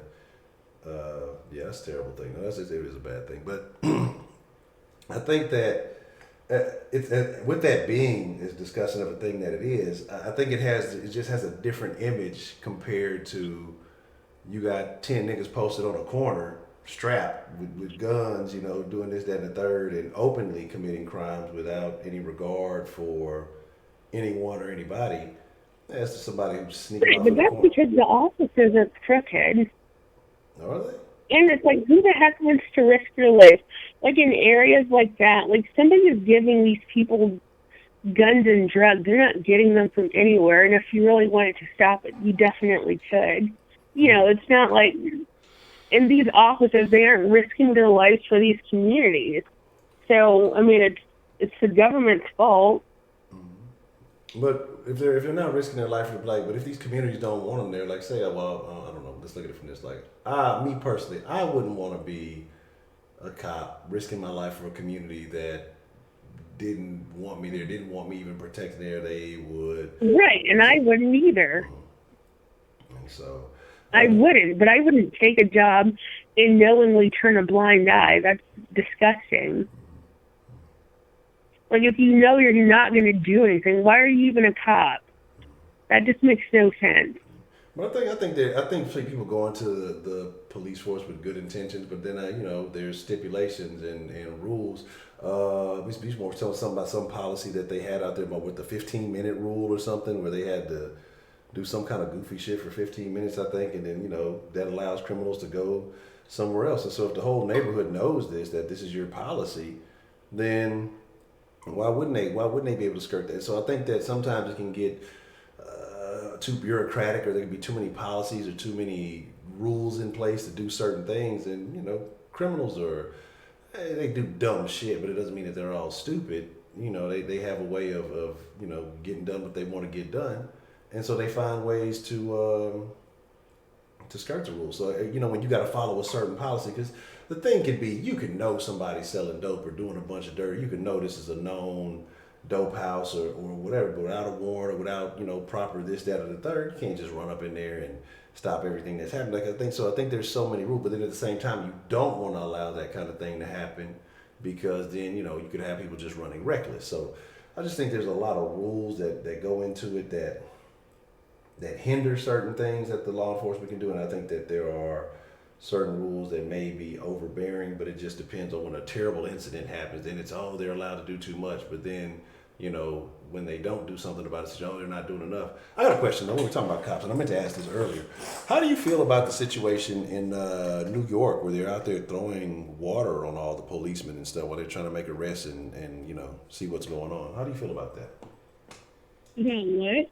Have you seen the videos like up in New York? I don't know if they're still doing it, but when they were having a little heat wave, that people were pouring buckets of water on the cops. Like, the cops were trying to make an arrest, and there was like one, they were pouring a bunch of buckets of water on him, and one of them threw the bucket and hit him in the head, and then it was two other ones, like the people that called them out, because I guess that they were having a big water street fight or something. The cops really weren't even going to do anything about it, and I guess as they were walking away, they started pouring water on them, like just buckets of water, throwing water on them, and they're in their uniforms and they're just soaking wet and just kind of drenched. Like, do you think that's acceptable? Do you think that's okay? Should the cops not do anything about it? What do you think should happen with a situation like that?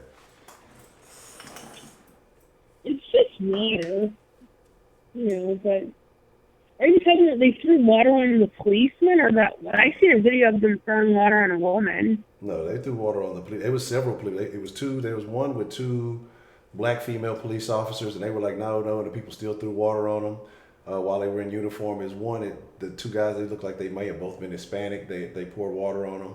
And there was one guy, while he was making an arrest in the middle of the road, they came up and they threw a few buckets of water on him, and then somebody hit him in the head with the bucket while he was trying to arrest someone.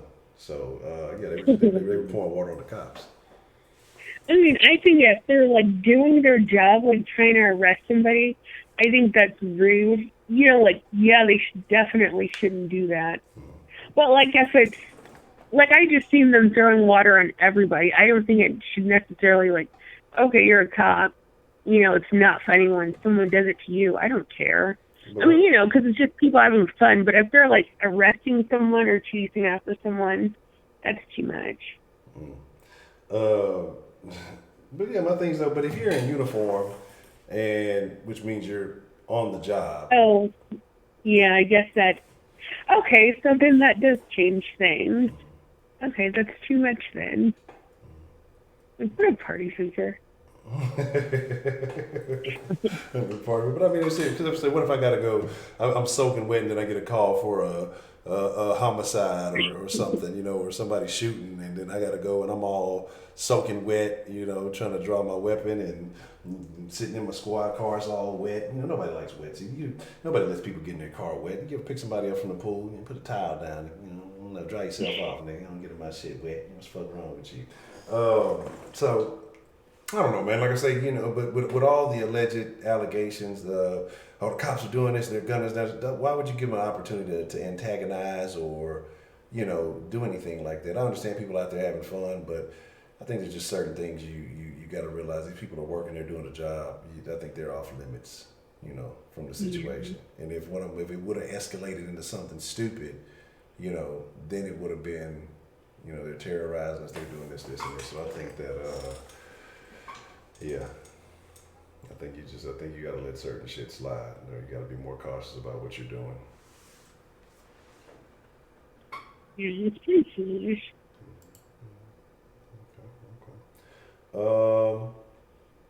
It seems like porn water. Yeah, I mean, I'm sure there's some form of assault. It has to be some type of assault. I'm sure hitting them in the head with a bucket is definitely assault. Oh my gosh. But I'm sure pouring water on them or something, it has to be some type of assault in some form. So. Yeah, definitely throwing the bucket. It's assault. Okay. Anything else that you would like to add? Any other thoughts that you have regarding these situations, the things that have taken place, schooling, education, any of these things? Just that I think they should probably start with cleaning up the government, because everyone's probably crooked. I think so. Doesn't that make it difficult? Do you have to bring an outside entity? Does it need to be a federal type of audit, or do they? How do you think they should go about that? Well, they do federal audits all the time on police forces. They do. They should. You know what I'm saying? And so, what do you think about Professor Trio liking to wear Uncle Jean shorts? Oh my God. He probably looks like the guy at the cookout. I love how he said, no. Like, I know he wears jean shorts. He's funny. He's terribly funny. He's like, no, what's wrong? Yeah, he definitely wears jean shorts. Did you ask him if he wore Bluetooth? No, I didn't ask him. I think he wears a Bluetooth. Do you think he wears a Bluetooth? I think he does, because he has the headset for the job, so I guess that counts as a Bluetooth. So. Oh my God. I knew he was calling from a headset. With jean shorts, maybe the Grill Master sandals, because it's a walk day. But not strapped up in the back. He's running down the hill. Yeah. Them Grill Master 2s, man. That's tough. Maybe he has on socks, maybe not. I don't know. Wonder how does that play out? That's tough, man. That makes me think of a coach. I used to have a basketball coach. He was a basketball coach, but he wore the fucking cookout sandals to coach in. And we used to call him powder donuts, because I guess he was putting foot powder on his feet or whatever, and he wore the fucking open sandals. So it's like, you can see this dude was really, really dark too. He was black as shit. He was like, I don't like him, so fuck him.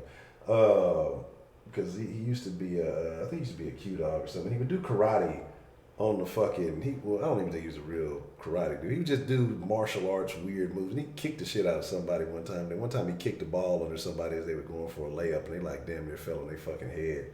And he would just do shit. And we got into it. We bumped heads a couple of times, and I went with the stupid shit. And the other motherfuckers was afraid of him, but shit, I was bigger than he was. But he had them fucking dusty looking feet, so we used to call him fucking powder donuts. But I think him shoes all the fucking time. You have flea feet?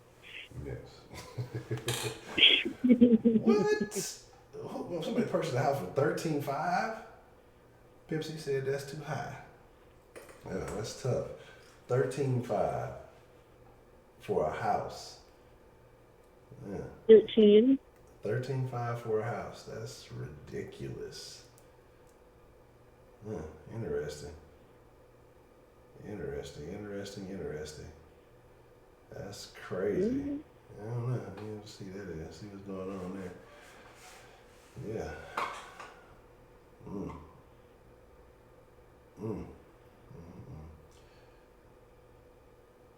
That's crazy, man. That's okay. Anything else, Miss Ashley? No, that's it. All right. Well, I appreciate you calling in and sharing your thoughts on the topic this evening. All right. Thanks for taking the call. All right. Shout out to Miss Ashley. Next time she can be calling me as Miss Ashley Umar. Look, man, I ain't gonna lie to y'all, Jack. We'll make this the last call because I am getting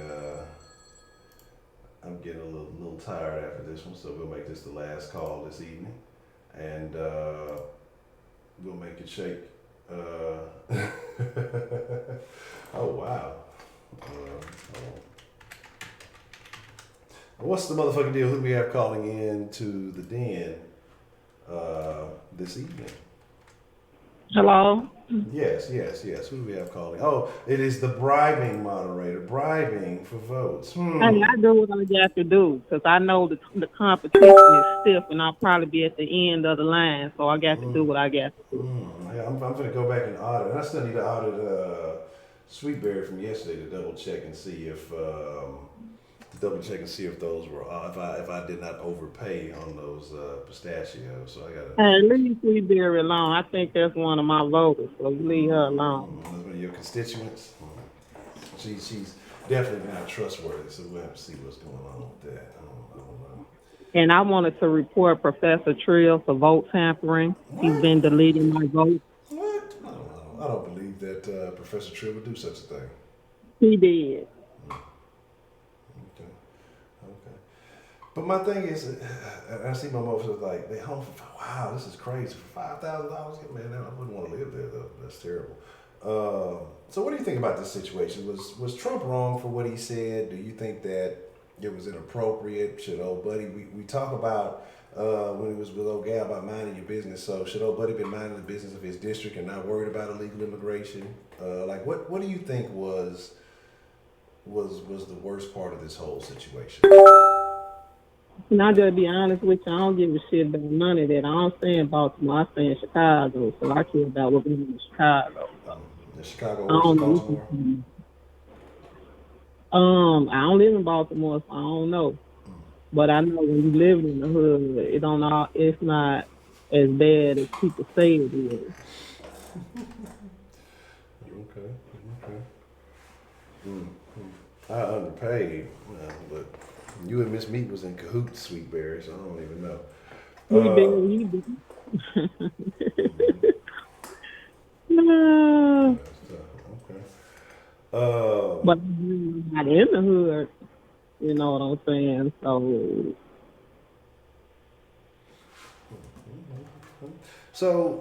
But you don't think you don't have issue with it? So, I mean, even if you don't live there and you're not too worried about those issues, but do you think that old buddy should have, but do you think it was offensive? Well, let's avoid all the other details. Do you think that him saying that the place in which his district was rat and rodent infested, do you think that's a racist thing to say?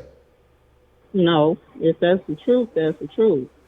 You can have rats and roaches anywhere. No.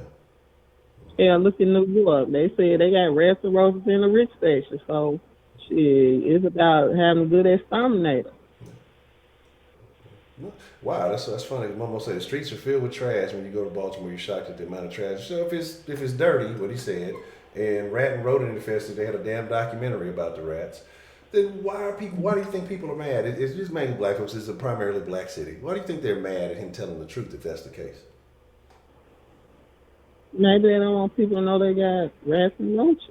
Well, why don't they get rid of them hoes? No, I'll be honest. I don't know if it's that bad. Look, some of y'all cool, but I don't know if I can eat any food from Baltimore if they acting like that. Look, if it's that bad, nah, I'm just fucking with y'all. But why do you think certain networks or certain places are trying to turn this into a racial spin? Like he's saying, this is racist because he said something that is factual, whether people want to know about it or not. Why are they trying to leverage this into a racist accusation? Have he actually been there to see the rats? I don't think it matters if he's been there or not. I think if you have information. Is it something he saw or just something he heard? Oh man, I'm not sure. I'm sure he has advisors and information. I'm sure he's been places. I don't know if he's actually set foot down there. They might have hit him with that no-fly zone. In Chicago, they was telling him he can't come through. They don't want him over there. They don't want his help. They don't want to fuck with him. If he is invested and he worried about it, then he should get money to help clean it up. Then What if it's, but what if it's this man's job? Why should it be this bad? And this man telling him, well, actually, okay, that's a good point. Say Trump does say, okay, hey, you know what, y'all got a problem. Let me throw some money at the problem. Let's get this problem solved. And Trump fixes the problem. How does that make the man who's been in charge for 40 years look? If that's been his district and he hasn't been able to get the problem solved, but Trump comes in a couple of years and he fixes the problem. How does that? they need to exterminate. That's what it means. That's what that means. If he can't clean up his city, then he needs to go too, just like the rest of us. That's tough. I don't feel like it was racist though, but hey, that's just my opinion. I don't think so. I mean, if there's facts behind what's being said, I can't find it offensive. I think it's more of a poverty issue than a race issue anyway. Because I would think if people could afford to get the rats and roaches out, they would do it. But how do they get there in the first place? How do they get that bad? Nobody did nothing about the problem. And rats and roaches multiply fast. Shit, if you don't take care of it, then it's going to continue.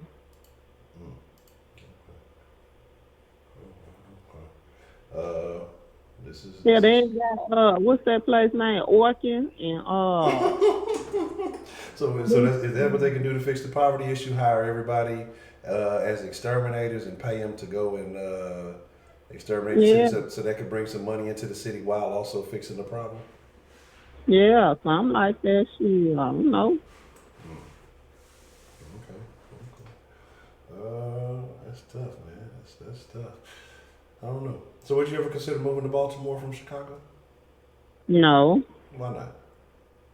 I'm good right here. Why not?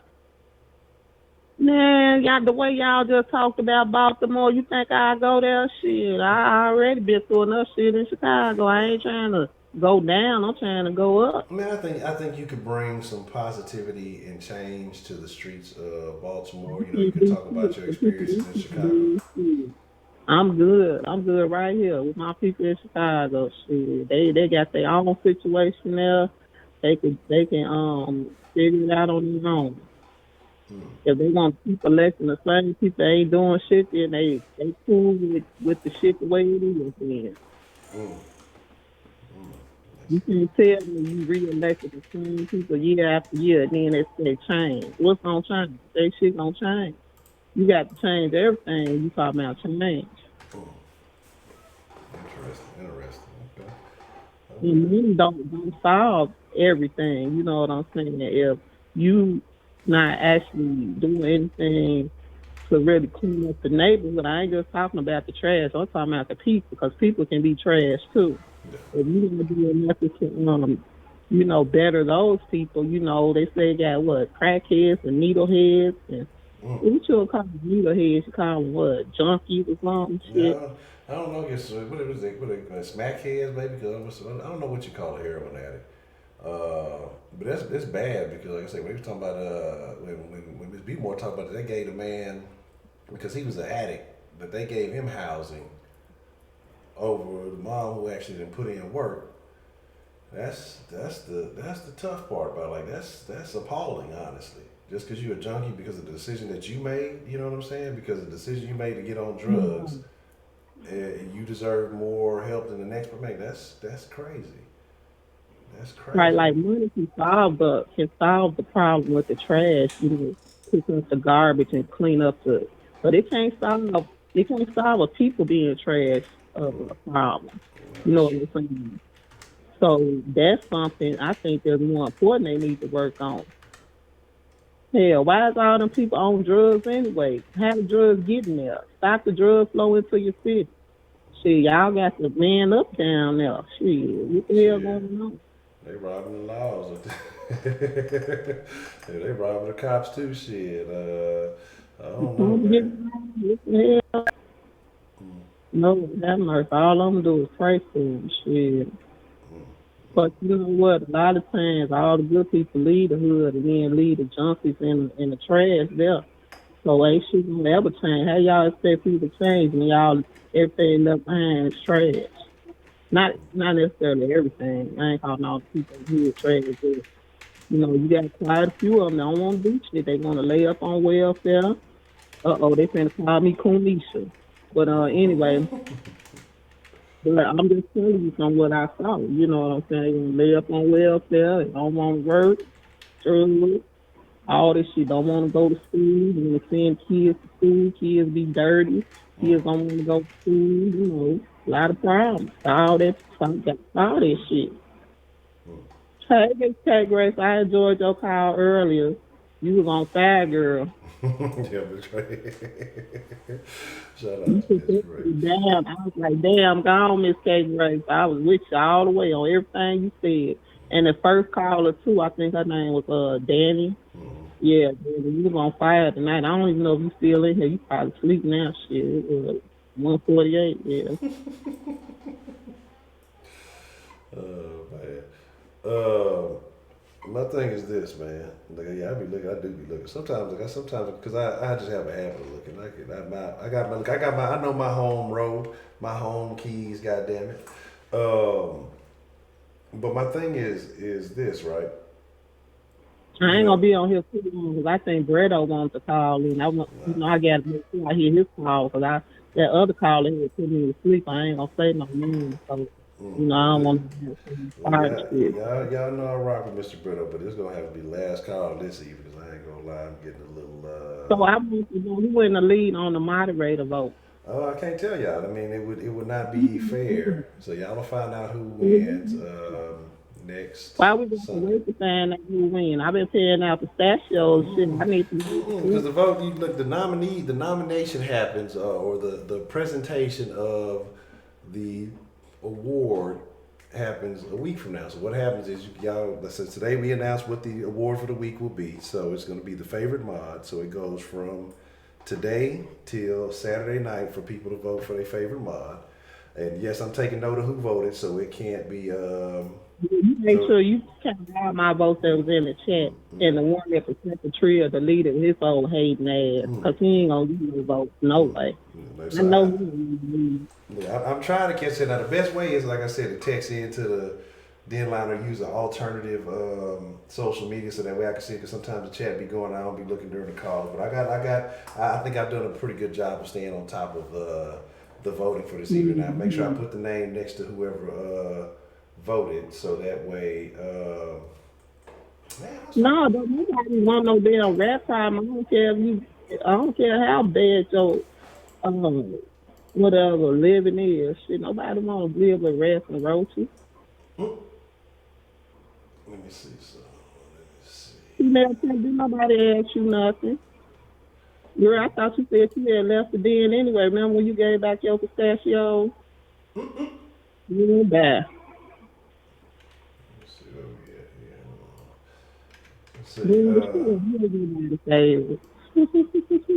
See what had happened though. See the reason why you couldn't challenge me, Sweetberry, because I stole all your pistachios out your account, so you ain't had no pistachios. But apparently you won some somewhere, and that's why you was able to get them back. So I put them back. I ain't gonna hang no more. You put my 5,000 pistachios on there for this call. No, I got you. I don't look at why. So you can pay out some more constituents. I do what I got to do. I ain't a blood brother. Like I said, vote for my team. You get 100 pistachios. That's tough. Not do it. Okay.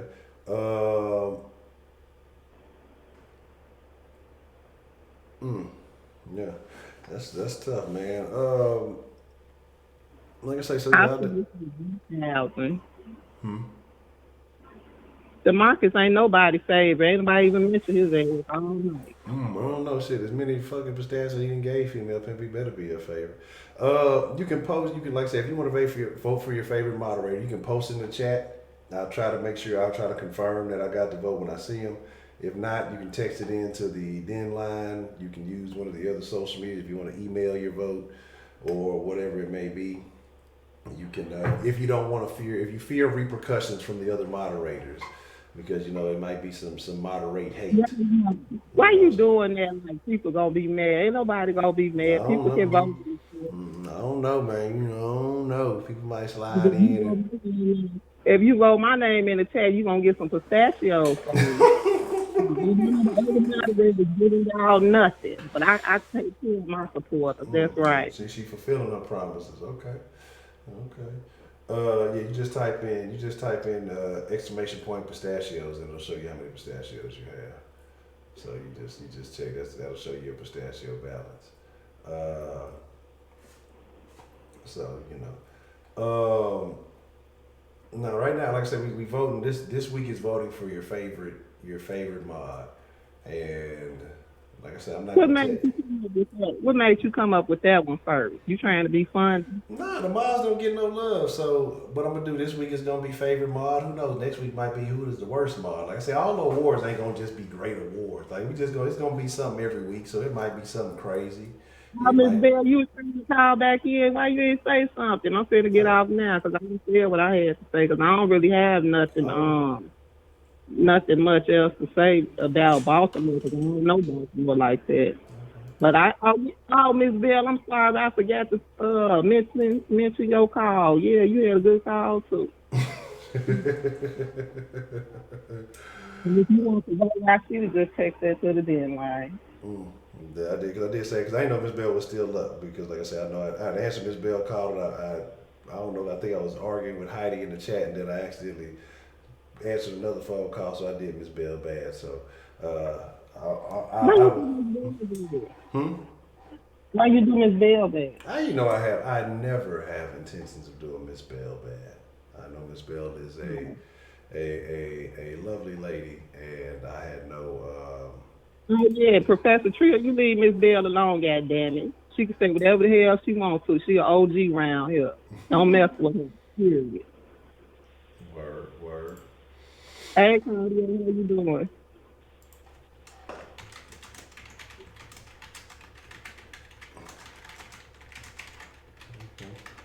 Well, Miss Bell, you gonna call back in and you a Bredo, so y'all take care. Yeah, don't forget 100 pistachios. Go around sheet. If I see it in the chat, you get that 100 pistachios right then and there.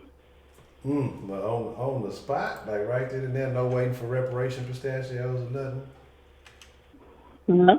Say no waiting for a reparation pistachios. You get them right then and there. I got enough pistachios to pay my people. I ain't got to wait on reparation.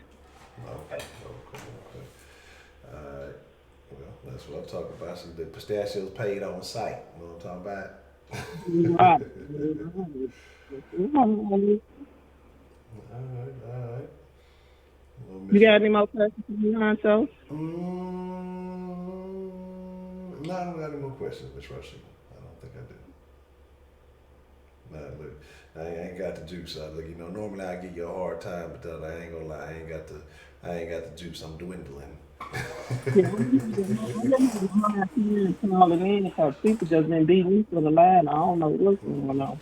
It's all good. Like I say, I'm allowing the long calls and all that stuff tonight because tomorrow I'm laying the crack down. Like I say, we're gonna tighten up on the den. We're gonna do some other things. It's gonna be a revamped, revived, super live den tomorrow. So that's what I said. We just enjoying some of the old den ways this evening, and but I'm gonna be back Yeah, at I'm it. waiting on that matchup. Those matchups, I think that's gonna be real fun. Yeah. I gotta start seeing who really down for who just talking and who really want to get their matchup on, and like I said, we'll figure out how we do it. Maybe like I said, probably have to be via Skype or something like that, and I think it'll be very So how entertaining. that's gonna work out? We gonna vote for them, or we gonna go Nah, for the winner? Or I think we can either do like maybe a vote or we'll see we'll take calls to see who feels like who was right about whatever the issue may be or I mean we'll take okay. a chat vote. We'll do like a little poll thing. You just have to vote like we'll record it through a little bot or whatever. We'll figure it out. Okay, I think that'd be the easiest just to vote for the winner at the end of the split debate or whatever. Okay. All right. Well, that's a bit, Mr. Rashid. Like I said, we get it figured out, but like I don't know if we're gonna do it next week. We was like I said, see how soon folks is ready for it. But yeah, we're gonna have some new stuff coming to the deal. We're gonna reliven this thing up before I lose all the community. Yeah, people been jumping ship. It's Who all called good. somebody stupid only? I don't know where y'all at. I don't know, y'all done lost y'all. Um, that's tough. Maybe that's how you know, because he got property, so maybe that's how you know what's going on. Okay, well, I'm gonna get off now. Well, that's a bit. I appreciate you calling in, You Miss Russ. said vote for me enough time. I ain't gonna end the call back with me and the people that say vote for Rashida, then they get 100 pistachios. Robbery at its finest. That's tough. Hey, I'm from Chicago. We do what we got to do. And I still lose and might lose the pistachio, but that's okay. I'll be calling in to make them back up. Well, look, you owe somebody some stat. Okay, I don't know. Now some of the numbers are getting interesting. That's all I'm gonna say. What you got to say they getting interested? Just tell us who in the league. I can't do that. Yeah, we got until Saturday because that might make some people biased. If I say so and so is in the league, and some people might be like, well, I just don't like them. I don't want them to win, so I'm gonna vote for somebody else. So I got to remain fair until next Sunday. I'll tell y'all who's winning, but I will encourage y'all to continue to vote. If the people in the chat know their favorite moderator Rashida need help, then they gonna cast their vote. So I think you should reveal who in the league. We should do an update. That's right. Well, that's tough. Ain't nobody vote for you, female pimp. Dream on, dream on. But with that being said, I appreciate you calling, Miss Rashida. We'll get to this bill. There we go. Okay. Lay it down after they cloud with it. But I appreciate it. You gonna be on tomorrow, right? About 1. Yeah, I'm gonna be on at 1 tomorrow. I said about 1. So you don't ever be I'm on. gonna be on at 1 tomorrow. If I ain't on at 1 tomorrow, I'm gonna give you specifically. Oh, you just woke up, Miss Grace. Well, yeah, I don't know if you heard, but I say your call was on fire, girl. You did that. I was with you on everything. I'm like, yeah, Miss K, amen, sister. Yeah. If I ain't ready for 1 o'clock, if the stream ain't starting at 1 o'clock tomorrow, one-on-one might not count. If it's not started by 1 o'clock tomorrow, I will give Rashida 25,000 pistachios. So y'all make sure y'all hold me to that. With your Wi-Fi, because I need my 25,000. I got like out shit. That's tough. That's tough, man. And I'm gonna remember this too. Don't try to delete this off the screen, because I'm gonna remind you. I want my 25,000 tomorrow. You ain't gonna come in about 100. Somehow this stream gonna be corrupted. I ain't gonna know if it's gonna. CPC fan. That's right. CPC fan. We're gonna see. We gonna see. Yeah, see, I can't be providing. I can't. That's like government funding to buy more votes. You know, I got to make sure I'm on time. So. You know, I had a quick story about being late for work, because at work I was late occasionally. So they, yeah. Anyway, moving along. They had a meeting about it, right? And then everybody looking at me like I'm the reason for the meeting and shit. You know what I'm saying? Like I'm the only one that come in there late. And everybody be coming in there late. So why all y'all got to be looking at me? The color too. That's just wrong.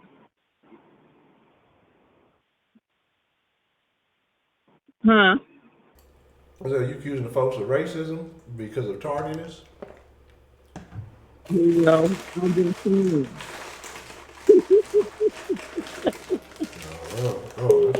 People coming in after me, but everybody looking at me. They should have been looking at each other, because they was all coming in there late too.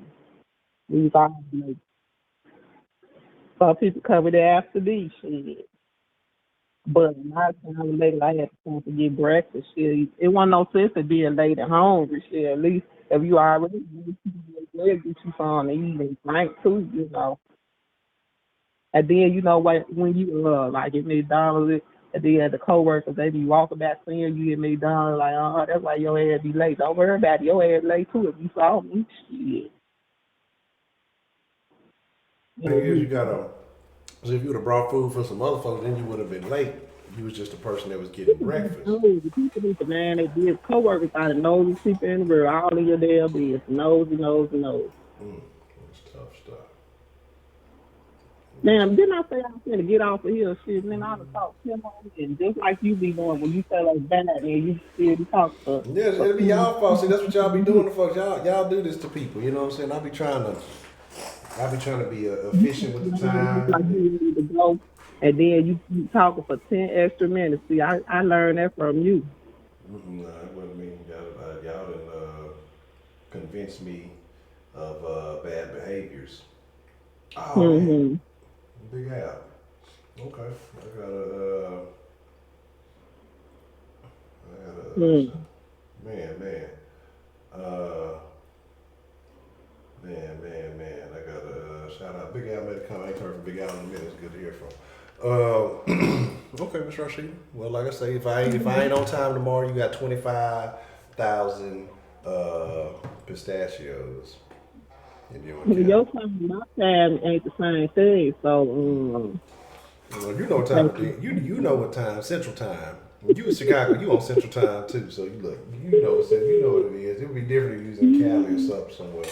You in the mix.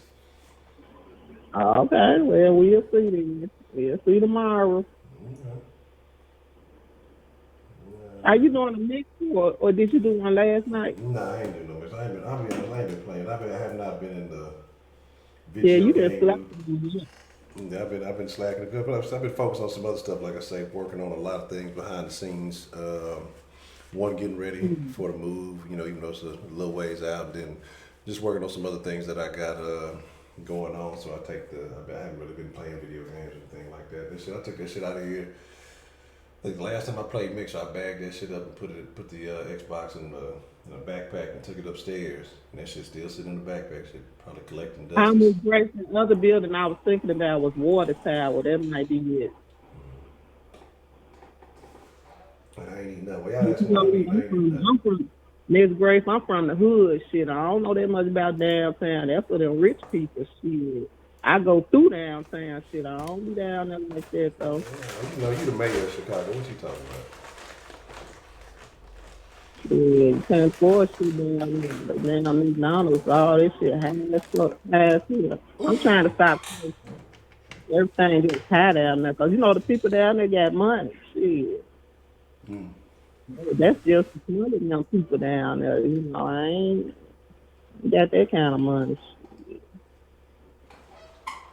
See, here's the thing. See, you the mayor, and you down there hanging out with Jesse. You had the story before everybody. You over there kicking it with Jesse. You had the inside scoop. All right, exactly. He knows. How did this thing about you were down there, so you had the evidence, you had the proof. That's why you knew he was fraud. You know what I'm saying? Because I know y'all probably be at that expensive Subway. This fraudulent ass. I hope they ran his ass up out this city, shit, and never come back. Stay your ass in Hollywood with that bullshit. Hey, anybody checked on R. Kelly? I wonder how he doing. He was trying to transfer out that jail here. That's tough, man. I was gonna write my dog a letter. I was gonna send him a kite, man, but I thought that might be a bad look. So I said, I'm gonna catch him on the next one. I ain't gonna holler at it kills like that. Not right now. It's too hot right now. They might try to link me to something food with kill. Trying to support out. All right, for the 8th time.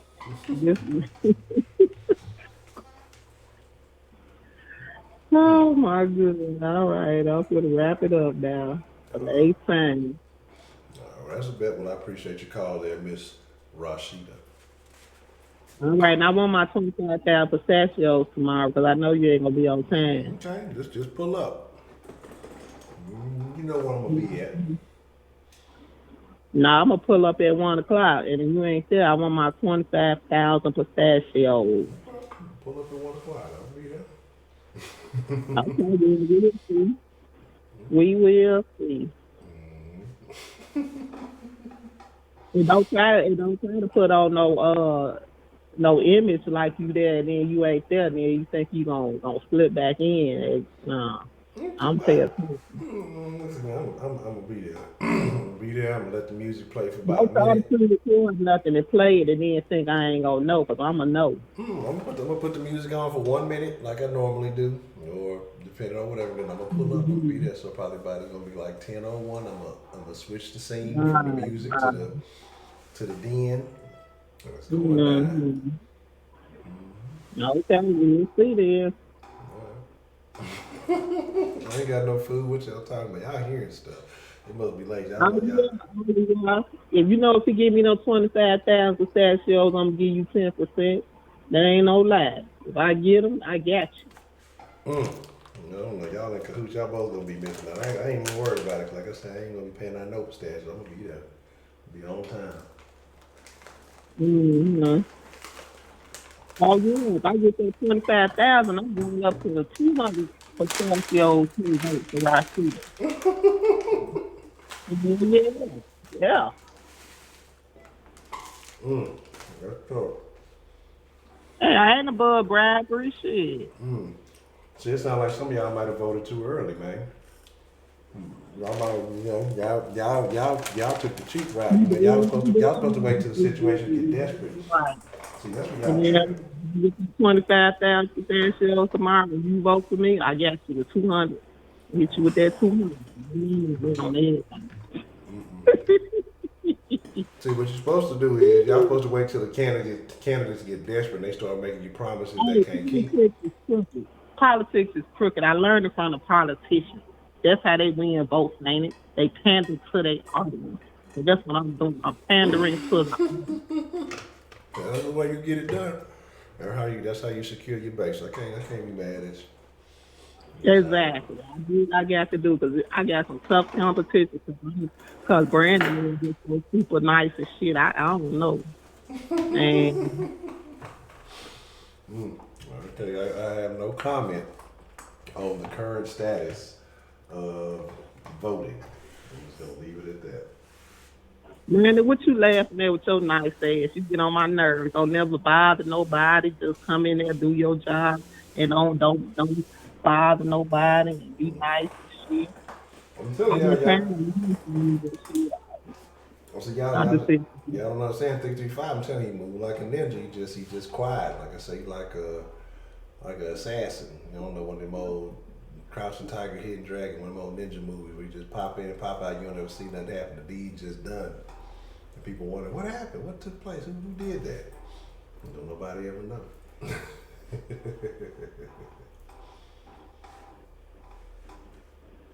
No, I don't do empty promises. I've been paying out the pistachios. I said I was gonna pay it out, so I don't play that.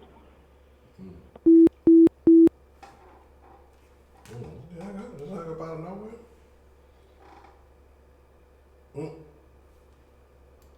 Damn.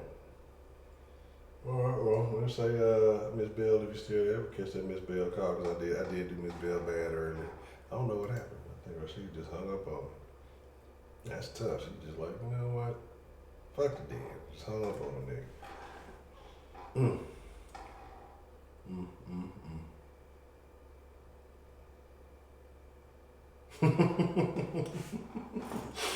Yeah, I'm telling you, man. I'm telling y'all just don't know. I'm telling y'all, no, I have never had a complaint. Nobody has ever said anything negative about three. Only people who've ever said anything negative about 335 are. Let's see. I don't know if this is the. Miss Bell called in. I don't know if the den line tripping. What's the motherfucking deal? Who do we have calling in to the den this evening? Hey, it's Bill. How you doing, Hey, Mr. Honcho. Bell? I actually fell asleep. And I don't do that too often. It's been a long-ass Sunday. I've been up since 6 this morning. Well, wait a minute. That was yesterday morning. So, because it's now Monday morning. All good. But anyway, I got some rebuttals for friggin' Trill's ass. Okay. Okay, first of all, he's right. He definitely PMSing some kind of shit tonight. He hit everybody up all the way down the line. I don't know what the hell he was drinking. And I know he doesn't drink because he's driving, but he definitely needs some Midol. Anyway, Rashida, you were fine. It's always good to hear you and talking and just giving up. Yeah, DeMarque, I saw you talking about me being all right, being an OG. I don't know if I am an OG. I mean, I don't know how long have you actually had the den going? The den has been around, I want to say a little over 2 years. But the den, well, I guess you got to look at it from when it was the Kush Den, and then from when it became the den. And so the den. Okay, so when it got revitalized to the den, when was that? I want to say it might have been around last September. I don't think it's been a year that it's been actually the den. I don't think it's been a year yet. I think it's been like since January or February. I've been with y'all. So I guess that's a pretty good amount of time considering. I mean, today's day and age and that kind of stuff. Yeah, it's pretty good. So yeah, I've been around for a while. Anyway, let me see. What was the list of shit that I was going through?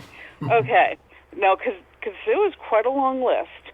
DeMarque, you're all right. You know, I'm not going to actually vote until next weekend because shit happens.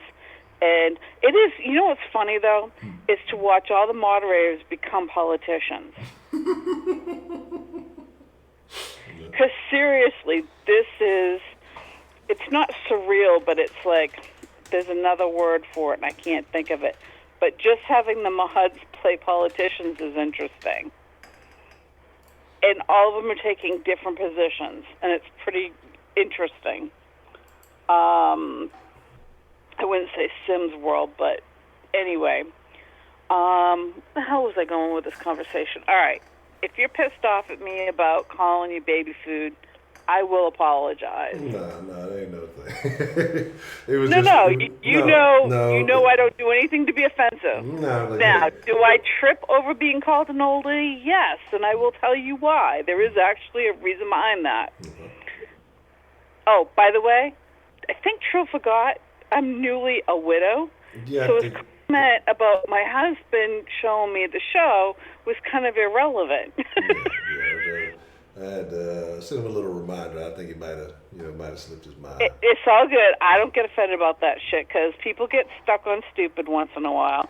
I've been known to do the same thing. So, and I've called prepaid Trill and Trill Pete prepaid, and at least I don't call any of them either Roman or the hell's the other one? Kenneth, my buddy.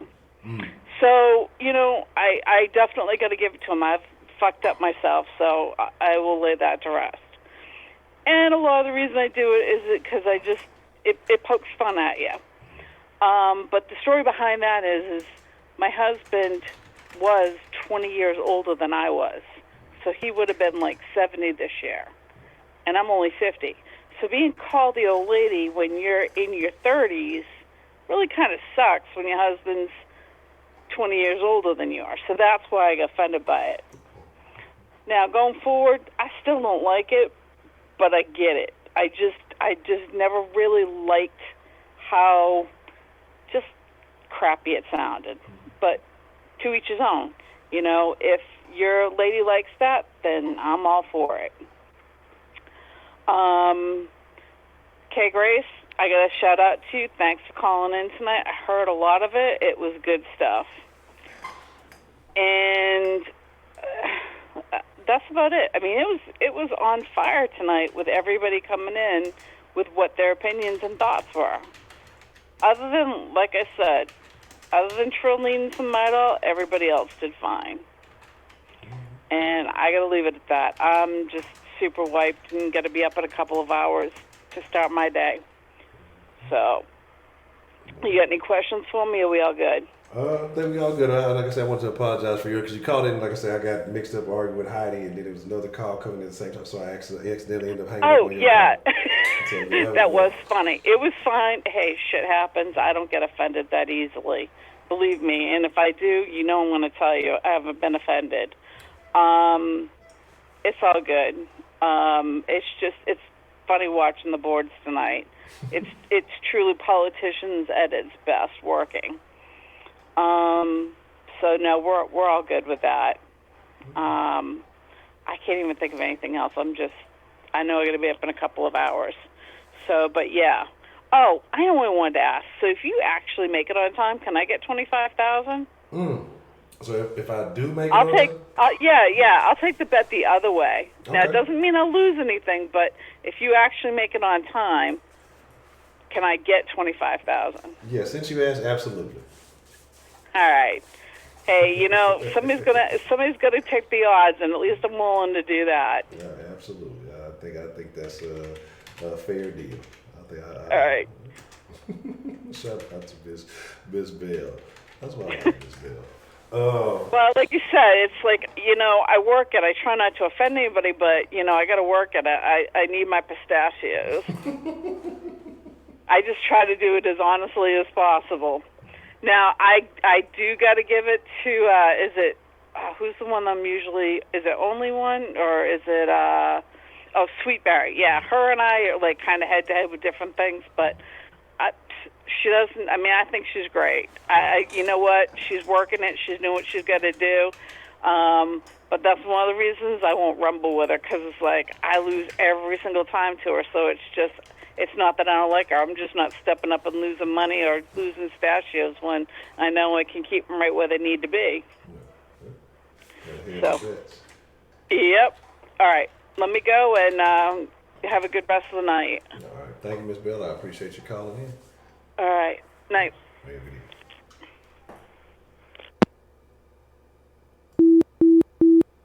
right. Time to wind down. We're 4 hours and some change today.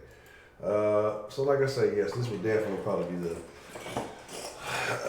until some type of special occasion or something, this will probably be the last of the elongated dens. Like I said, I got some things that I've been working on the last few days as far as improving the den looks wise and just the overall vibe. So like I say, it's gonna be different. We're gonna still stick to a lot of the core elements of the den, but there will be some differences. I'm looking at something, and so if I am on time tomorrow, Miss Bell, well, since technically the den doesn't count, Miss Bell will jump Sourberry for the #1 spot. Now, I better be late tomorrow. Terrible. So yes, I'm tired. See, this is the thing that y'all trying to play in y'all favor, because y'all know when I be late, I don't get sleep. I push everything back, and so. But until things reach a certain point, like I said, it's a lot going on. I'm working on a couple other things and just getting prepared for some other stuff. But I appreciate all of y'all. I definitely fucks with y'all.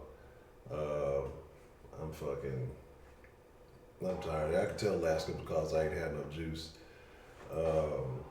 Nobody wants female pimp to be a moderator, so yeah, your own vote for yourself doesn't count. So you have no votes. DeMarcus' vote don't count because you got, I don't know, you sending butthole pictures to DeMarcus or something. So no, you can't get to. Your pistachios back? Who would do such a thing? That's a terrible idea. I don't even know how many pistachios you gave away. But I appreciate y'all. So like I said, tomorrow we'll be back at it. Like I said, make sure you tune in. Make sure you don't miss a minute, because So there'll be some new vibes, there'll be some new things going on. But I appreciate all y'all, man. Thank y'all. I'm gonna get up out of here. I ain't gonna take too much time with all of the tomfooleries. What's going on here? Let me fix this. I don't know what happened here. Take that. It's just doing what I want to do. But, it's just happened right now. That's not how it works. Let me see. Let me get this right. There we go. I'm gonna kill the shit. All right, bet. Bow. Let's do it like this. Shout out to Dan Strong, man. I appreciate the love drops. Ed Honcho HTX, Instagram, Twitter. Follow my personal social medias. I fucks with y'all. Thanks, y'all. And if you do, let me know who you are so I'll follow you back. I'll follow you back on the Ed Honcho stuff. Hit that like button, hit that subscribe button, share with your friends, whatever social media you. Let a friend know about the Den. Tomorrow starts back to weekdays, 1 p.m. Shout out to everybody who came through for the Saturday Den yesterday. Live every night, 7 days a week, 10 p.m. Central Den Show podcast. That was Saturday. Den Show live on all the proper social medias. You want to get some Den Show merch, denshowshop.com. Actually, I think this shirt is actually in the Soul Sports Shop. I got to fix that. Call or text the Den line anytime. If you want to get your vote in, you don't want anybody to know who you're voting for, you can always text the Den line, and I'll take your vote if you don't want any political repercussions for voting. If you want to support the channel, want to make a one-time donation, you can go to streamlabs.com/the Den Show. And shout out to Miss Grace, Stina Starry-Eyed, James, Dan, Diana, Betty Spaghetti, Donald Trump, and Ms. Goya for supporting the long-term success of this channel and its community. And I appreciate all of you. Again, it is an honor, a privilege, a pleasure. I am one tired Texan. I ain't got nothing else to rhyme with it. How many streams? I gotta give me some blue blocker. What are them shits? Yeah, the blue blockers. Yeah. Get some blue blockers, block out all the blue lights. I can fall asleep. I'm finna tap out as soon as I get up out of here. But I appreciate y'all, man. I do thank y'all, and I appreciate y'all for coming. I am plastered. I gotta get my mind right. It's time to take a magical journey. It's gonna be the next couple of weeks are going to be very intense on a multitude of levels. So I hope y'all rocking with it. I hope y'all ready for it. I'm your host. It is an honor, a privilege, a pleasure. I'm out. I'm gonna steal a couple of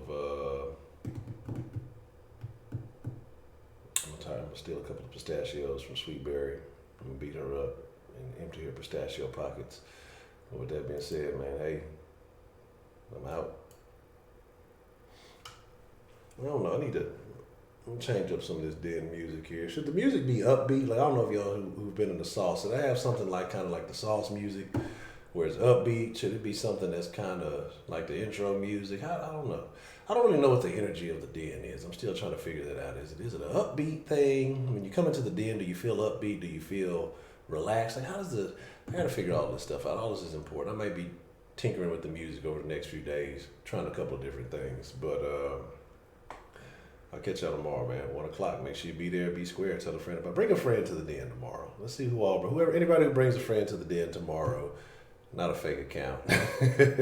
We'll see if we can hook up some bonus pistachios. But with that being said, I'm out.